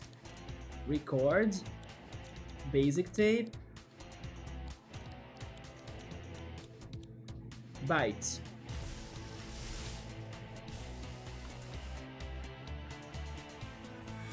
Hypnotize, she missed. So we have a good chance now. Or 33% of chances. A little bit more, 35. We actually did it! With the basic tape, let's go! Mardusa. The Mardusa isn't an individual, but a hive mind, a collection of tiny serpentine creatures with a singular unified goal. A Hydra. In this case, I mean, not really a Hydra, right? Because they are different serpents. In this case, that goal is for the Mardusa to dress like it is on its way to a fancy ball and to have a good time doing it. Because that's all that snakes want, right? Of course it is. What should we name it? Mardusa?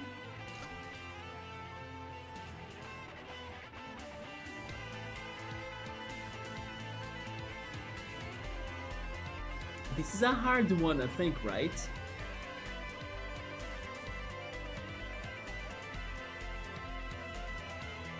I mean, maybe not. If we simplify it, it can get easier.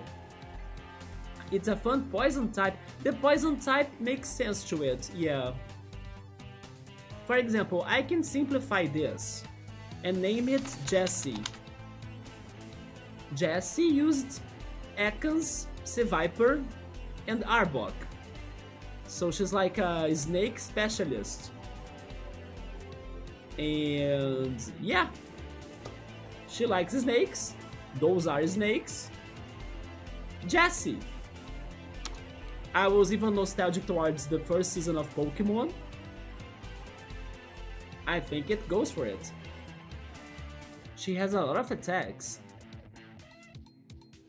Not bad. She's very like my Tonberry, the Riptera with her attacks. Look at that. Revenge Strike, Bite, Preemptive Strike. And the color-like personality, that too. And Jessie would be down for like going for... How did they call it? I forgot the name, but the ball something?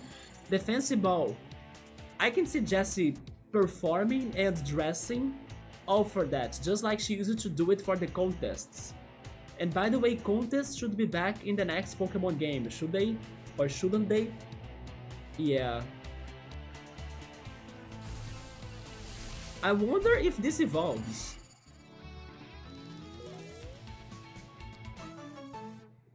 We got a water wall, okay. No. No, you're not my kin, spirit. So wait a second. How many Archangels have we fought already? Because this is going to be another one, right? Maybe we are almost getting there. I think this would be the number 6. It's going to be number 7 already. Let's see. Puppetox, Morningstar, the King of Abandon or something. The King of Emptiness of the Fall Down Mall. Then Alice. That's 4. And then Memento Mori, 5. I mean, 5. And then today we fought also the leader of the Land Keepers. That makes it 6. That's true. 6 already. So we're missing only 2 more. 2 more Archangels and 2 more Captains. Although we know where one Captain is. Captain Lodestein. He is in Ham. Now that we can climb things, we can get there. And also, this is another Archangel spot, so this is going to be number 7. So we'll be missing one Archangel and one Captain after this. That's very good.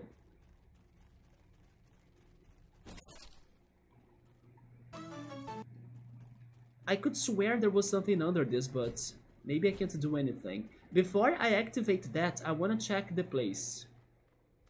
What else is going on in here? Okay. Oh, we have 2 fountains.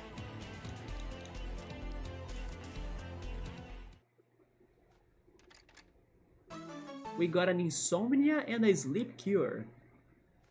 Interesting. I wonder if that's going to be related to the boss fight.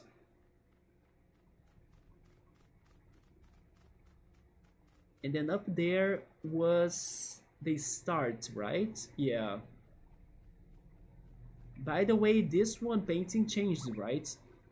It had that one dancer and now it doesn't have it anymore.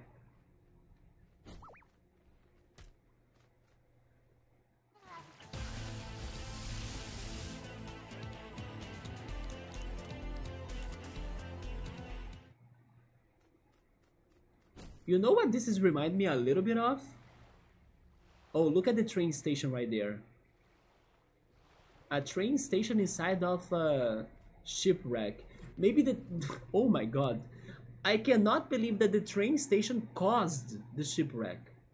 The train station was the iceberg itself. Can you believe that? Honestly, that's genius. For like coming up with this setting. But this is remind me of 18... How is it called? 1899, right? The other series by the creators of Dark. I'm just getting a little bit of flashbacks of that right now.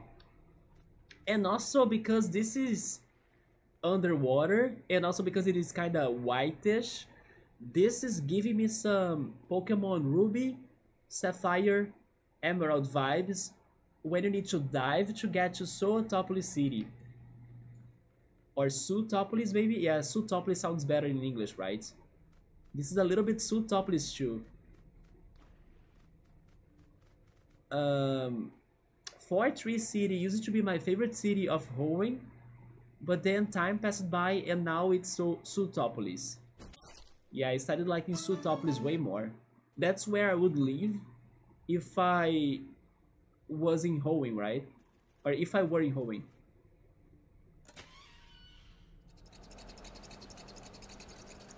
Maybe this is a mall that's built like a ship. Like Fall Down Mall? Oh, but the dancer is on this one. The ballet dancer.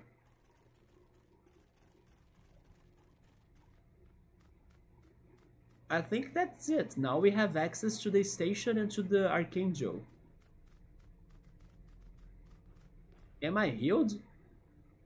This must be the lair of the spirit who keeps my brother from me. I think it is an Archangel. Whatever spirit, fairy, or devil seeks an audience with me. I will not falter. Okay, before we go though, am I good? I'm not too good, so... Inventory, rewind... You... No, full health, because these are dangerous fights. And also, she learned some new abilities in this...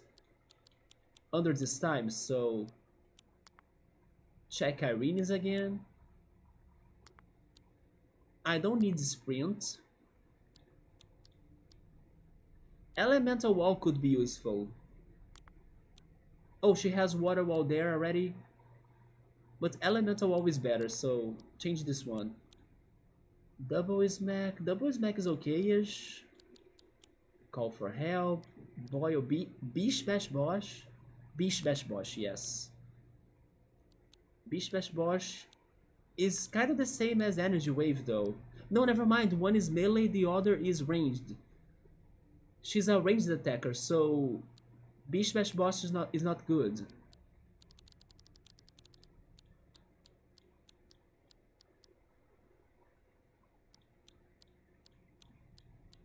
Any other good ranged attack? Multi-shot?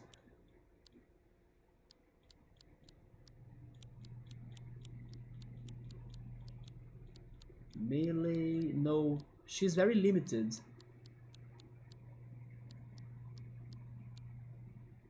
I think I'll go for the, what is it? Multi-shot, yes.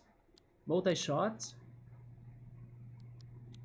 Then Ice Cold Dart, Elemental Wall, and Spit. That's okay. Save. And it's time.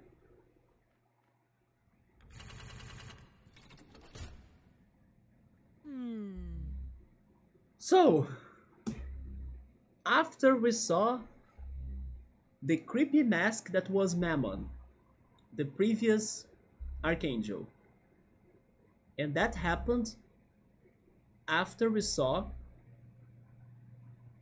Lamento Mori, a creepy skeleton. What could be here? Is it going to be Jack and Rose, like posing like the Titanic? And is that the Archangel we are fighting? I hope so, because then it's going to be more, not really more cheerful, rip, but nostalgic looking, you know?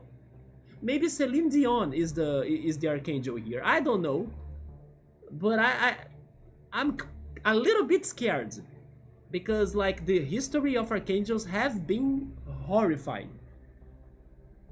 The only one that looked nice was the one that was like from the Cuphead game, right? He was just like a Cuphead character. That one was good in Fall Down Mall. The others, all dreadful. A mermaid, like a siren too, yeah, it could be that. Or a kraken, right? A kraken as well that caused this shipwreck. I hope it is something around those lines, by the way, because I think it can be less disturbing to see that than, I don't know, another thing that looks like death. This place feels unwelcoming, more so than the rest of this strange land. It's going to be the old woman, old Rose from Titanic, although that's going to be terrifying. Hey, Magic Crab. Thank you for that. Well, but it's time for us to face it. It's funny how we now have a train inside of a ship. It's the future of transport. I wish I could do something like this in Roller Coaster Tycoon of some sort, you know? This is no place for us, Zern. The very floor beneath our feet cries out as such. We are not welcome here. You wanted to come here no matter what, and now you're giving up and complaining? Come on. We gotta face it. We got this. There isn't anything else, right? These stations, by the way, also remind me of the mementos of Persona 5. Yeah. It has the same vibes of that. So they could get a train to cross inside of a ship. I was expecting more. It's coming, don't worry. Dude, oh! Maybe there is no train. I must ask for quiet, please. Okay, I'm now worried about this. A power outage in a haunted ship? That's not fun. Plus, this Archangel must show us some, you know, spirits of, like, Viola's family. That can be very disturbing to look at it. This won't be good, guys. A show is in order. Yes, not a good show, though.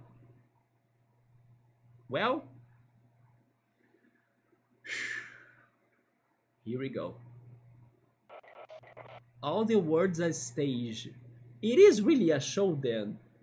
What if this spirit is that one dancer from the pictures, by the way, the ballet dancer? And the show is about to begin. What? What show? Who are you? Why? I am but a merry wanderer of the night. They call me Hobgoblin? Hobgoblin is an enemy in RPG, by the way. He looks strange. And Puck?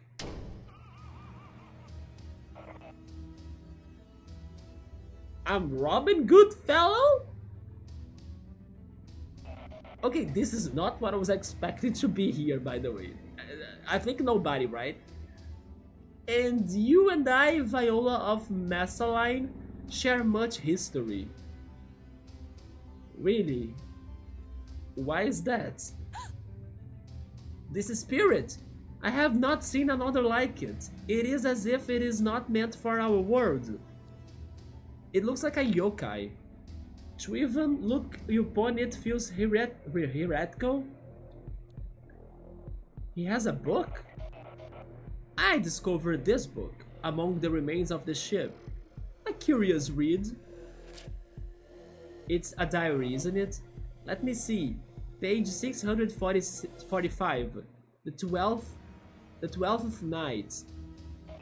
The comedy of Viola of Massaline, who is shipwrecked on an unknown country.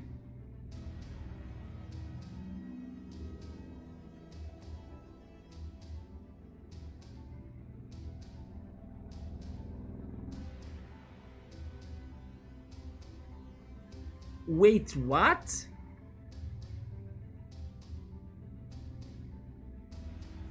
This?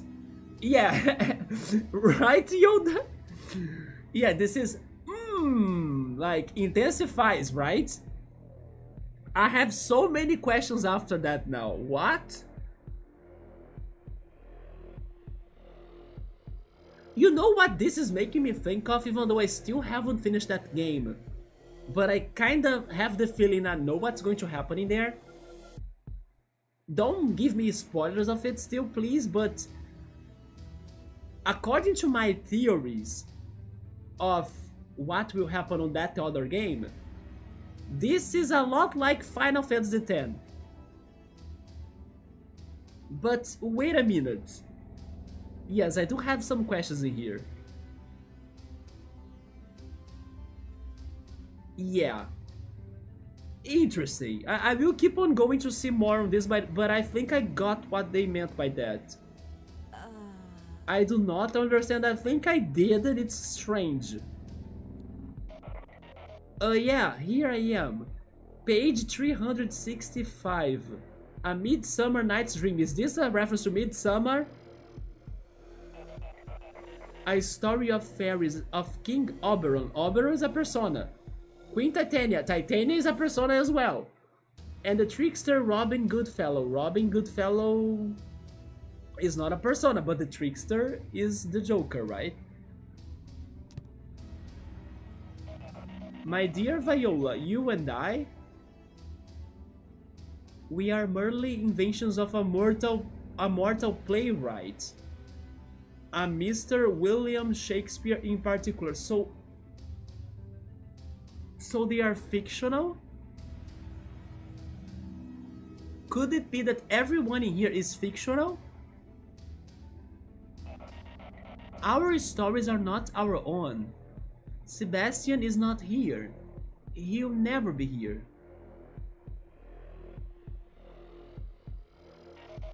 You only find your brother when your tale demands.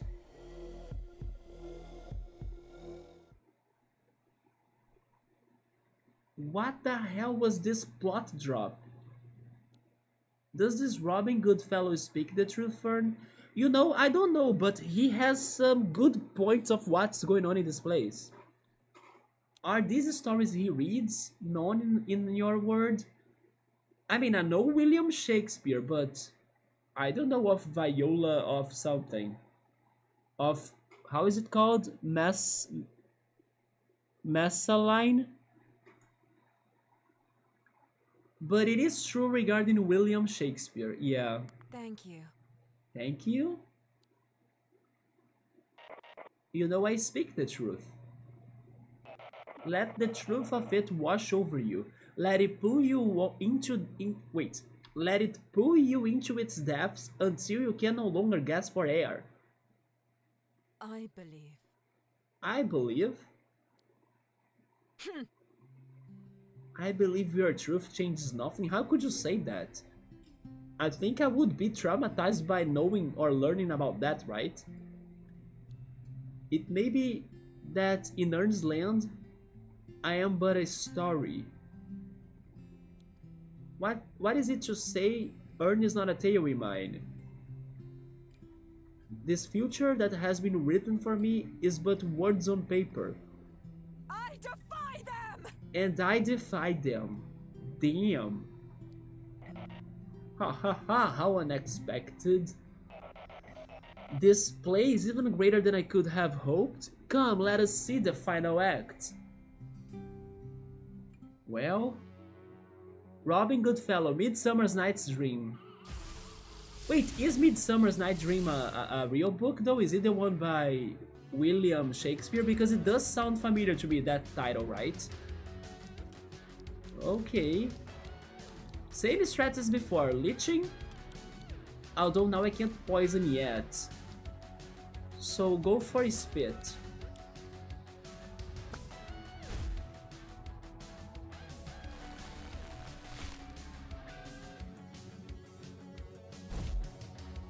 Yes, it sounds familiar to me. Yoda is confirming it? Yeah, right. Midsummer's Night's Dream. Interesting. That also explains a little bit. I mean, never mind. Because I was going to think of the other characters that are popular people or personalities that we found in this game so far, like Socrates and Plato, and also Charles Darwin. But then they were real people. They were not like fictional characters, right? That's the thing, this place has both real people and personalities, but also fictional characters. So I still have many questions towards those situations in there. Ern, we are going to fuse, by the way. The overwhelming hand of fate may push against us. That's such a Persona line. But we shall not perish upon this day. Our story does not end here. Ern and Viola's hearts act as one. Moth-Tat?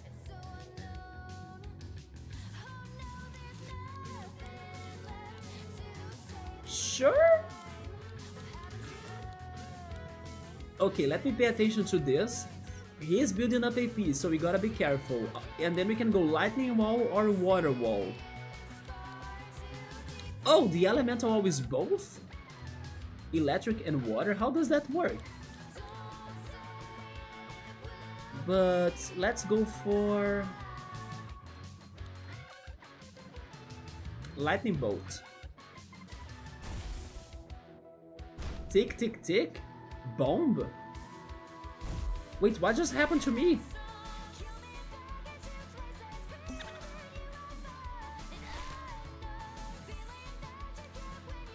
What was that I got? I got a counter attack by a bomb? Hurricane?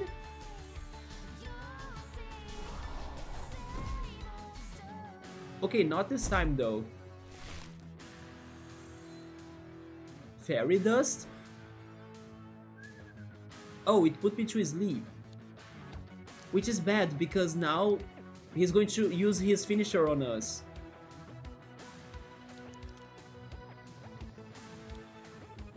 I don't have Jormungand with us anymore. So nobody can set walls besides Moth Manic. Never mind.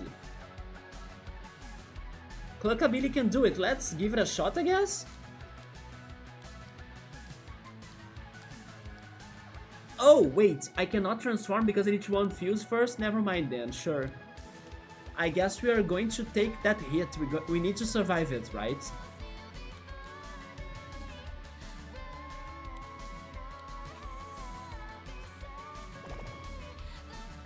Nightmare. And then he drained my APs. At least next turn we wake up, but we're going to get hit now. Very hard. I don't know what was that attack, but I saw lots of fairies from The Legend of Zelda right there.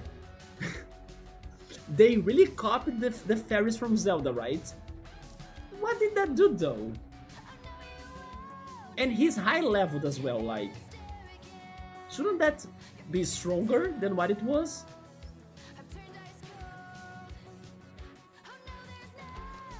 I did see all Zelda fairies right there. I hope you guys saw that too because it was very quick.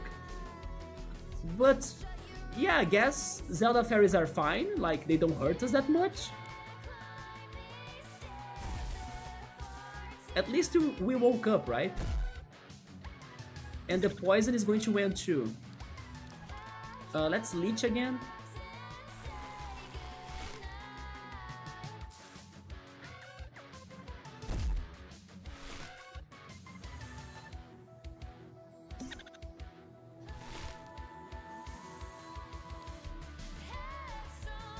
We are glittered again! The freaking trick can glitter us. Take this multi-shot glitter attack! Glitter! Take the fairies back to you. You threw the fairies at us, take them all back to you. You see how our fairies hurt more than yours? Oh no.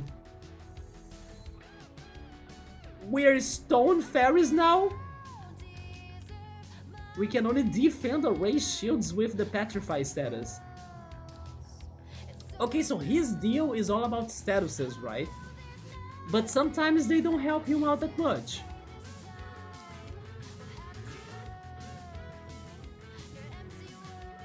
Sadly, I cannot heal from that. That's why they gave us the... what is it? Sleep cure in this one ship, right? I even mentioned it. It's probably going to be related to the battle. It's because of that many statuses. But I don't have anything for petrify. Sure.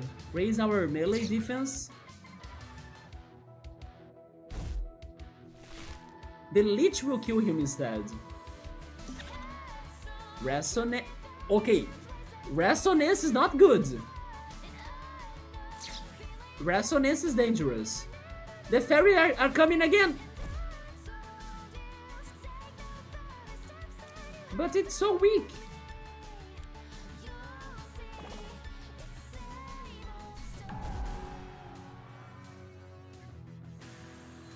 He drained some of our health.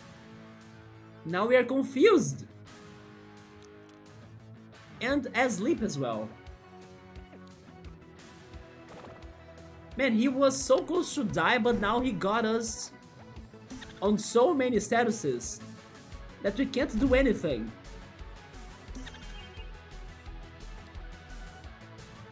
I think we should unfuse actually. Yeah, so we can at least part and divide those statuses, right? Leech and energy wave. She went for a multi-shot, that's good. Yeah, unfusing was the best decision.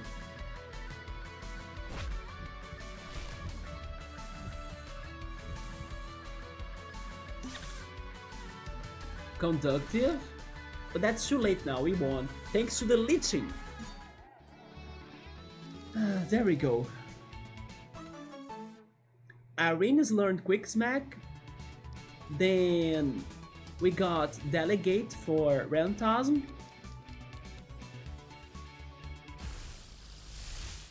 Will Aleph also show up in here?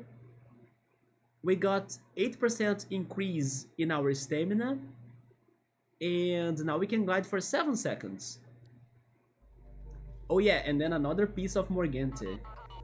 If you wish to leave this land, then heed my words and hear my song. You must rise to the task at hand, you must walk the path most long. To the east your wings must fly, to the place only I have known. For that is where my chambers lie, halls now empty and alone. Venture there and head northbound, where your wayward paths shall meet. Where trees and dirt paths can be found, where grass is fresh beneath your feet. A tree stump stands in a lush land between two walls where you must be. At the place you must now stand, run with flames surrounding thee. Unite this act and its location to show to you the final station. Oh, Jesus. Oh, Jesus. Her song is a puzzle that we need to figure out, isn't it? You seem to be in a bit of a bind, don't you, Mr. Goodfellow? Let me extend a helping hand. I have a new role for you. You know, you should show me a bit more respect. Your word has legends based on me. You're lucky I'm so humble. And so full of yourself, aren't you? We would be wise to return to our place of safety. Morganta's song will be important, damn it. It's going to be hard to solve that, I think. Thank you for accompanying me on this quest turn. I believe Robin Goodfellow was wrong. By the way, today we kinda, you know, not maxed out, but we kinda solved 3 of our friends' problems in a row. We did Felix's side quest, then Eugene's side quest, and now Viola's side quest. Only today. I believe Robin Goodfellow was wrong. It may be that my life is but a story in other realms, but No. it matters not. My future is mine to write. I will find the end of my story on my own terms. But from the moment we tied our hearts together in battle, you have become part of my story too. Tied our hearts? I refer to our moment of union in our great battle. When we became one body, I felt our fates intertwine also. Whilst we may have since parted, I feel that the threads of fate are not so easily disentangled. You say that you know of a doorway to leave this land? We are trying to get to it, yeah. Perhaps, if this is found, then I shall be reunited with my brother. Very well. Very well, let me repay my debt. I shall aid you in your own journey. Everybody is looking for something. Now I wonder how, let's say, close to reality is the side quest to the original book by Shakespeare, right? Like, is that character really looking for her brother in that book? Or could they just be like having the same names as the characters in there, but you know, the situation is completely different? We may have bested the mighty spirit, but the spirit elf intervened to rescue it. Wait, I didn't get that. We may have bested the mighty spirit, but the spirit elf intervened to rescue it. I cannot help but notice a pattern. I don't know if I followed that. Alas, I recall something you spoke of earlier, that you entered a mirror as if it was a doorway. Could you do the same again with the otherworldly mirror you found on this island? Yes. Am I changing somebody in the party? Not yet, because we are waiting for those 2 to evolve. Or maybe I should say these 3 right now, right?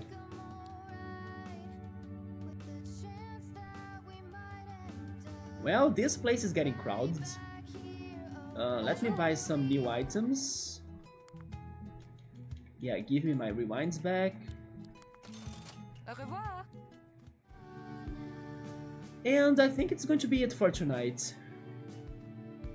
We have more to do for sure. Now we can climb the mountain, Mount Wyro.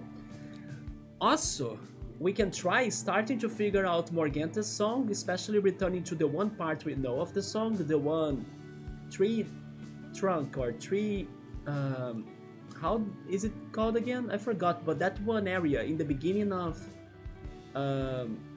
Eastham Woods that we found a mirror, right? The portal. And now both Viola and also Eugene are kind of telling us to go there. We could do that next time. And then help the dog in Mount Wyro to also find Captain Lodestein. That's somewhere in there. And maybe Captain Lodestein will tell us that the final captain is going to be Yenta? Unless there is a secret, very well hidden, final character. But also I have another thing in my mind that I don't know what it could be. That is regarding ourselves. Look at that. We have 5 abilities right now. We got the Divine Ball right now, or actually today. What could be the final ability about? Is it the ability to leave this world and go back home? Like, I have been missing a lot of a climbing ability for many sections of the game, but honestly, I don't know anything else that we could have been missing to solve the puzzles we have seen so far that could be an ability. Unless it is, I don't know, it is the freaking Tri-Rod from Zelda Echoes of Wisdom that can duplicate an echo or create echoes of like objects. Then I need that. Yes, I sure need that to solve some puzzles, to like place those echoes on the buttons and activate the chests. If that's the ability that I'm missing, that's copying Zelda Echoes of Wisdom, sure, then it makes sense to me. Either that or, I don't know, flying. You know, it's like the upgrade of gliding, and then we'll be having freedom of movement in the game. But seriously, I have no idea what could be that last one. Diving, maybe? Digging? Who knows, right?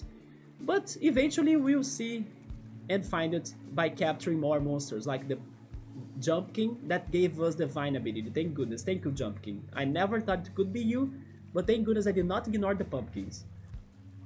So yeah, helping the dog that can also, who knows, become a party member. He has the whole profile for that. And in case he does it, it's going to be another Persona reference in a way. Then going after Morgante's song and this one Mirror in Eastham Woods. And still do not forget, we have the Crazy Trap Crab puzzle as well to start figuring it out, right?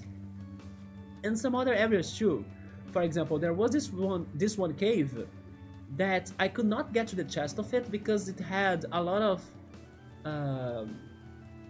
strong waters, like a current that was against my swimming direction. I think Yoda might remember that cave. Yeah, we gotta go back there too and see if we can get past it, although vining or using the vines won't be any help, right? Or of any help. But there's that too. Yeah.